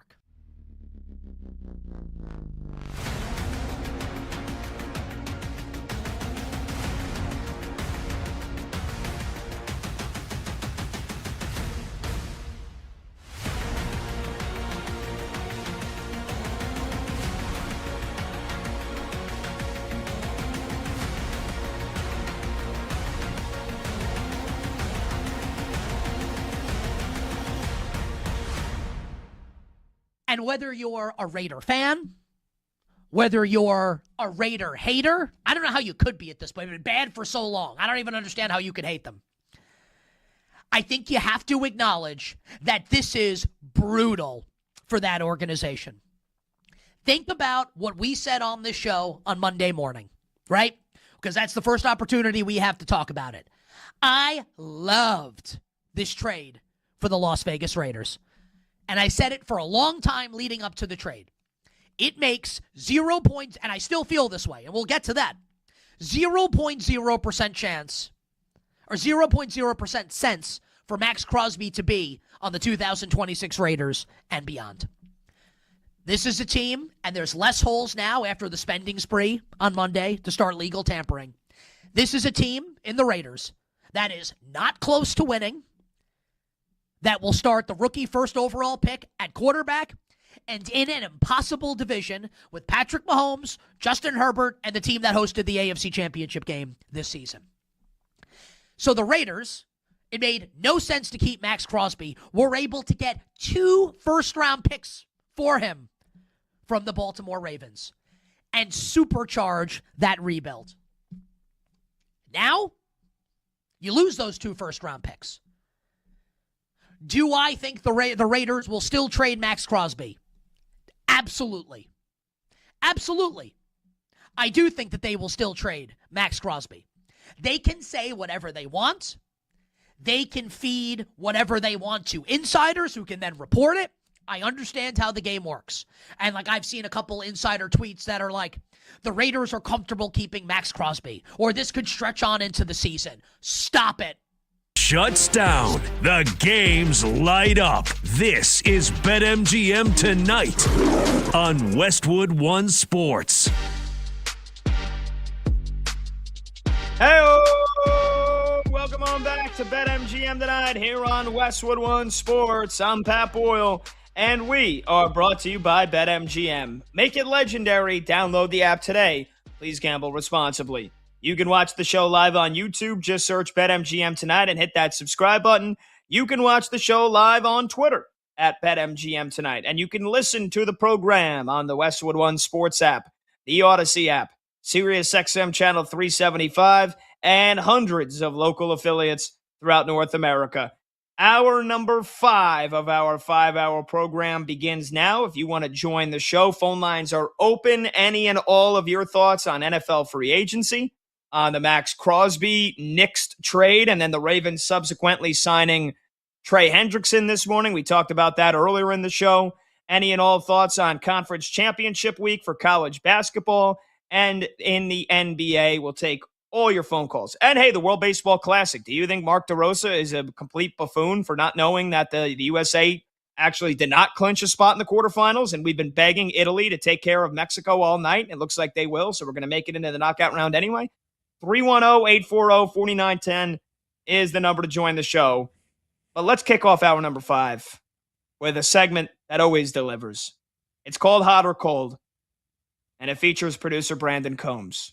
Combs, give me a score update here on Italy, Mexico. I know it was 9-1, so hopefully it should be done and dusted. But what's the score right now? It is 9-1, top of the 9th. Italy's up with 1 out. So it's still looking good for Team USA. And let me play devil's advocate here real quick. What if Mark DeRosa's a genius? Because now, instead of playing Puerto Rico, you play Canada. Okay. I mean, trying to avoid Puerto Rico, who basically has half the players on their team that couldn't show up because of insurance reasons, not a good look if that's the case. And also, I don't think that wasn't even determined until today, right? Because Canada won that group. They had to beat Cuba today to do that, correct? Well, yeah, but if you weren't facing Canada, then you'd be facing Cuba. Cuba, as JFK used to say. You know, Cuba. I mean, I'm just saying it's maybe probably not, but no, worth a shot. You can't tell me no. He had no idea. He thought we were in the quarterfinals. He was wrong, and then he was like, "Oh no, I just misspoke." No, you didn't misspeak. You can't. How do you misspeak by saying, "Yeah, we've already clinched our ticket"? What? I'm just trying to help the guy out. I'm just trying to help my guy out. Look, when you're on a team, when you're a part of a team, you try to help your guys out. I know what this is. I know what this is, Combs. This is classic Combs, Chicago homerism. Mark DeRosa played like 3 years for the Cubs. And so now it's just, he was a Cub once. He had some good seasons. He can do no wrong. I'll actually defend him. No. And if Mexico was winning this game, or if we were on the verge, if Team USA was on the verge of not making it through, you'd be singing a much different tune right now, and you know it. Just because I have an autographed 8x10 of Mark DeRosa in my man cave down in the basement doesn't mean that that's what I'm doing here. And I agree with Monty. Classic elitist mentality from Pat.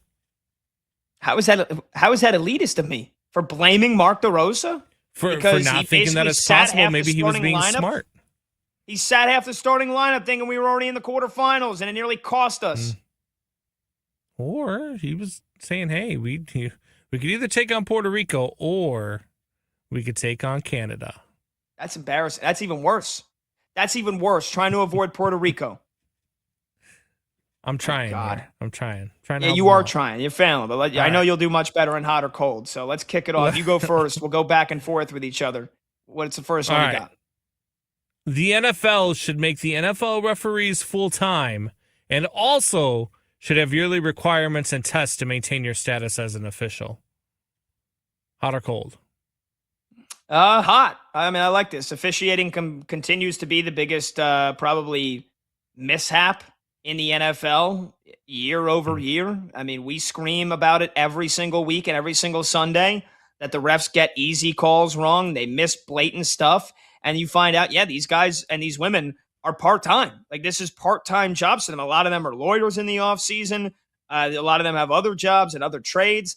It's the NFL. It's a multi-billion-dollar industry, multi-billion-dollar corporation. Yes, all NFL referees and officials should be full-time. They should be paid full-time salary. I mean, like $100,000. Like, is that crazy for folks that travel every single week for 17, 18, 19 weeks and are officiating, are responsible for officiating one of the biggest moneymakers of the entire U.S. economy? Yes, they should be full-time. Yeah, no, I completely agree. I mean, it's crazy that they haven't been made full-time. It's also crazy that, year after year, there's not right now. There's not like a physical fitness test. There's not like a test that these referees have to run. And I think that's the key part of this, hot or cold, is having the requirements to test into being an official. Like you should have to a physical fitness test, a calls test. All of these things should have to be a thing in order for you to be an official year after year. And I don't know who is the ones that have to judge this. I don't know if you put players. I don't know if you put fans. Somebody has to be, because there's too many calls that go when you look at them and you're like, what was the guy even watching? Or he's not even looking at the play. While the play's going on, you see an official not even looking at the play.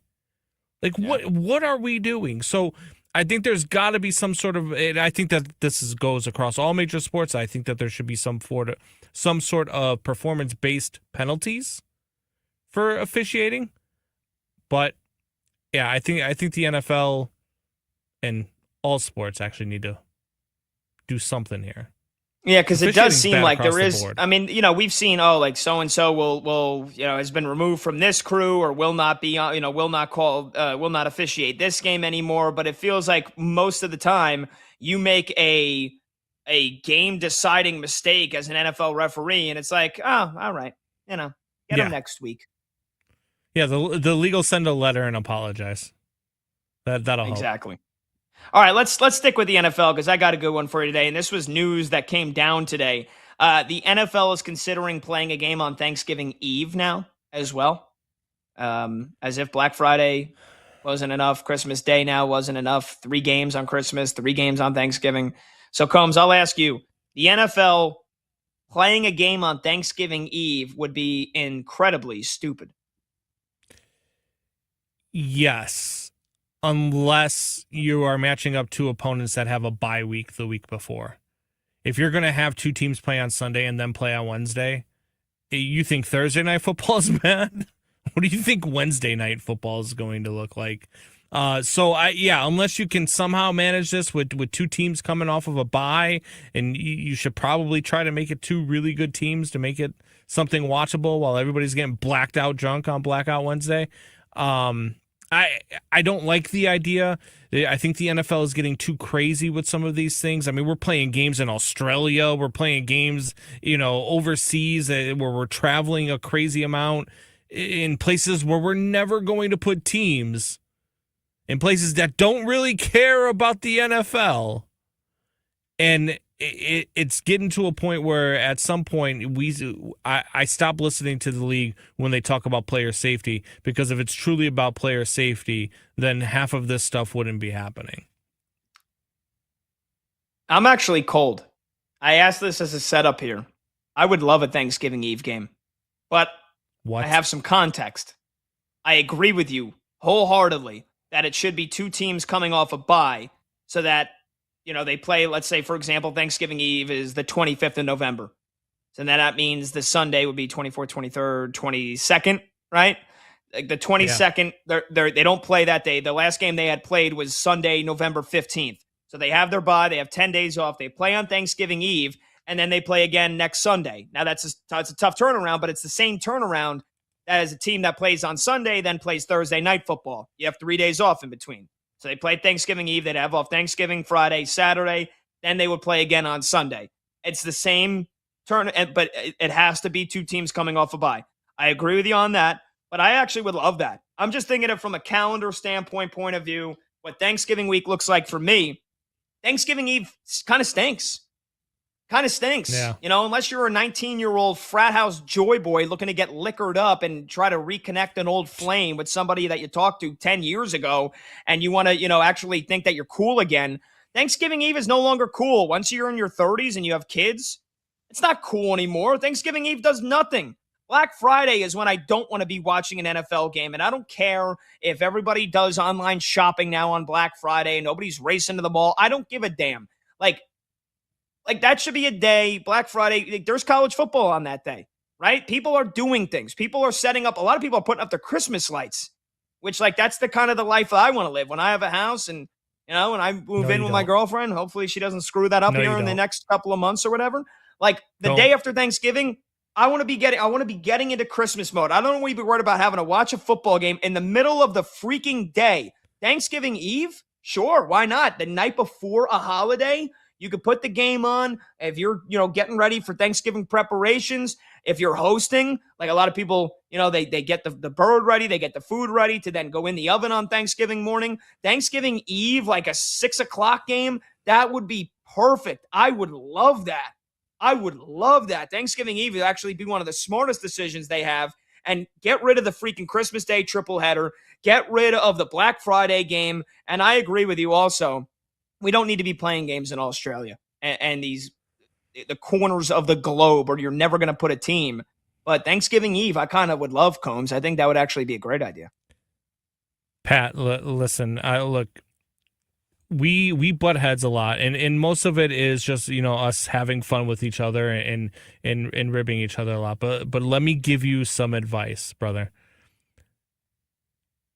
Do not look forward to putting Christmas lights up on your house when you have a family, because here's the thing. It's all fun and games when you're putting it up right after Thanksgiving. It's probably like 55 degrees outside. It's a little chilly, but you got the hoodie on. You're feeling good. Maybe you're watching some football. Maybe you got some food cooking. You look through the window and the wife and the kids are playing, and it's all cute.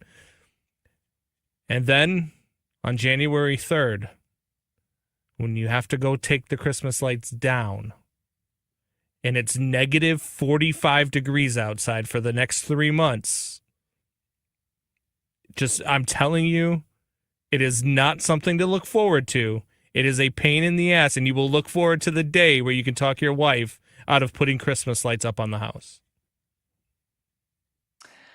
Yeah, well, here's the mistake you're making. Christmas lights should probably stay up until February, because I don't care what anybody says. What kind of maniac are you? I don't care what society says. Like, who cares? The Christmas lights. You think anybody's are you going to take my lights off of my house? And like you said, negative 45 degrees on January 3rd, you're taking those lights down? You're a maniac. Give it a couple of weeks. Let it breathe. Stay in the holiday season a little bit. No. Don't let go. See, that's the thing, don't Pat. Go quietly into that dark night. I don't take these lights down on January 3rd. You know why? Because I was the smart one who was able to talk the wife out of putting them up. Oh, so you're the guy on your street with no freaking lights up at all. You're the curmudgeon. You're the Scrooge. Oh, we got lights in the windows on the inside of the house. Lights on the windows. Where we can take them down and it's 74 degrees inside the house. Why not? You don't even at least do like the projector screen lights, the half-ass thing. You don't put anything, nothing. You know what? I actually want to do that. The wife does not. She doesn't want any light shining through the windows, like spotlights. I don't know why. I think it's the same as having lights on the window, but it's just her preference. So I don't argue, and I don't have to go outside. So, yeah. All right, I guess. I'm just saying. But to bring it back, Thanksgiving Eve evening. What other plans do you have? Like, that's the night to do it, not Black Friday. Yeah, so I'm trying to think of what I do on Thanksgiving. Honestly, to be honest with you, I usually don't do anything. If I'm doing anything, traditionally, me and the wife and the in-laws and my parents, we generally get together and like do some of the baking for the next day, and we'll play cards, play games, and stuff like that. That's our typical tradition. So if there was football on that night, I would definitely, I'm the guy that would say, hey, you guys play cards, I'm going to watch football. So they would be mad at me. So I don't need football on Thanksgiving Eve. I just don't. I don't need a triple header on Christmas. Yeah, I do. Absolutely, I do. Oh, no, after man. the kids wake me up at 6:00 in the morning and are running around the house screaming like lunatics all day. And it's either that or I got to sit there and I got to put together all of their toys that my wife decided to buy throughout the year that I've got to build now. And there's 1,000 pieces with directions that don't make sense. Yeah, I need football while I'm doing this. I need football while I'm doing this. Santa not come to your house? Santa does come to my house, but Santa doesn't put together the stuff, and his elves sure as hell don't do it. Maybe you're just on the naughty list. Maybe they put together the stuff at my place. I don't have to do anything. All right, let's get a couple more here. What else you got? All right. let's go back to the World Baseball Classic. Team USA is going to win the WBC. I'll be the guy. I'll be the villain here. I'm going cold. You can't beat Italy. Barely got by Mexico. Manager doesn't know the rules. Does he even know the rules of baseball? So if we have to play the Dominican Republic or Japan in the final, we're probably going to lose that game because those are teams that take it seriously. Those are games that treat this like it's the World Cup or like it's the Olympics. Bryce Harper, by the way, another jackass. Oh, this is a cool tournament, but it's not the Olympics. Hopefully, I can't wait for LA 2028. What are you kidding me? So guys on the team don't care that much. Coward. Manager doesn't care that much to know the rules. We're not winning this thing. Japan and Otani's going to hit a grand slam and throw 8 shutout innings, and Japan's going to cook us. That'll be it. Counterpoint, nobody's beaten Italy. They're still undefeated. So That's everybody's lost to them, and they're beating the hell out of Mexico right now. So, Italy's good. Team USA, that game yesterday was the wake-up call. They slept for the first 5 innings. They didn't know the rules. They've been embarrassed. They're going to come out blazing in the elimination rounds. And Japan's good. They're the reigning champions. But Team USA dethrones them. You know why? Because I'm an American, Pat, and I choose America while you choose violence. I'm not choosing violence. I'm just a realist. You can live in fantasy land all you want. When Team USA loses to Japan in the championship game, you can add that to your takes of the Chicago Bears are going to win the Super Bowl, the Chicago Cubs are going to win the World Series, the Chicago Blackhawks are going to win the Stanley Cup. Add that to your homer takes. So you hate France, hate America, and you love Japan. Got it. I don't hate France, and I don't love Japan, and I definitely don't hate America. Love America. I don't think our baseball team's going to win the tournament. They don't care. Don't be criticizing me.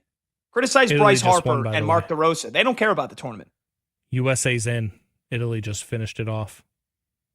There you go. Why don't you play, play Born in the USA by Bruce Springsteen. Play that song that the hockey team is playing. There you go. Let's do one more because this is a good one, and this is something that we've talked about before, but now that it's official, the NBA is right for canceling the Hawks' Magic City Night promo that they were going to run next week, honoring the infamous strip club in Atlanta. Hot or cold, Combs? Well, let me preface by saying, while I am a supporter of people making money however they have to make money. Good start. There's a time and a place to promote it. And the time and a place is not, at a family event like a basketball game where people are paying their money to bring their children to. It was a right decision by the NBA. Completely agree. It needed to be done, and I'm happy that they did it. Magic City, probably a great place. Never been there myself, but I support the people that work there. That was well said. That was very articulate of you. I agree. I said this last week, and Luke Cornett, kudos to him, man. He took a stand. I got no problem with Magic City. I got no problem with strip clubs. I got no problem with people that do that that do that for a profession, that make their money. That's empowering for many, many women. Awesome. Great. Congrats. But the National Basketball Association should not be allowing a team to basically have a promotion night with the strip club at the centerpiece of it, no pun intended, honoring and promoting a strip club. You want families, you want people to bring their kids to a game, and they're gonna say, "Daddy, Mommy, what's Magic City Night? Who are these? Where were these people? Oh, what do they do for? Come on, we're going to be telling 9 and 10-year-olds about strip clubs? There's a time and place for that." And they say, "Oh, well, it's about honoring, the culture of Atlanta and the food, the lemon pepper." Okay, have lemon pepper wings night. Have Atlanta night. Have ATL night. You can honor You can honor hip hop. You can honor lemon pepper wings. You can honor all these other stuff. We don't need to have a night that is literally named after a strip club. So I'm glad that we are on the same page with that. And with that, we'll take a break. 310-840-4910 is the number to join the show. 310-840-4910. When we come back, I hear Combs has another conspiracy theory for me around the Max Crosby trade that is no longer. Plus, we'll do Beef with Boyle, and we'll get you caught up on all the scores going on around the sports world. I'm Pat Boyle. This is BetMGM tonight at Westwood One Sports.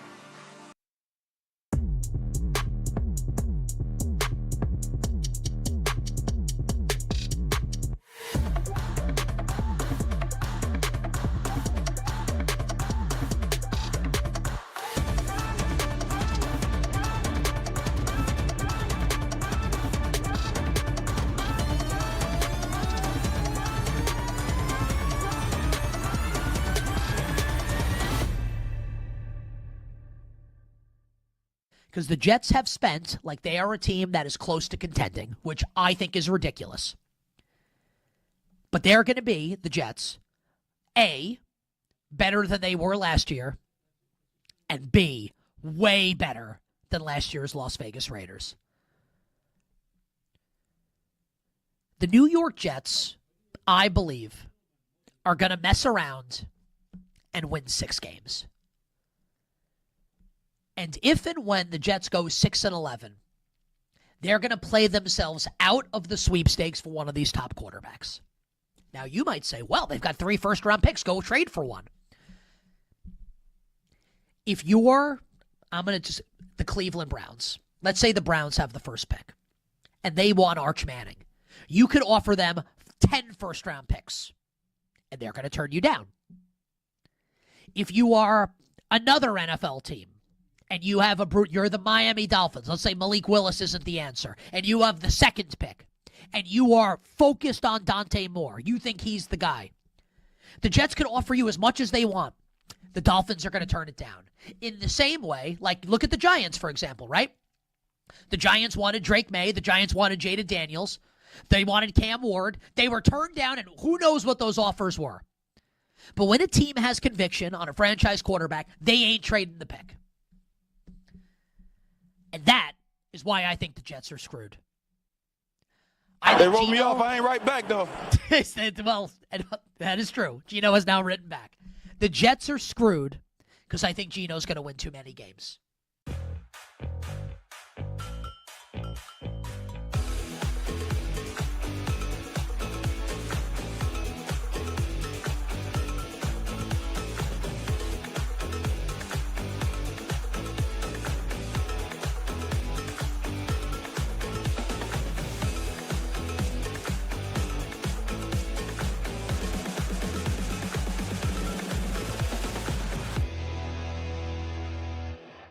Like, we have no idea the knowledge the Ravens have about Max Crosby's knee. And they flunked Crosby on the physical, and the reports from Diana Rossini and Adam Schefter this morning basically said that the short-term prognosis for Crosby's knee coming off the meniscus, short-term is good, but long-term they had some questions. And maybe the Ravens did get cold feet. And maybe the Ravens jobbed out the Las Vegas Raiders in this instance. We may find the answers to those questions. We may find out the truth. Maybe we won't ever find out the truth. I was willing to give Baltimore the benefit of the doubt, though. Not a stupid organization. But the reason why this move is so important, the Ravens signing Trey Hendrickson, and I think this kind of got lost in the shuffle was everyone's focusing on the Raiders, and everyone's focusing on what's next for Max Crosby, and everybody's focused on Bam Adebayo, and everyone's focused on Team USA, like choking it away against Italy, and maybe being the USA manager not even knowing if they had advanced or not. What kind of got lost in the shuffle here is that the Baltimore Ravens took a huge hit last night and have since repaired it with this signing of Trey Hendrickson. Because last Friday night, cue the Katy Perry song, we were taking many shots. Last Friday night, the Baltimore Ravens told all of us that they needed a big move to get them over the hump and get Lamar Jackson to his first Super Bowl. How did they tell us that? by trading 2 first-round picks for Max Crosby. Like, that's the Ravens saying, we need a move like this to really win the AFC, to get over the hump, to do what John Harbaugh couldn't do with Lamar Jackson, to get Jesse Minter this chess piece on defense, someone who can set the edge, someone who can rush the passer, someone who can stop the run. Now, I don't think Trey Hendrickson's the player that Max Crosby is. Crosby's better than Trey Hendrickson. He's younger than Trey Hendrickson. But if it wasn't going to be Max Crosby, it absolutely had to be Trey Hendrickson.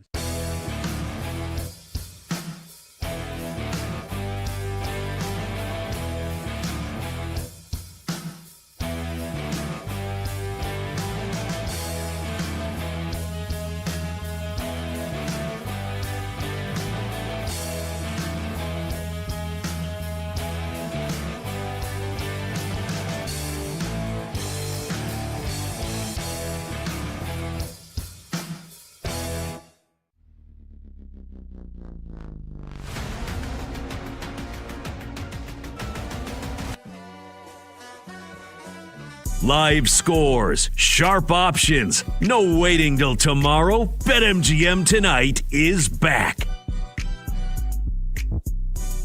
Say, Drake.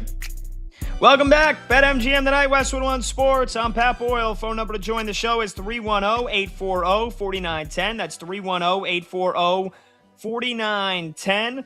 We will get to your phone calls. We got a couple of callers on hold. We'll get to them here in 2 minutes. But Combs, you told me earlier in the show you have a conspiracy theory, a different one, on why the Ravens either pulled out from the Max Crosby trade or why the Max Crosby trade did not happen. So give it to me. You have my full undivided attention. All right, so hear me out. We've all heard the Max Crosby conspiracies with the Ravens, and they're taking the flack, deservedly so. And we heard callers yesterday. We had a couple callers that blamed Max Crosby. But what if this was all a master plan by the very cerebral and sneaky Tom Brady? And I know he's everybody's darling. I know he loves them. Everybody loves him. I think there's a lot of people that still hate Tom Brady. What if Tom went to the front office and was like, hey, guys, listen. Our top target is Linderbaum. We really want Linderbaum. I think the Ravens might try to pay him. What if we trade them Max Crosby? We know about his knee. We know that it's, there's a couple of things that nobody else knows, but we know, and he probably won't pass a physical.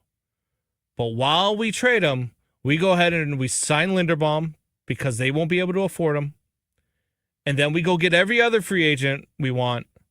And then after he doesn't pass the physical, if they decide, hey, we're going to nix the deal, we get all of those free agents, and then all of a sudden, hey, now we're the good guys that just got screwed in a deal, and now we get Max Crosby back. So now I can ask the NFL for leniency with the cap. And hey, can you give us a break here? We're trying to figure things out, but we got all of our guys, and now we get Max Crosby back too. It's not like this will be the first time Tom will play innocent while he has been cheating. I'm just saying, I think that we've all been looking at the Ravens and how they handled this, and we've been giving them crap for it. I don't know that anybody's really paying attention to the other side. And would you put it past Tom Brady for this to be a plan? I like where your head's at. You make some good, astute points. I got a couple of roadblocks that I'd have to work through. Why would they, first of all, I'm assuming the Ravens were the one that came to them and offered them 2 first-round draft picks. Yeah. Right. So once but that's that what happened, I'm saying. Once that happened, you think then the plan was in motion, say yes to the trade, then sign Tyler Linderbaum, knowing that the Ravens probably won't be able to afford him. Okay. I mean, but here's the thing. If Max Crosby's ready to go by week 1 and there are no long-term concerns in his knee, then what? Well, then he's playing for the Raiders. But now if the Ravens stick with the plan, that's fine, because now we have 2 first-round draft picks in replace of that. But if they nix the deal, we get Crosby back. He's a game wrecker. Like, it's a genius plan when you think about it. Okay. And I feel like I still haven't seen from any legitimate source.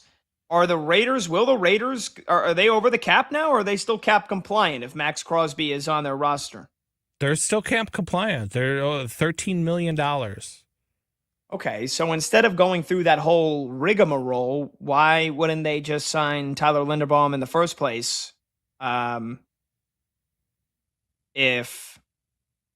Because the cap hit was different before you moved him. So it's the way that the cap works in the NFL. So when they traded him, now they get him back. Now his cap hit is actually different. I think part of his contract goes to a dead cap hit since it's a Knicks trade.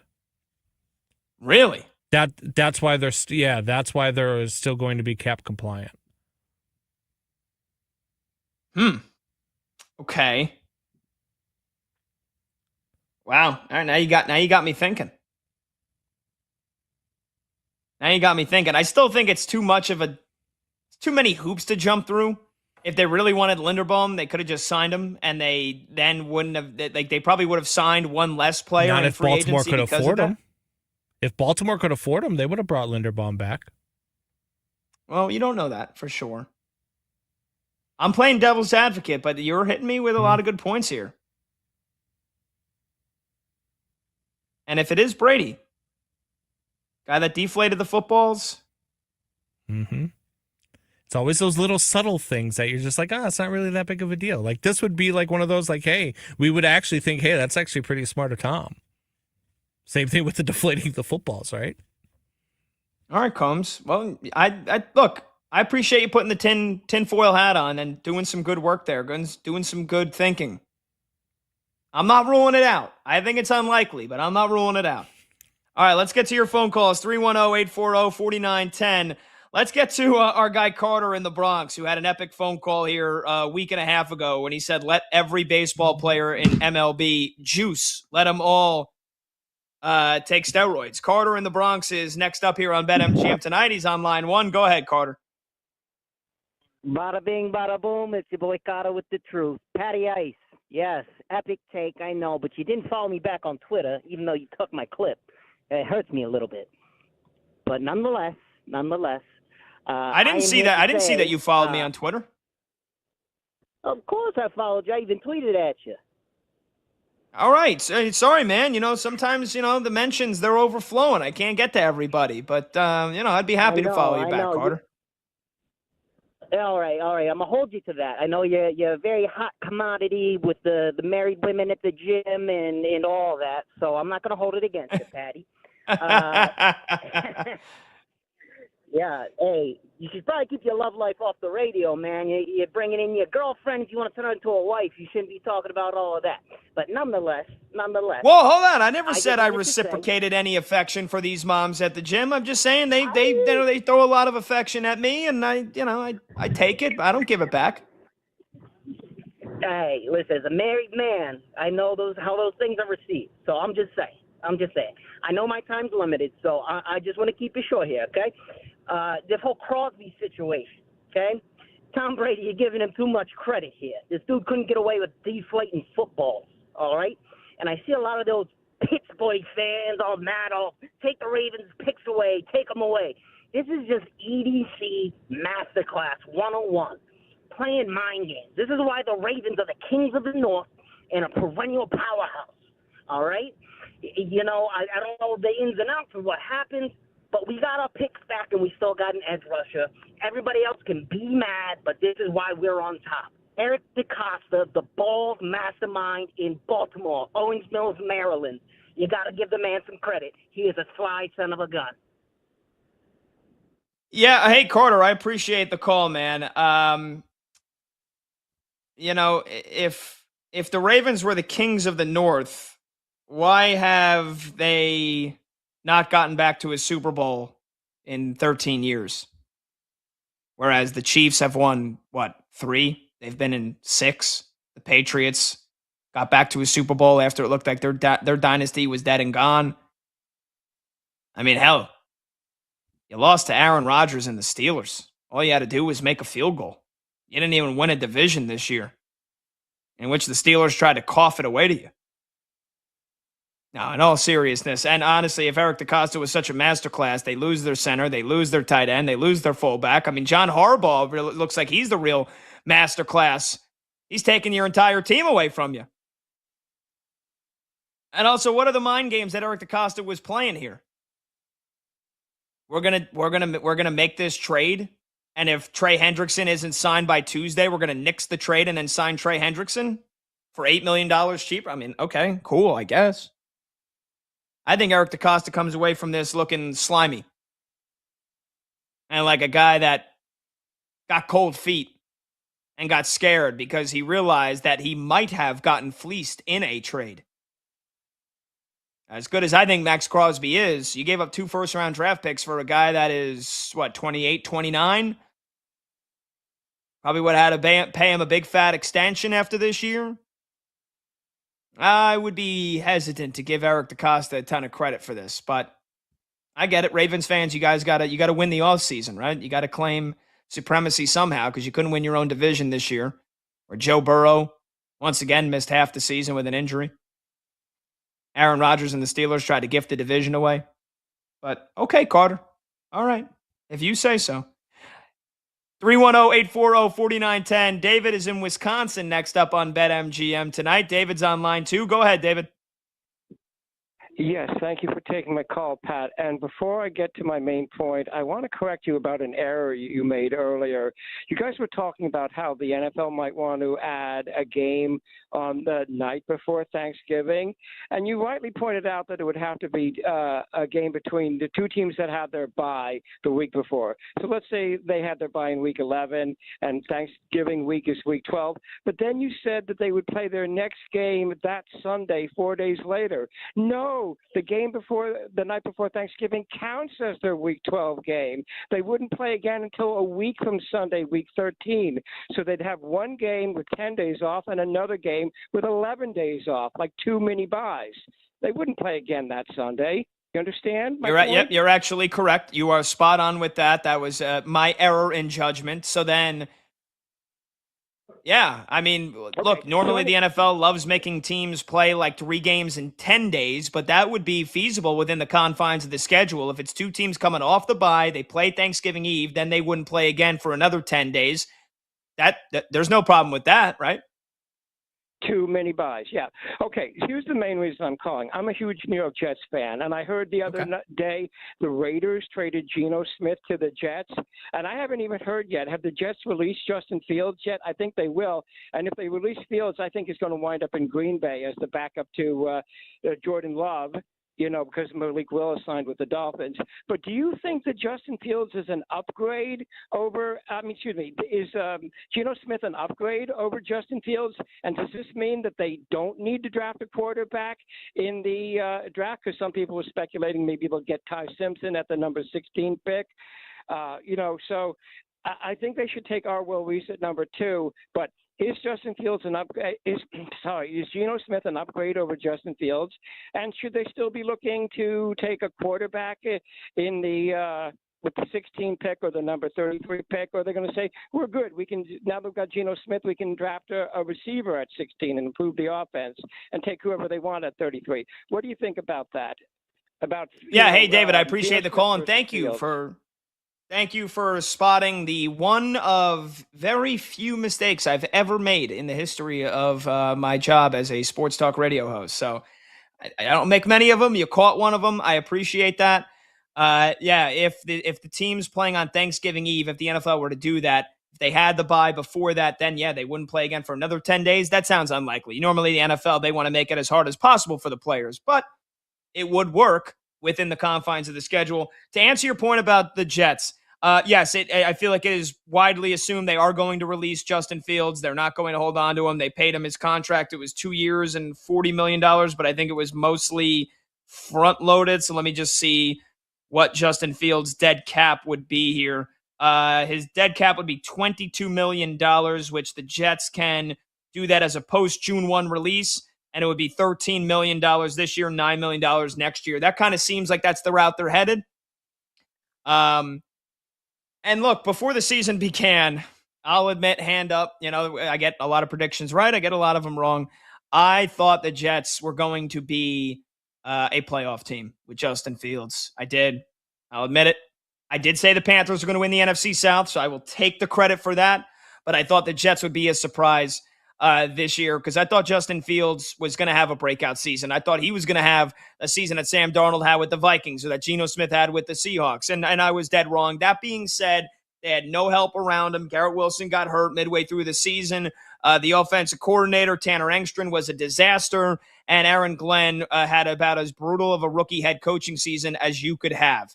So I still think Justin Fields is a decent quarterback, but I mean, the play did speak for itself in a lot of games. He had a great start week 1. He lit up the Steelers defense, but I mean, the game in London against the Broncos, as great as the Broncos defense is, he couldn't complete a pass, took too many sacks, and ultimately, he just wasn't a good quarterback this year. Now, could he thrive as the Packers backup? Absolutely. Malik Willis did. Similar kind of play style as Justin Fields, dual threat. Justin Fields has a hell of an arm. He needs to be able to work on his accuracy and his decision-making. So can he do that with Matt LaFleur? And, if he's Jordan Love's backup, could he find some success if he ever needs to step in? Yeah, he absolutely could.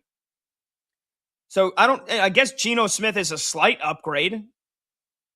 Again, our video producer Monty said it in the last break, and he goes, I kind of hate how in sports, if a guy has one bad year, it's like, oh, that's it. Their career's done. They can never then bounce back. Geno Smith, we wrote his career off. He then went to Seattle, had 2 great seasons, and then he went to Vegas, and he was terrible this year. Can Geno Smith bounce back? And what does a good season look like for Geno Smith and the Jets? Like if they go 6-11, Geno plays in 15 or 16 games. He throws for like 3,800 yards and 20 touchdowns. Like that's a decent season considering what we expect the Jets to be.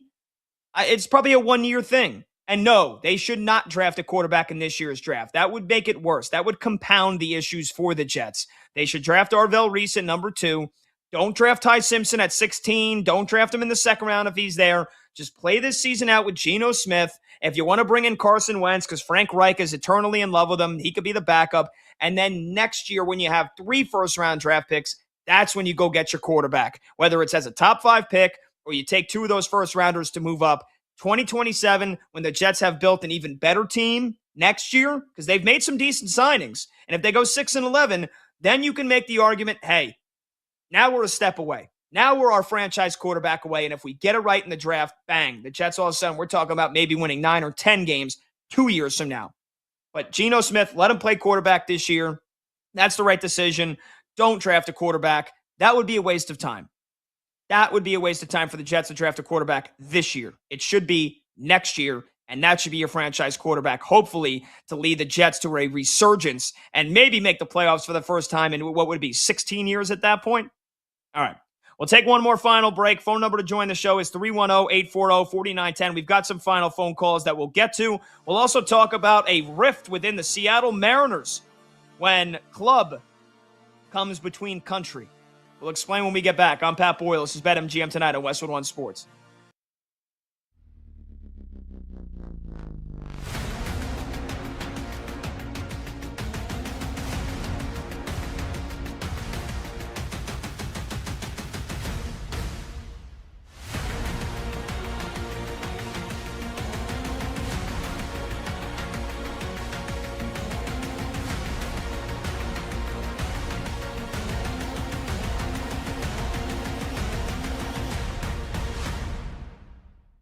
Mark DeRosa sounds like, and I mean this kind of as a compliment, like the biggest boomer of all time. We need to run the numbers. Like this is like you had to ask like Claude AI to like spit it out for you what's going to happen. Whether or not they can advance to the next round. Like, could you, if this were the Olympics, could you imagine this happening? A world that exists where the Olympic manager of the Team USA doesn't know if they advance or not. It's like this tournament's being played in the middle of March with NFL, just in America, and I know it's a worldwide event. But, like, we got so much going on. The baseball season itself is set to start. It is asinine. This whole thing is ridiculous.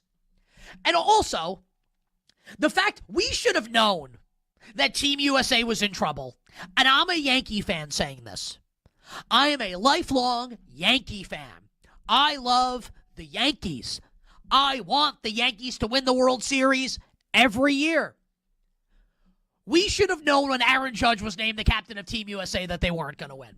And I'm a Yankee fan saying that.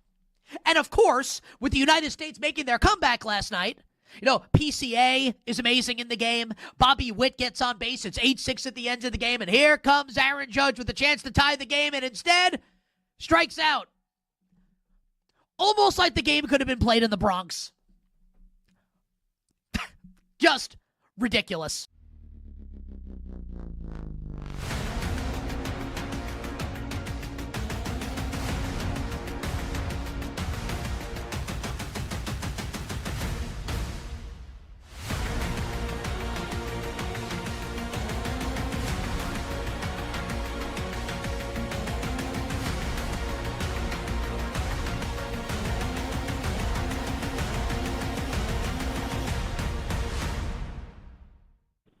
If we're being honest with ourselves, stuff like this happens a lot in the business world, especially when the fine print indicates that you're legally in the right, that there are no repercussions, that it's contingent upon the inspection. It's contingent upon the physical. It's contingent upon whatever. I will say this too, though, Nick. You're talking to a guy that in 2007 was a free agent, and I went to Washington. They offered me a contract. I passed the physical. Then I went on a free agent visit to Atlanta. I mean, Nick, I was in a limo with Joe Horn. I felt like way cooler than I really was. And we did the physical. Joe Horn was like a big money free agent receiver. And it was like just me and Joe in this limo. We went to get physicals, then we're going to go out to Flowery Branch, the Falcons facility. The Falcons failed me on my physical. They said you had a back surgery at multiple levels. We knew you had a bad back. We didn't know it was multiple levels. We're out. So I had to call my agent literally in the car on the way to the airport. I never even got to the Falcons facility. I've never even seen the Falcons facility because you met with the doctors in downtown Atlanta first, called my agent and said, tell the Redskins we accept. So there are different standards for different teams when it comes to physicals. So that is great. A thing, too, and that's notable for if and when Crosby gets traded to somebody else.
Late games, loud opinions, and money time moments. BetMGM Tonight rolls on.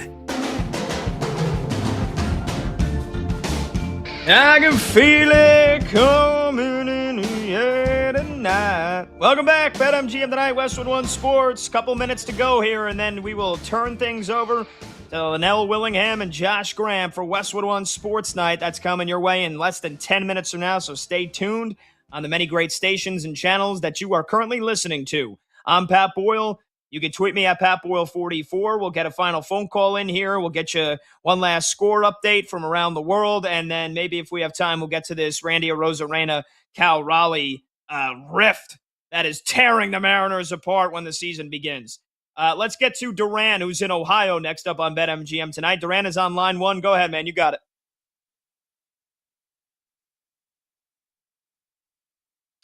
Duran, you still there? Duran going once. Duran going twice. And he's gone. Duran is gone. He gone. All right, no worries. We got a couple of minutes left here. So let's find out what's going on here. The Magic, they finished off the Cavs, by the way, 128-122. That is a monster win for Orlando because that just vaulted them all the way up to 5th in the Eastern Conference standings. The Raptors lose to the Pelicans, and now you've got the Magic and the Heat both technically tied for that 5th spot, although the Magic have one less loss. So the Magic are 5 in the East, the Heat are 6, and the Raptors now, with the loss to the Pelicans, drop into the 7 into the play-in tournament. Big night of results there in the Eastern Conference. And then my New York Knicks, still playing with their food, still can't grab a lead from the Utah Jazz. The Jazz at one point were 11 of 13 from deep. They're 16 of 27. Every starter's got double figures. And for the Knicks, Jalen Brunson's got 22. Karl Anthony Towns has 19 points. Oh, wow, what a surprise. Mikal Bridges, another freaking dud of a night where he's got 5 points on 2 of 9 shooting, and he's a minus 14 in the box score. Knicks are losing to the Jazz 92-86. I will rip my hair out of my head if they lose this game. I'll tell you that right now.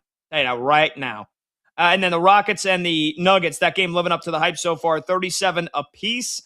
And Jamal Murray's got 11 points already for Denver. Jabari Smith has 9 points for the Houston Rockets. All right, really quickly here, Combs. We got about a minute and a half, so we got to have to fit this in nice and tight. But basically, USA played Mexico the other night. Randy Arozarena got up to the plate, went to shake Cal Raleigh's hand, and Cal Raleigh kind of stiffed him, right? And then they asked Cal Raleigh about it. He kind of half apologized. But Randy Arozarena didn't take it too lightly. He basically said in Spanish, like, F off, stick it up, you know where. Like, you know, he gave it to Cal Raleigh. Is this serious? Do we think this is real? These guys are teammates, spat next to one another in the lineup on a lot of nights for the Seattle Mariners, and they're going to be joining each other in camp for opening day in just a couple of days from now. Do we think this is a real rift, or is this for entertainment between Arozarena and Cal Raleigh? I think it's a mix of both. I don't think it was for entertainment. I think that it was Cal Raleigh having his Kobe Bryant moment of, yeah, this is my teammate, but right now it's USA versus Mexico, and you're not my teammate, and I'm not shaking your hand. But it's also not going to cause too much of a rift between teammates. Like, I think once they get back into the clubhouse in Seattle, I think they'll be fine, and I think they'll be chasing a World Series together. Chasing a World Series? I don't know if they'll even chase down that AL West title. You and Pacoda think that the Mariners are going to win the AL West. I say no, it'll be the Texas Rangers. So maybe this will cause a rift that'll rip the whole team apart. All right, that'll do it for us tonight. Thanks to producer Brandon Combs. Thanks to video producer Michael Montgomery, a.k.a. Monty. Thanks to Zach Kroll. Thanks to Chloe Pratt, Max Sheedy. Thank you to all the callers. Thanks to my co-host Brad Evans. I'm Pat Boyle. We'll see you tomorrow, 6 p.m. Eastern, for a Thursday night edition of BetMGM Tonight, right here on Westwood One Sports.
You know, the Ravens have been a really good team for a long time. Teams are probably pissed that the Ravens did this, and they may have an axe to grind. I'm not defending Baltimore. All of this could be right. Like, they could have really screwed this up here. And by screw up, like, it's within their rights to do it. But, like, did they do something unethical? Like, was this kind of like an unwritten rule in Major League Baseball that you're not supposed to do this? My response to that, poppycock. I don't care. And I get it. If you're a Raiders fan, you care deeply. If you're a Bengals fan, a Browns fan, a Steelers fan, a Chiefs fan, a Bills fan, a Patriots fan, a team that needs to compete with Baltimore in the AFC, like, of course you care. You should care because it impacts you. Human beings, when it comes down to it, all of us, me, the Ravens, you, when the chips are down, we are going to do what is in our best interest. So the Baltimore Ravens are faced with a decision, right? And maybe they got cold feet to a degree. Maybe they did. Maybe they're like, you know what? We thought about it for a few days, and we don't want to incur this risk because we feel like we can sign Trey Hendrickson. Can you criticize the Ravens for making the deal in the first place? Of course. Can you criticize them for waiting so long, so like teams are operating for the first couple days of legal tampering as if Max Crosby's a Baltimore Raven? Can you criticize them for that? Absolutely. Also, though, if you're the Ravens, you don't care. It's not the Baltimore Ravens, and this makes it sound like I'm carrying water for them. I don't mean to make it like that. Like, they are very much worthy of criticism here for whether it's true or not that they got cold feet. But it's not the Baltimore Ravens' responsibility to make sure that the Las Vegas Raiders supercharge their rebuild. And it's not the Ravens' responsibility to make sure that the Buffalo Bills can operate for 48 hours leading into the start of the new league year as if Max Crosby is going to be playing on a big AFC rival. That's not their responsibility. Their responsibility is to try and win a Super Bowl this year, next year, and the year after, and the year after that. So, like, I get it. If you want to say, man, the Ravens, this is kind of unethical, or they broke an unwritten rule, we can have that conversation. My response is going to be, though, if you were them, and you have the information that they have, and remember, they wanted to make this trade. They wanted to do it, right? If you were them, and you had the information they had, would you have done the same thing? Because I'll tell you what, I absolutely would have. And I got no problem saying it. And if you're being honest, neither should you.